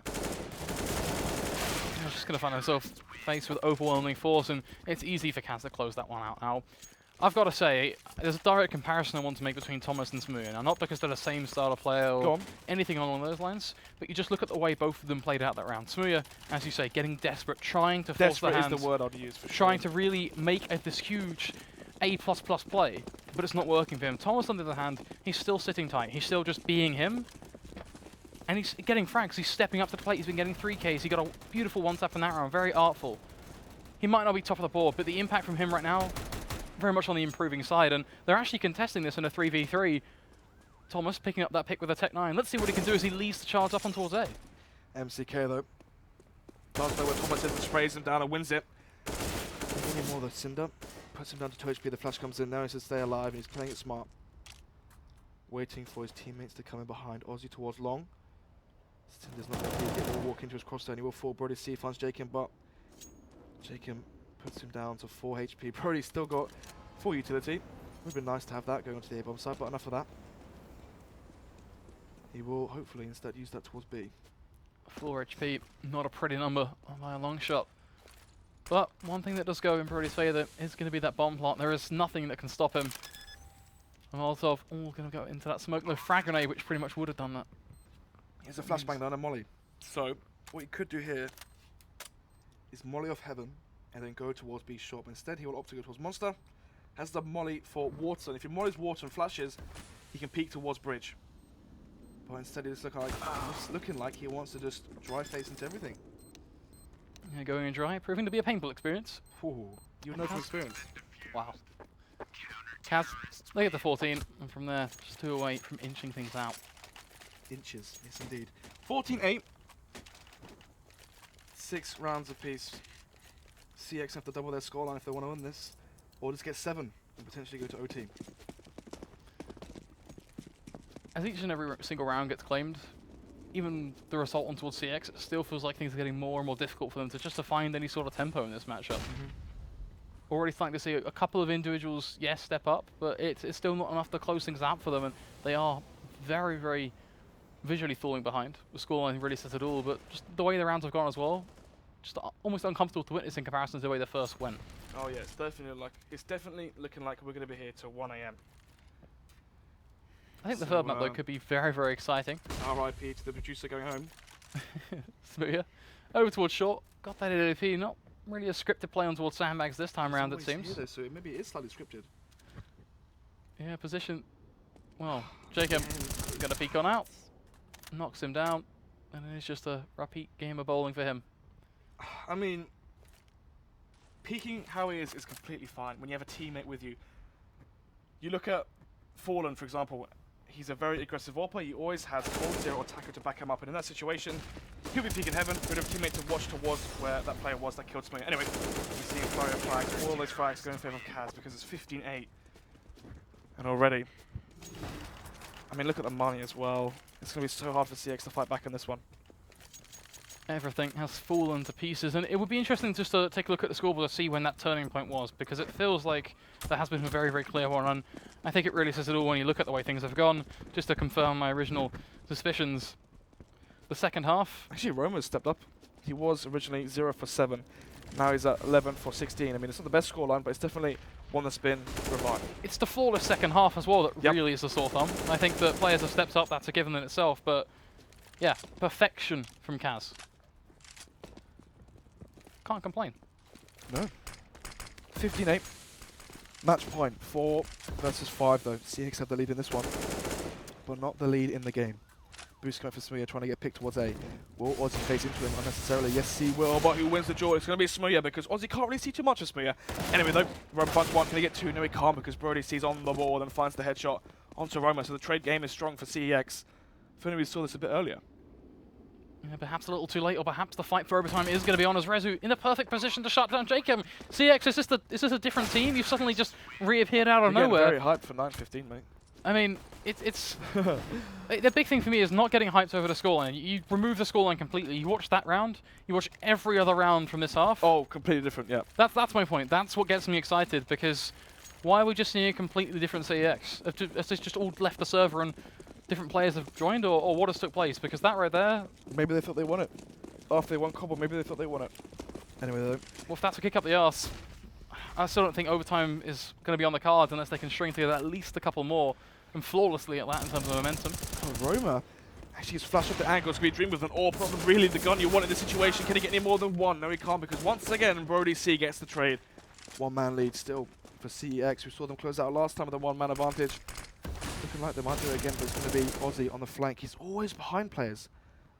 3 versus 2 now. Low HP on Smear as well, so the bomb going down.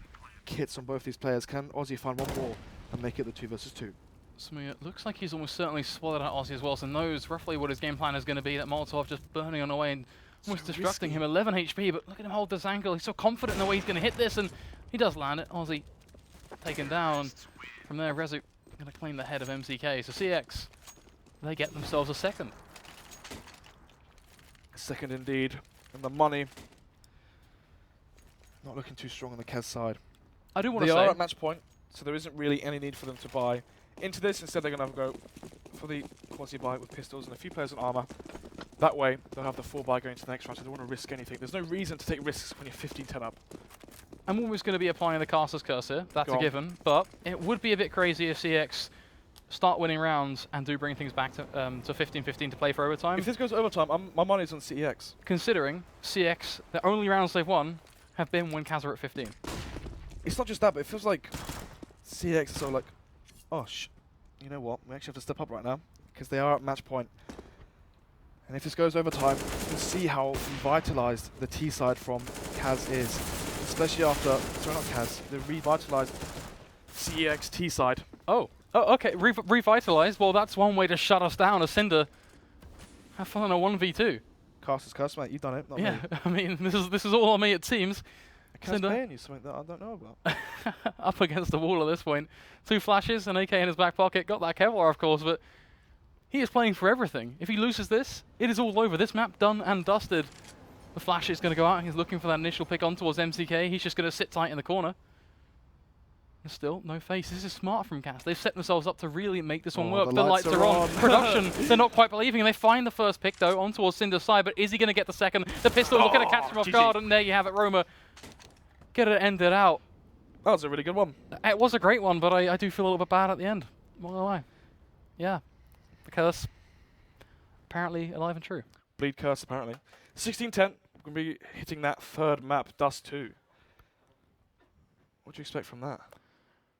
I mean, if CX can carry on the form in terms of team play, I mean, when I spoke to the players and I said, what are your best maps? They said Train, Dust 2, and Overpass.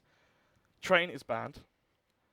Dust 2 is the next map. Sorry, Overpass, they just lost. And Yeah. Dust 2 is the next map. I mean, We got there.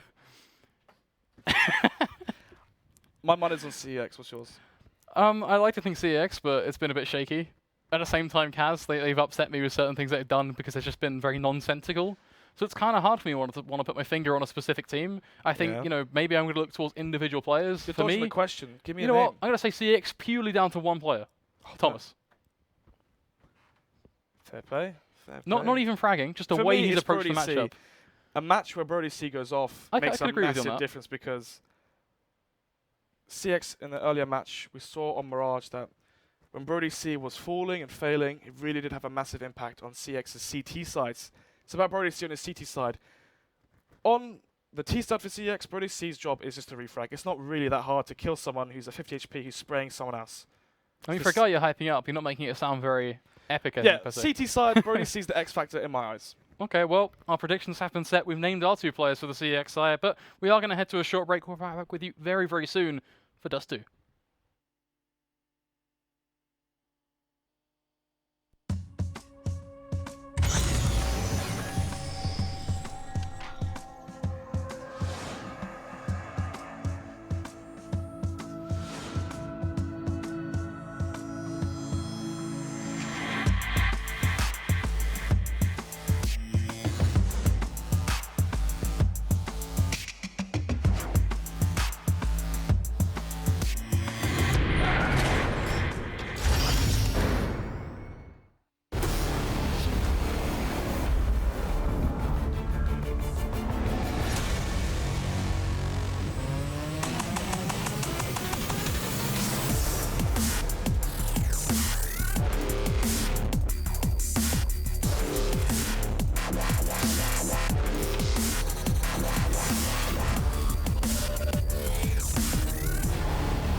Imagine a typical gaming headset. Take that image, light a match, and blow it up. That's what we did to create Arctis. We challenged everything to create our new gaming headsets. We added our award-winning speakers found in $300 headsets to every model in the Arctis line. And our new Clearcast mic? It's so good, we used it to record this video. We invented new athletics-inspired airweave fabric, the most comfortable material ever developed for gaming.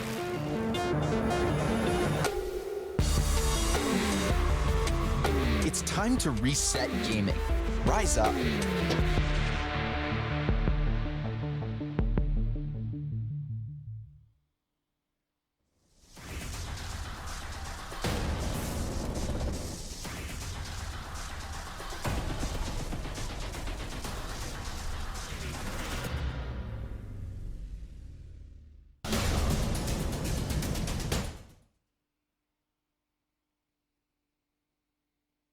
Alright, so a while back I sold out to Game, who paid me money and gave me a load of free stuff just for mentioning their deals on my channel. Well, Game have decided to offer the same sweet deal to any other gamers who fancy selling out to them. All you have to do is go to this website, fill out a form, and then their marketing people will be in touch, or something like that. In my opinion, you should all do this. That's just my opinion.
Sleep till I come home.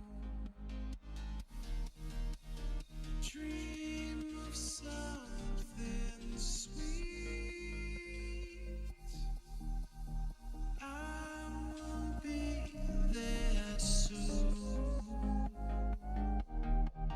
to wake you so discreet.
Sleep till I come home. Dream of something sweet. I'll be there soon to wake you so discreet. Windows got the sun. Doors and us through.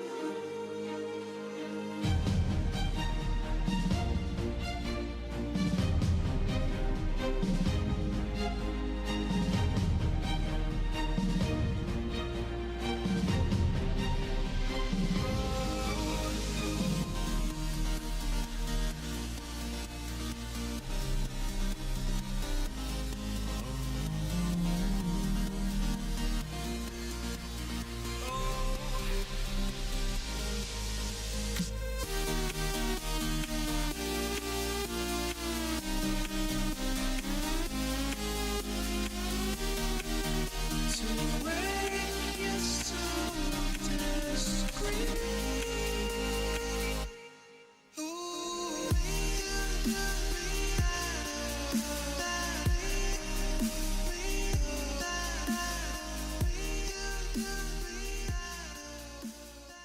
Through this thing. So I have to take this. Yeah.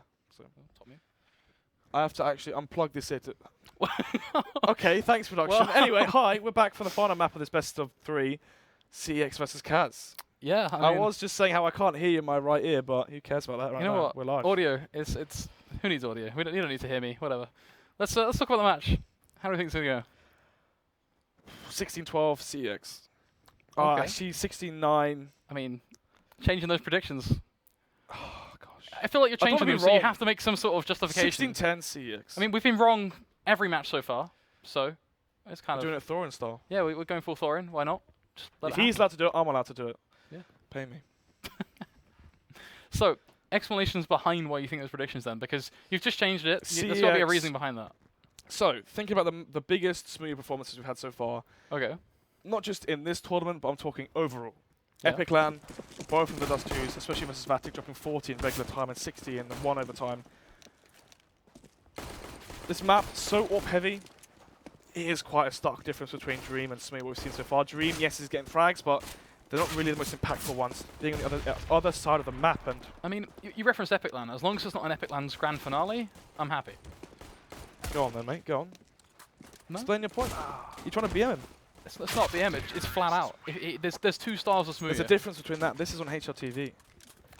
Just wait. I was the one apparently BMing. That's not BM. That's just, you got to get the stats somehow. My point on Smooth, just to actually put some factual basis behind it, because I'm all for that. I'm all for that. There's no need to make comments without any actual basis behind them. No, it's good things. I mean, having a 1.26 rating. Yeah.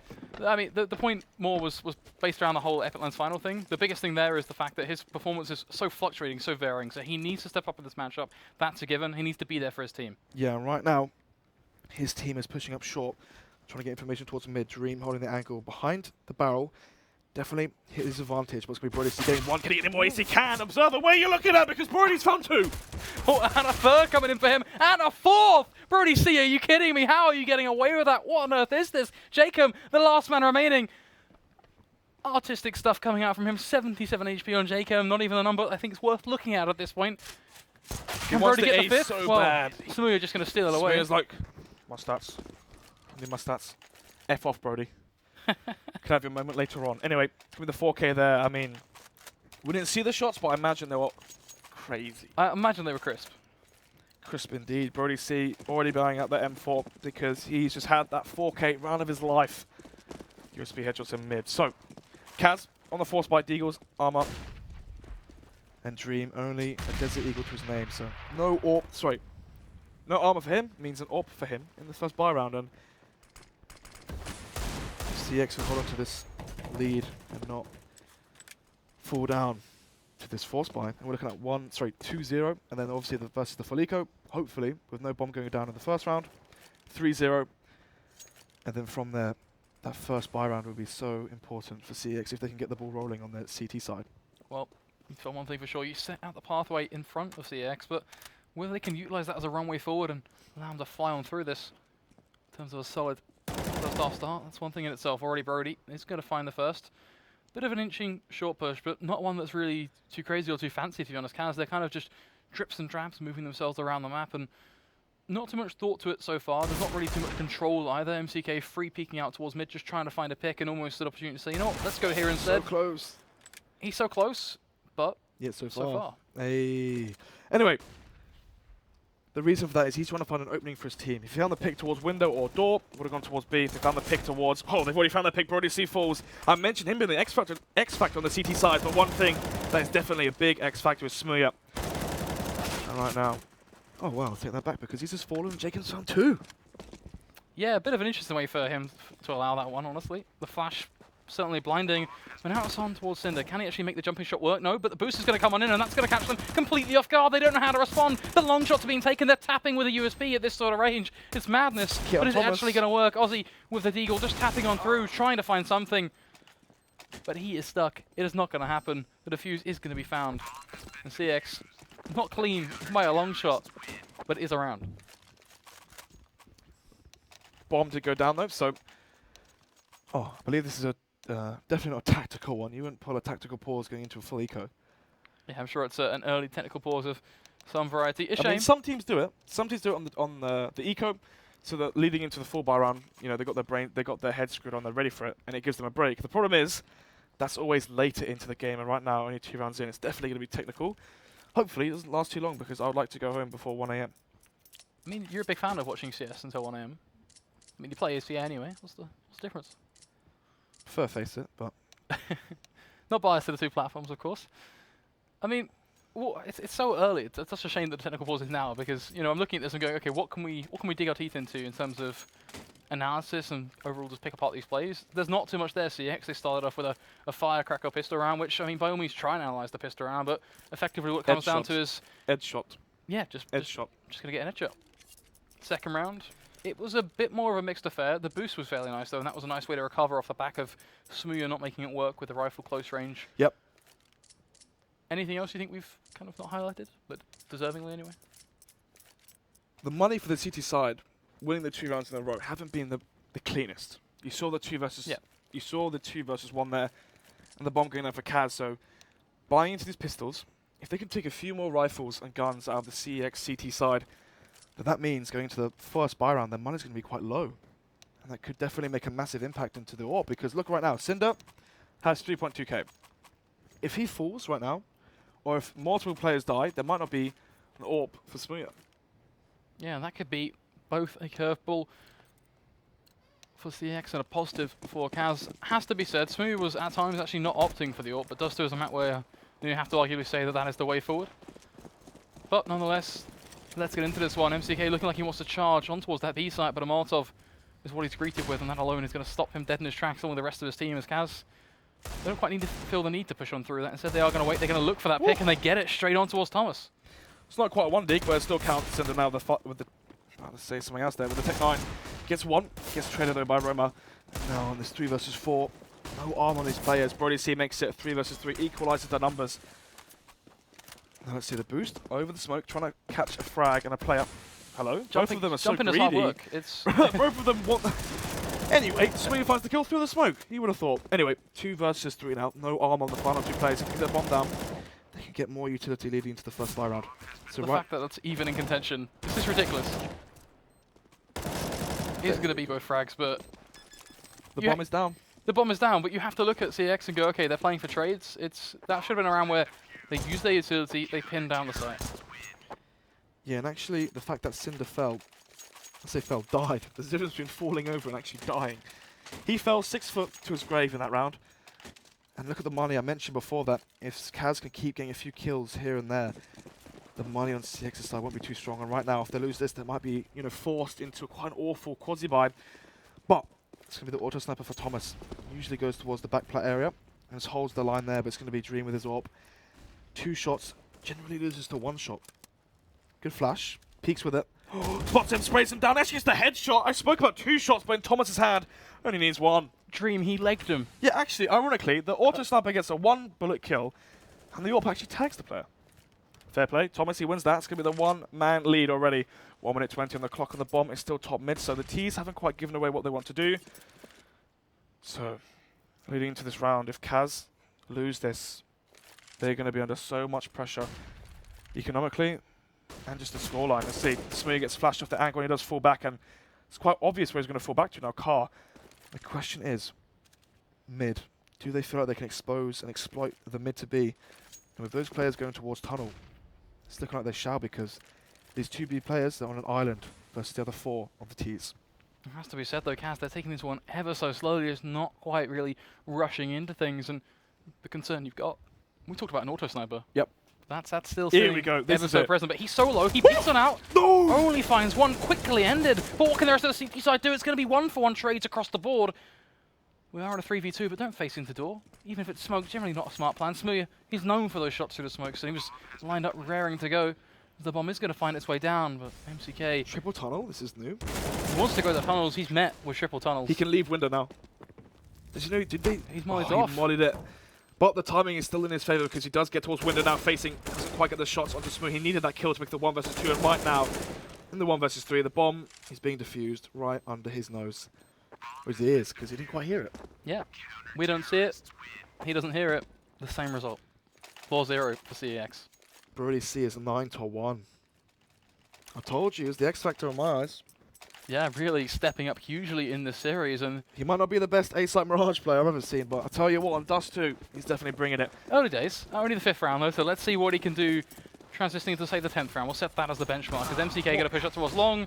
Smooth, he's always going to take that shot, and he's always going to hit it. Now the boost onto site is going to peer into pit. Holding the left side angle, Dream is in pit right now, or about to go into pit. Jake as well. Oh, my read's wrong. This player, Carl, then rescue towards Carl. Let's see what he can do. Doesn't do anything because he's flashed and completely blind. Jacob finds 1, 2. But it's going to be a double reply for Thomas before Roma can trade him. 2 versus 2. They know where Smee is. He's only 13 HP. So it's going to be so hard for him to get anything out of his position. Especially now because he does fall to Aussie, because Aussie finds 2, and that's 2 versus 2. 1-4. That sole play base in that round came down to flashes. If the Yep. flashes were not thrown from Kaz, would have been completely different, but they were literally perfect. Every single player on that push was blind. I wouldn't say every flash was perfect, because the player that died first What? went before the flashes came. I'm looking But at the apart CT from side. that, yeah, apart from that, perfect. And now Yeah. the smoke, so the flash will flash short. So there's 2 players that are boosted right now, trying to get the early frag, will be flashed. And now Roma can peek and get him, maybe? Smoothie whiffs, he's going to re-peek it. Of course he is. Smoothie lad. Let's see. Confident. Does he catch it? No, he doesn't. Gets cold feet and falls back. Flash of the angle. His teammate Brody C, he's still there. Smokes off the angle. Pretty bad smoke though. Having some thoughts, Ozzy, just to saying, you know what, do I want to tap this or not? Smoke that. Yeah, the communication seems to be a bit awry. I think he realised it was a bad smoke, so getting Smear to smoke it as well. 2's better than 1. Molly out towards the cubby. And now all the pressure is on Rezu with this UMP. Let's see what we can do. No flash. It's going to be dry peaks. Doesn't even get one. Ozzy gets the frag. And now Jacob stomping up short. Let's see if we can find any players. Brody C faces but does fall. Cinder finds the frag on Roma. It's a one-man lead for Kaz. We saw beforehand once they have the one-man lead that Jimmy don't lose it, but the whiff from Dream might end up haunting him as he slowly faces towards the players. Flash comes in. He's flashed at the angle. The peak comes in from Cinder, but he is traded by MCK. We need to see some sort of quick, long aggression coming out from Thomas now. He has to bite the bullet and go, because if he doesn't, Kaz, they're going to take even more control of short. And the harder they dip their fingers in, the tougher it is going to be for them to retake. Smooth lands a shot on towards Jacob. The smoke is going to go down towards Cross. A bit of a dodgy one, but that's not really what counts at the end of the day. It's all about their aggression towards short and how they can calculate it. He's smoked off. The kid's on Smear. He's jumping. He's trying to tag him up. Will he get it? It's all down to RNG at this point. It's all RNG. Smear kills him. No time. Ozzy, mate. Should be playing Hearthstone, not CS. Completely top-decked him, I believe the term is. I don't play card games. Halfling caster gonna love you. Yeah, RNG played a pretty big factor in that round. Just couldn't quite get it towards the end, but at the end of the day, time still favoured them. They were able to pull through. Smooya gonna bear down in towards mid. Oh, not like that. When you smoke off mid doors, the only place the T-Alpha's going to hold is the top of that smoke. The only place you can peek from is the top of that smoke. So if you do it, you have to peek when the smoke blooms to catch the player off guard. But unfortunately for him, Smooya just walks into exactly where Games Crosshair was. But enough about that. Early frags come in. 5 players alive now. Cinder's going to try and save this AWP, maybe. It was the full save going into this. Only the AWP saved on Smooya. That's why he did go for the pick, because he tried to make it 5 versus 4. So the play was right, the execution wasn't. Look at Rezu. He is right behind Roma, and he doesn't even realize it. Decides, you know what, I don't need a knife. I'm just going to tap with the pistol and get myself the rifle.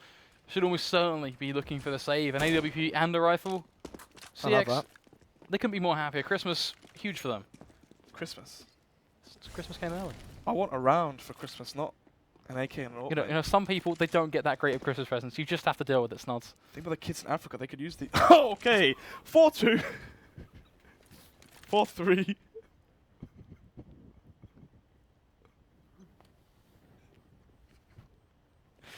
That is not something you can say.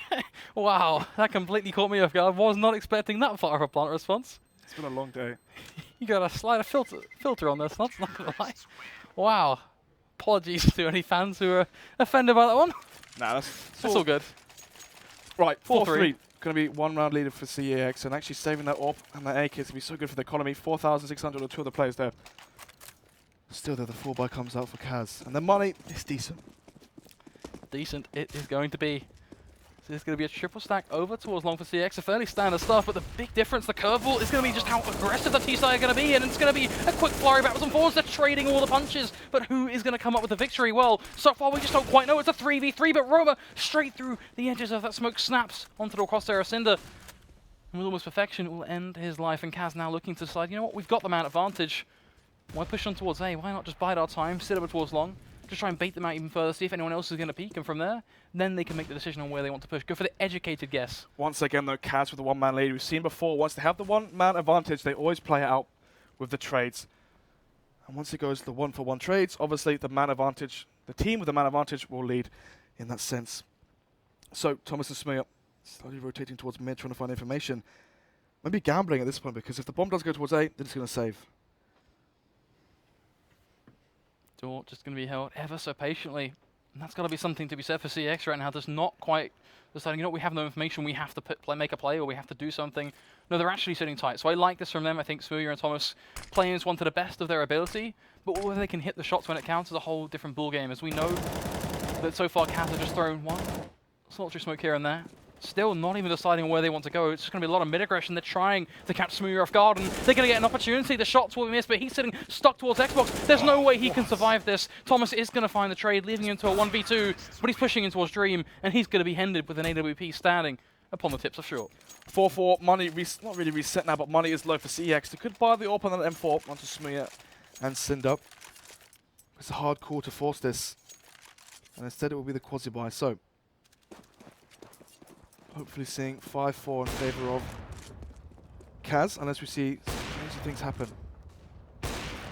Dream they're spamming the smoke. He's going to give the call to his teammates that there can be a player lower, and both of them are looking lower. Smuya finds, sorry, Thomas finds one. What are you looking at, Aussie? Your teammates just died. You've turned around, saw him, and you've turned back around. But anyway, enough of that, because Rezu, close range, finds one. And Brody C gets another one. MCK, 22 HP in the 1 versus 3. I spoke that this should be a 5-4, but right now, miracles. I don't know what we're watching. I don't know who's even playing. But goddamn, that was a round. The pistols doing all of the work. 5-4. Economy. Well, you said how much of a slaughterhouse it was for CX. Look at Kaz. They're scrambling things together off the back of individual banks. Cinder, one of the high rollers, Smuya up there as well, and they will get themselves together to a prospect that's not exactly uncomfortable, and open to AK-47s and 2-9s on a T side. You can do a whole lot with that, especially with, albeit limited utility, but 3 or 4 smokes. But whether it's enough and not be broken, who knows? The nade is going to be pinpoint perfect, and Jacob's life claimed with almost ease. We spoke about Kaz having the one-man lead. Let's see how they play with the deficit. This is where teams really do show their true colours, because it's all fine and dandy when your team has the lead. Let's see if they can play nice and smart. Group, play contact, get the trade game going, try and make it 2 versus 3 or 1 versus 2. Try and win off that. Smuya, though, has the good read here. So does Dream. He will for the head. Yes, he does. That's going to be the frag. Smuya sprays the smoke, expecting more. Falls for CT. Flashes the short push, and now he shall peek again. Can he find any more? A bit of way too much, more than he can shoot. And Zozzy is going to punish him yet again with ease, a recurring effect. But Thomas on the refrag, straight on the ball, swings on around, punishes Zozzy. Now looking for just MCK, and well, he's too low to take that fight with the teammates. Easily can make it work. Thomas is going to tap on through though, starting to put on a bit of show, but still, I'm going to just sit back so far as MCK is going to try and almost just hold the angle at this point. A couple of shots come out from Brody C from short. The 1v1s, they're not quite going to be claimed. There's a double peek from CX. We'll make it happen. Such a good spray there. MCK couldn't quite pinpoint where he wanted to put his attention, towards that ramp area or towards short. Well played there. Smart play there from Brody C. Completely catches MCK off guard. Now we are seeing CEX win another round. And Kaz, I mean, I mentioned before how they play with the man disadvantage. From a 4 versus 5 into a 1 versus 3. It's not really the cleanest play. Yeah, not by a long shot. Remind me, don't make sure they get hired as doctors, because goddamn, they're infectious. So it is going to be CX getting themselves up towards short, but quick aggression yet again coming out from Kaz. But Jacob, what was that? Goes for a second. He's spraying on away, and he makes it work. Infectious, who knows at this point how I dare they get that working, but Smuya with that rifle is going to be looking to end it before it can even get going, but the bomb is going down. Got his work cut out for him. He does have aid from his team, of course, Thomas and Cinder, but Smooya's dead. Cinder's still standing. We'll get a pick with the AWP, but how far is this going to go? Hopefully not too far, but this Dream should find that frag. Yes, he does. This is the 3rd, or is it the 4th full eco we've seen? There was one on overpass. Yeah, 4th. This is the 4th full eco we've seen. I mean, last round, it was the CT's playing far too close and aggressive towards platform on B. This round is players playing too aggressive towards short. Buys the AWP, 357s, all the utility, and a UMP on Thomas. Right. That's a buy. I mean, fair play. I mean, the idea is to get the first pick towards lower, but the problem is they're all out long. And Rez with the 5-7, I bet you wish you had an M4 there, mate, because he gets completely destroyed as MCK takes him out of the sky. Now the fast rotate comes in from Smuya. Can he run the frag? Oh, yes, he can. Smuya is worth his weight in gold. He needs to do so much work. Thomas and Brody, they will combine with these pistols to at least make this one seem doable. Eventually they will fall, though. It's all going to be on Brody C and Thomas. The UMP and a 5-7, but look at Ozzy. He's approached this one very, very smart. The flash is going to go off. What is he? But Ozzy, where are you flicking to? He's nervous. He's looking for someone short, but there's no one there. You're seeing ghosts. You're seeing visions, Ozzy. Focus on the task at hand. Brody, he's there. He's ready to hunt you down. But are you actually going to be able to hit the shot? So far, so good. Finally, pieces it back together and is able to claim that headshot. He's panicking here. I mean, he's holding so many angles, but in the end, he does find it. His aim is just like... Take a chill pill. Yeah. Does get 3 kills. Can't It's- take that one yeah, away from him. I mean, And CX, 6-6. look at their money. 6-6 money is awful on the CEX side, and the 2 versus... What's that? 2 versus 3 there from Kaz. As they do take it. Rezu this game, though. 3 for 8. Definitely going to have to be seeing a better second half from him if they want any chance of winning this, not going out early. With spray, 1, 2, can he get 3? No, he can't, because Brody's seat does end his highlight reel. But Jacob comes in and takes down Brody's seat, and now we are currently seeing Smooya on the flank. I don't know how he's got here. I mean, gets an AK, and he's behind these players. Oh, shoots too early, and they don't even know he's there. Oh, no. Kaz, they've unplugged their headphones.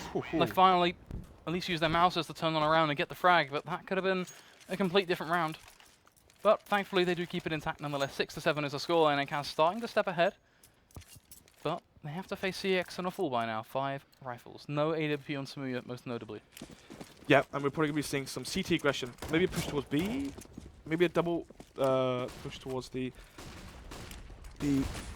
tunnels. That's the word I think of. About to call it apps. Anyway, enough about that. Smoke towards long. Flashes come out. 5 players from the T side. Trained there early. It's going to be the boost on the smoke. What on earth is this?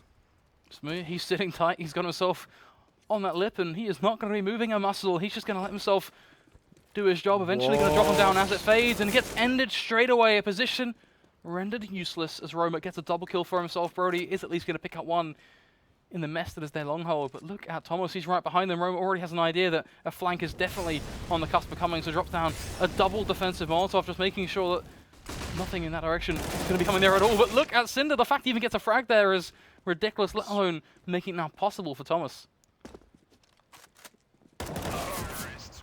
A double face from Kaz. Hello, interface. Goodbye, HUD. There we go. We don't need no HUD. 8-6. Scouts as well. They might double face mid with this. Try and get the tag. Try and go. We need double face mid with the scout. Orb kills 1. If you both land the shot, yeah, we're going to see it now. They're trying to make it a 4 versus 4. But instead, it's a 4 versus 5 in favour of Kaz. We've seen how they played with the man advantage. Let's see what happens towards long. RG sprays 1. Gets it. Oh, that's a nice flick there. Smooya falls, and now we're seeing Cinder in the 1 versus 5. Low HP on some of these players, but 9-6 half. It's got to be said, CX have done the exact same style of long hold every round. It gets a bit not even going to try and pronounce that, butchering that well and truly, it gets a bit Monotone. old. Yeah, that was what I was going for, but apparently the English language is pretty hard to pronounce. Especially So- after casting for 7 hours or so. I mean, they've done double this. It's a grind. Oh, sorry, hard. Anyway, 1 versus 5. There's now 1 versus 3 and a 1 versus 2. Oh my goodness, it's hardly any time though, so doesn't really change too much, apart from the scoreboard. Let's take a look at that actually going to this second half. So, Aussie leading the charge, 16-10, 7 MVPs, wow.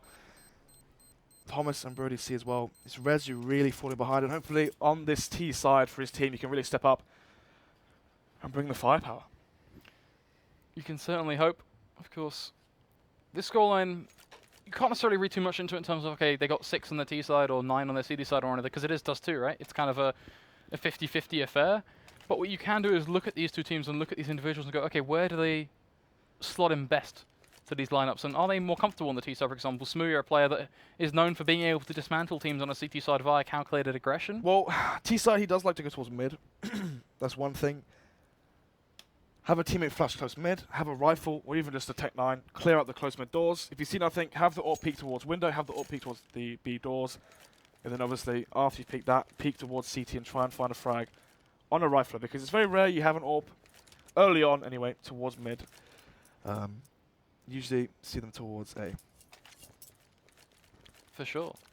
Just kind of looking at the scoreboard as well and just looking to see individuals and who has kind of stepped up amongst the crowd and who has sat down below. And again, don't want to rail on a specific player, Rezu though, 4-11.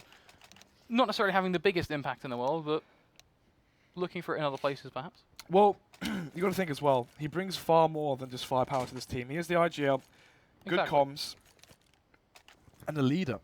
That's what you need. You need a clear leader. And fragging, well, as much as there's a minimum baseline required, if he's catching a couple of impacts here and there, I'm happy.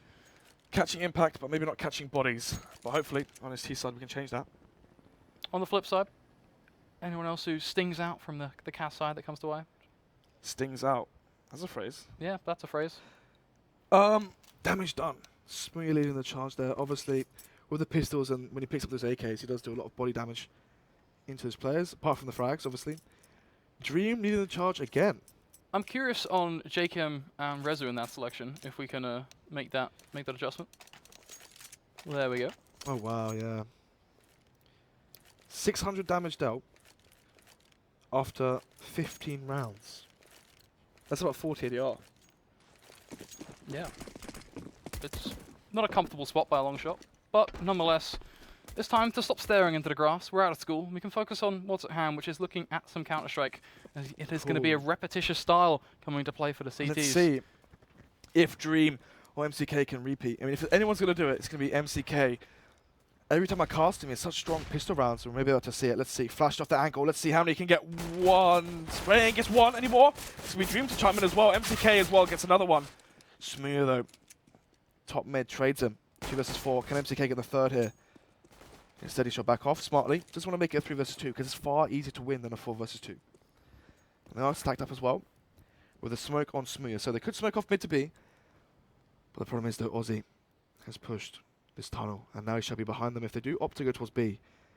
And Cinder with the bomb may just leave Smooth out on an island all alone. There he goes.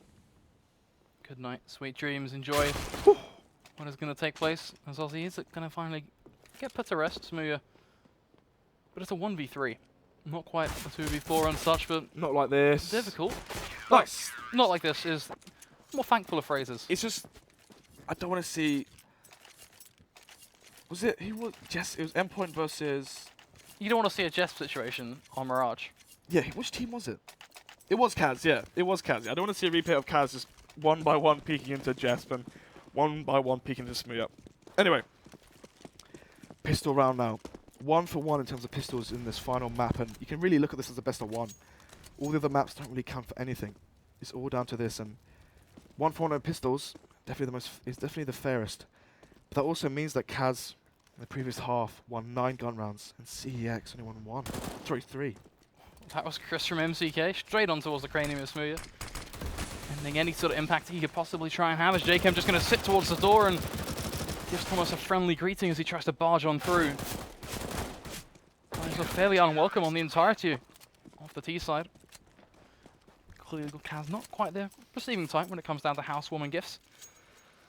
But nonetheless, 11-6 is the scoreline, and you got to look at CX, you got to look at their economy. Of course, it's a given.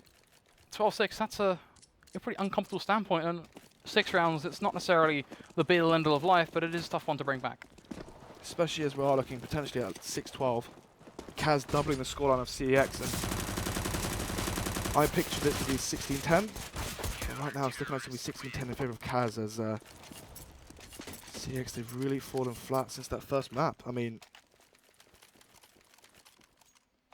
what they need to do is work off Smooth's AWP, flash for him in mid, flash for him up short, allow him to get the openings, because in the retakes, so far anyway, I feel like Kaz, from what they've shown, potentially be taking that.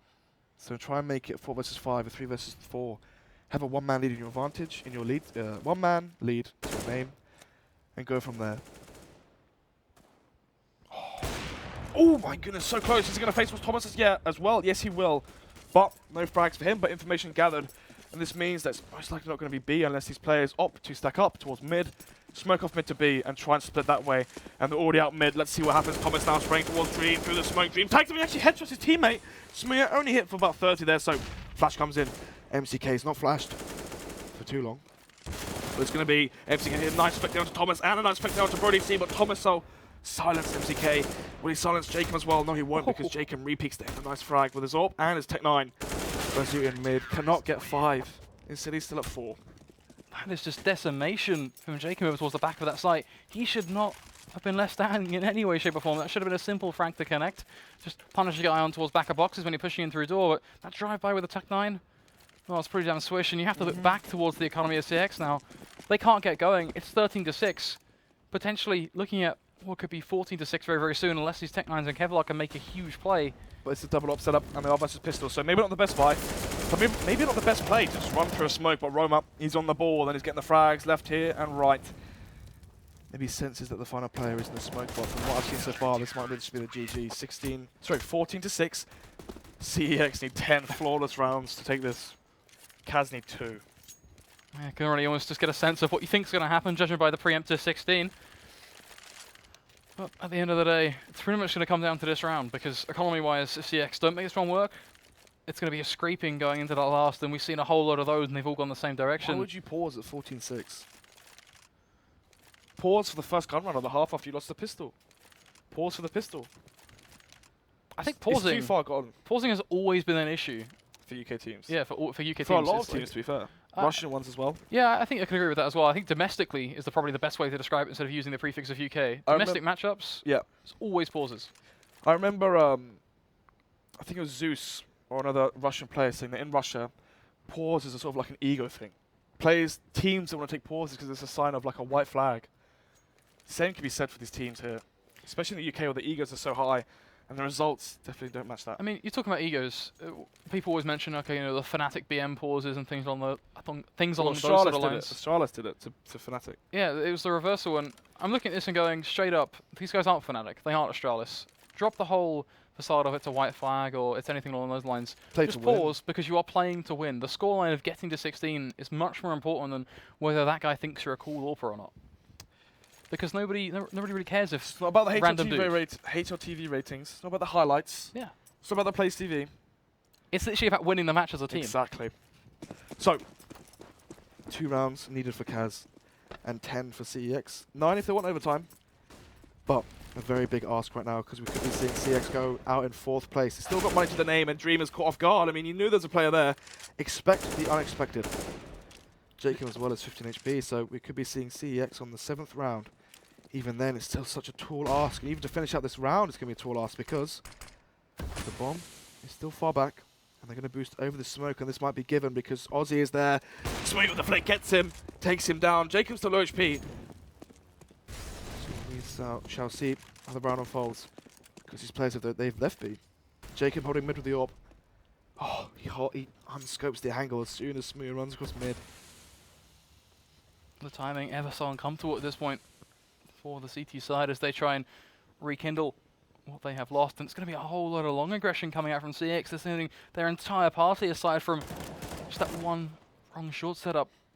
And this is just going to be so difficult. Jacob, he has to hit every single shot. MCK, sorry, has to hit every single headshot. It's just not quite going to happen. Jacob is now with that AWP and, well, more power to him. But he's over towards the B site, heading in towards tunnels. Save, it's certainly on the cards.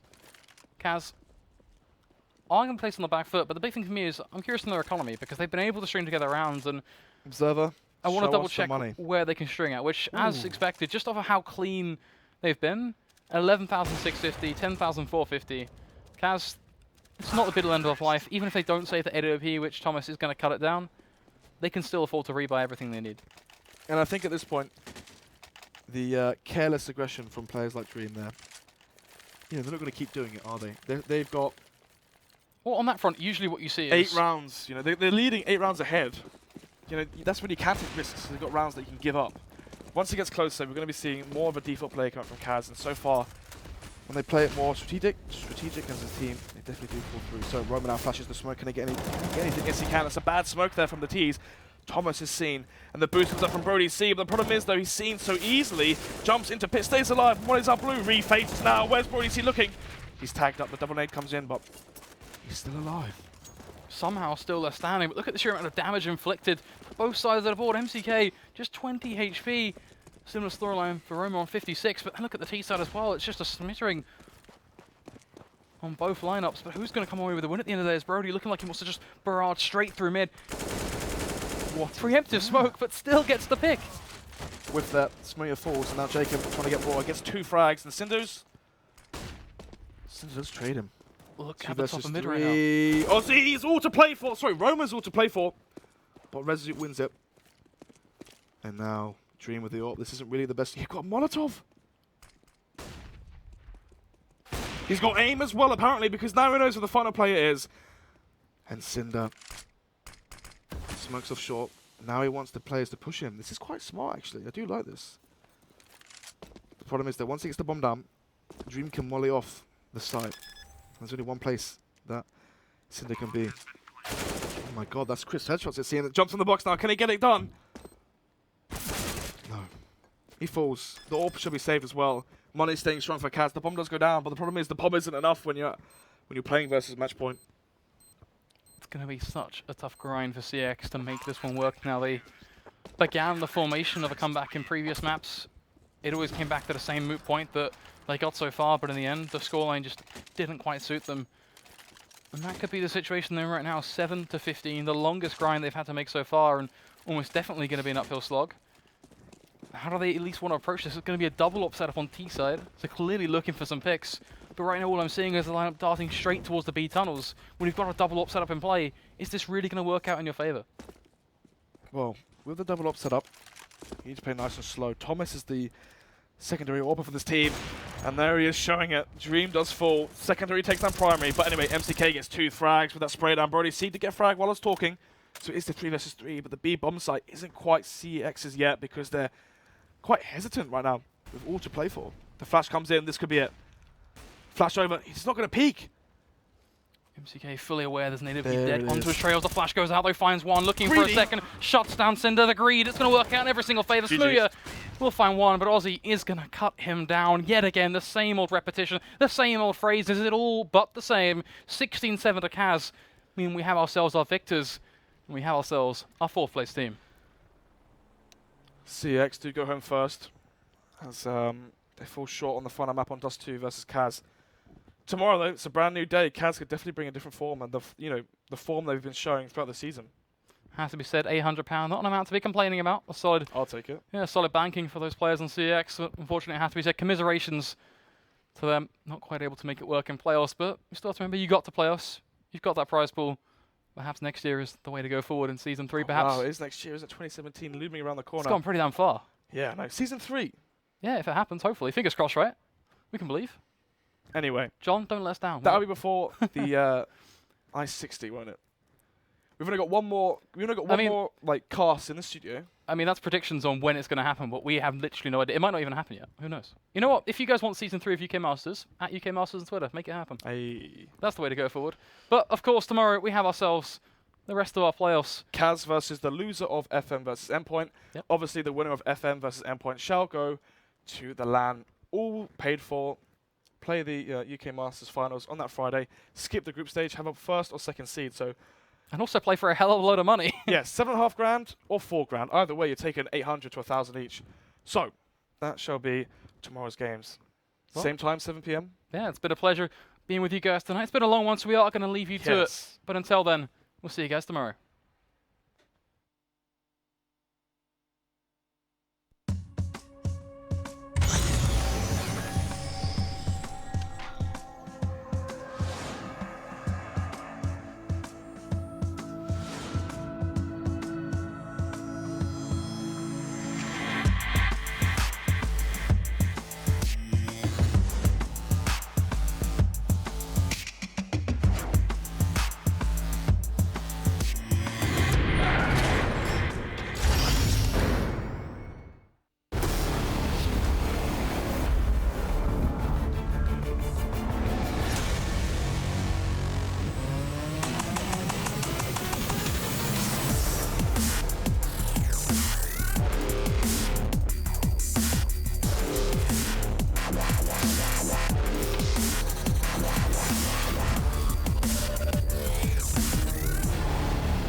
Imagine a typical gaming headset. Take that image, light a match, and blow it up. That's what we did to create Arctis. We challenged everything to create our new gaming headsets. We added our award-winning speakers found in $300 headsets to every model in the Arctis line. And our new Clearcast mic? It's so good, we used it to record this video. We invented new athletics-inspired airweave fabric, the most comfortable material ever developed for gaming.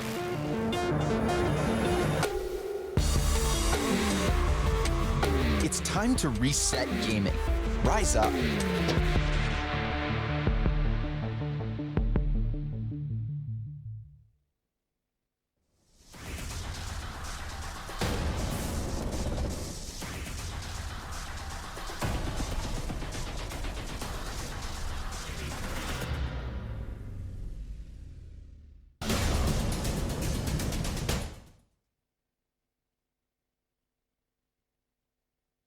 Alright, so a while back I sold out to Game, who paid me money and gave me a load of free stuff just for mentioning their deals on my channel. Well, Game have decided to offer the same sweet deal to any other gamers who fancy selling out to them. All you have to do is go to this website, fill out a form, and then their marketing people will be in touch or something like that. In my opinion, you should all do this. That's just my opinion.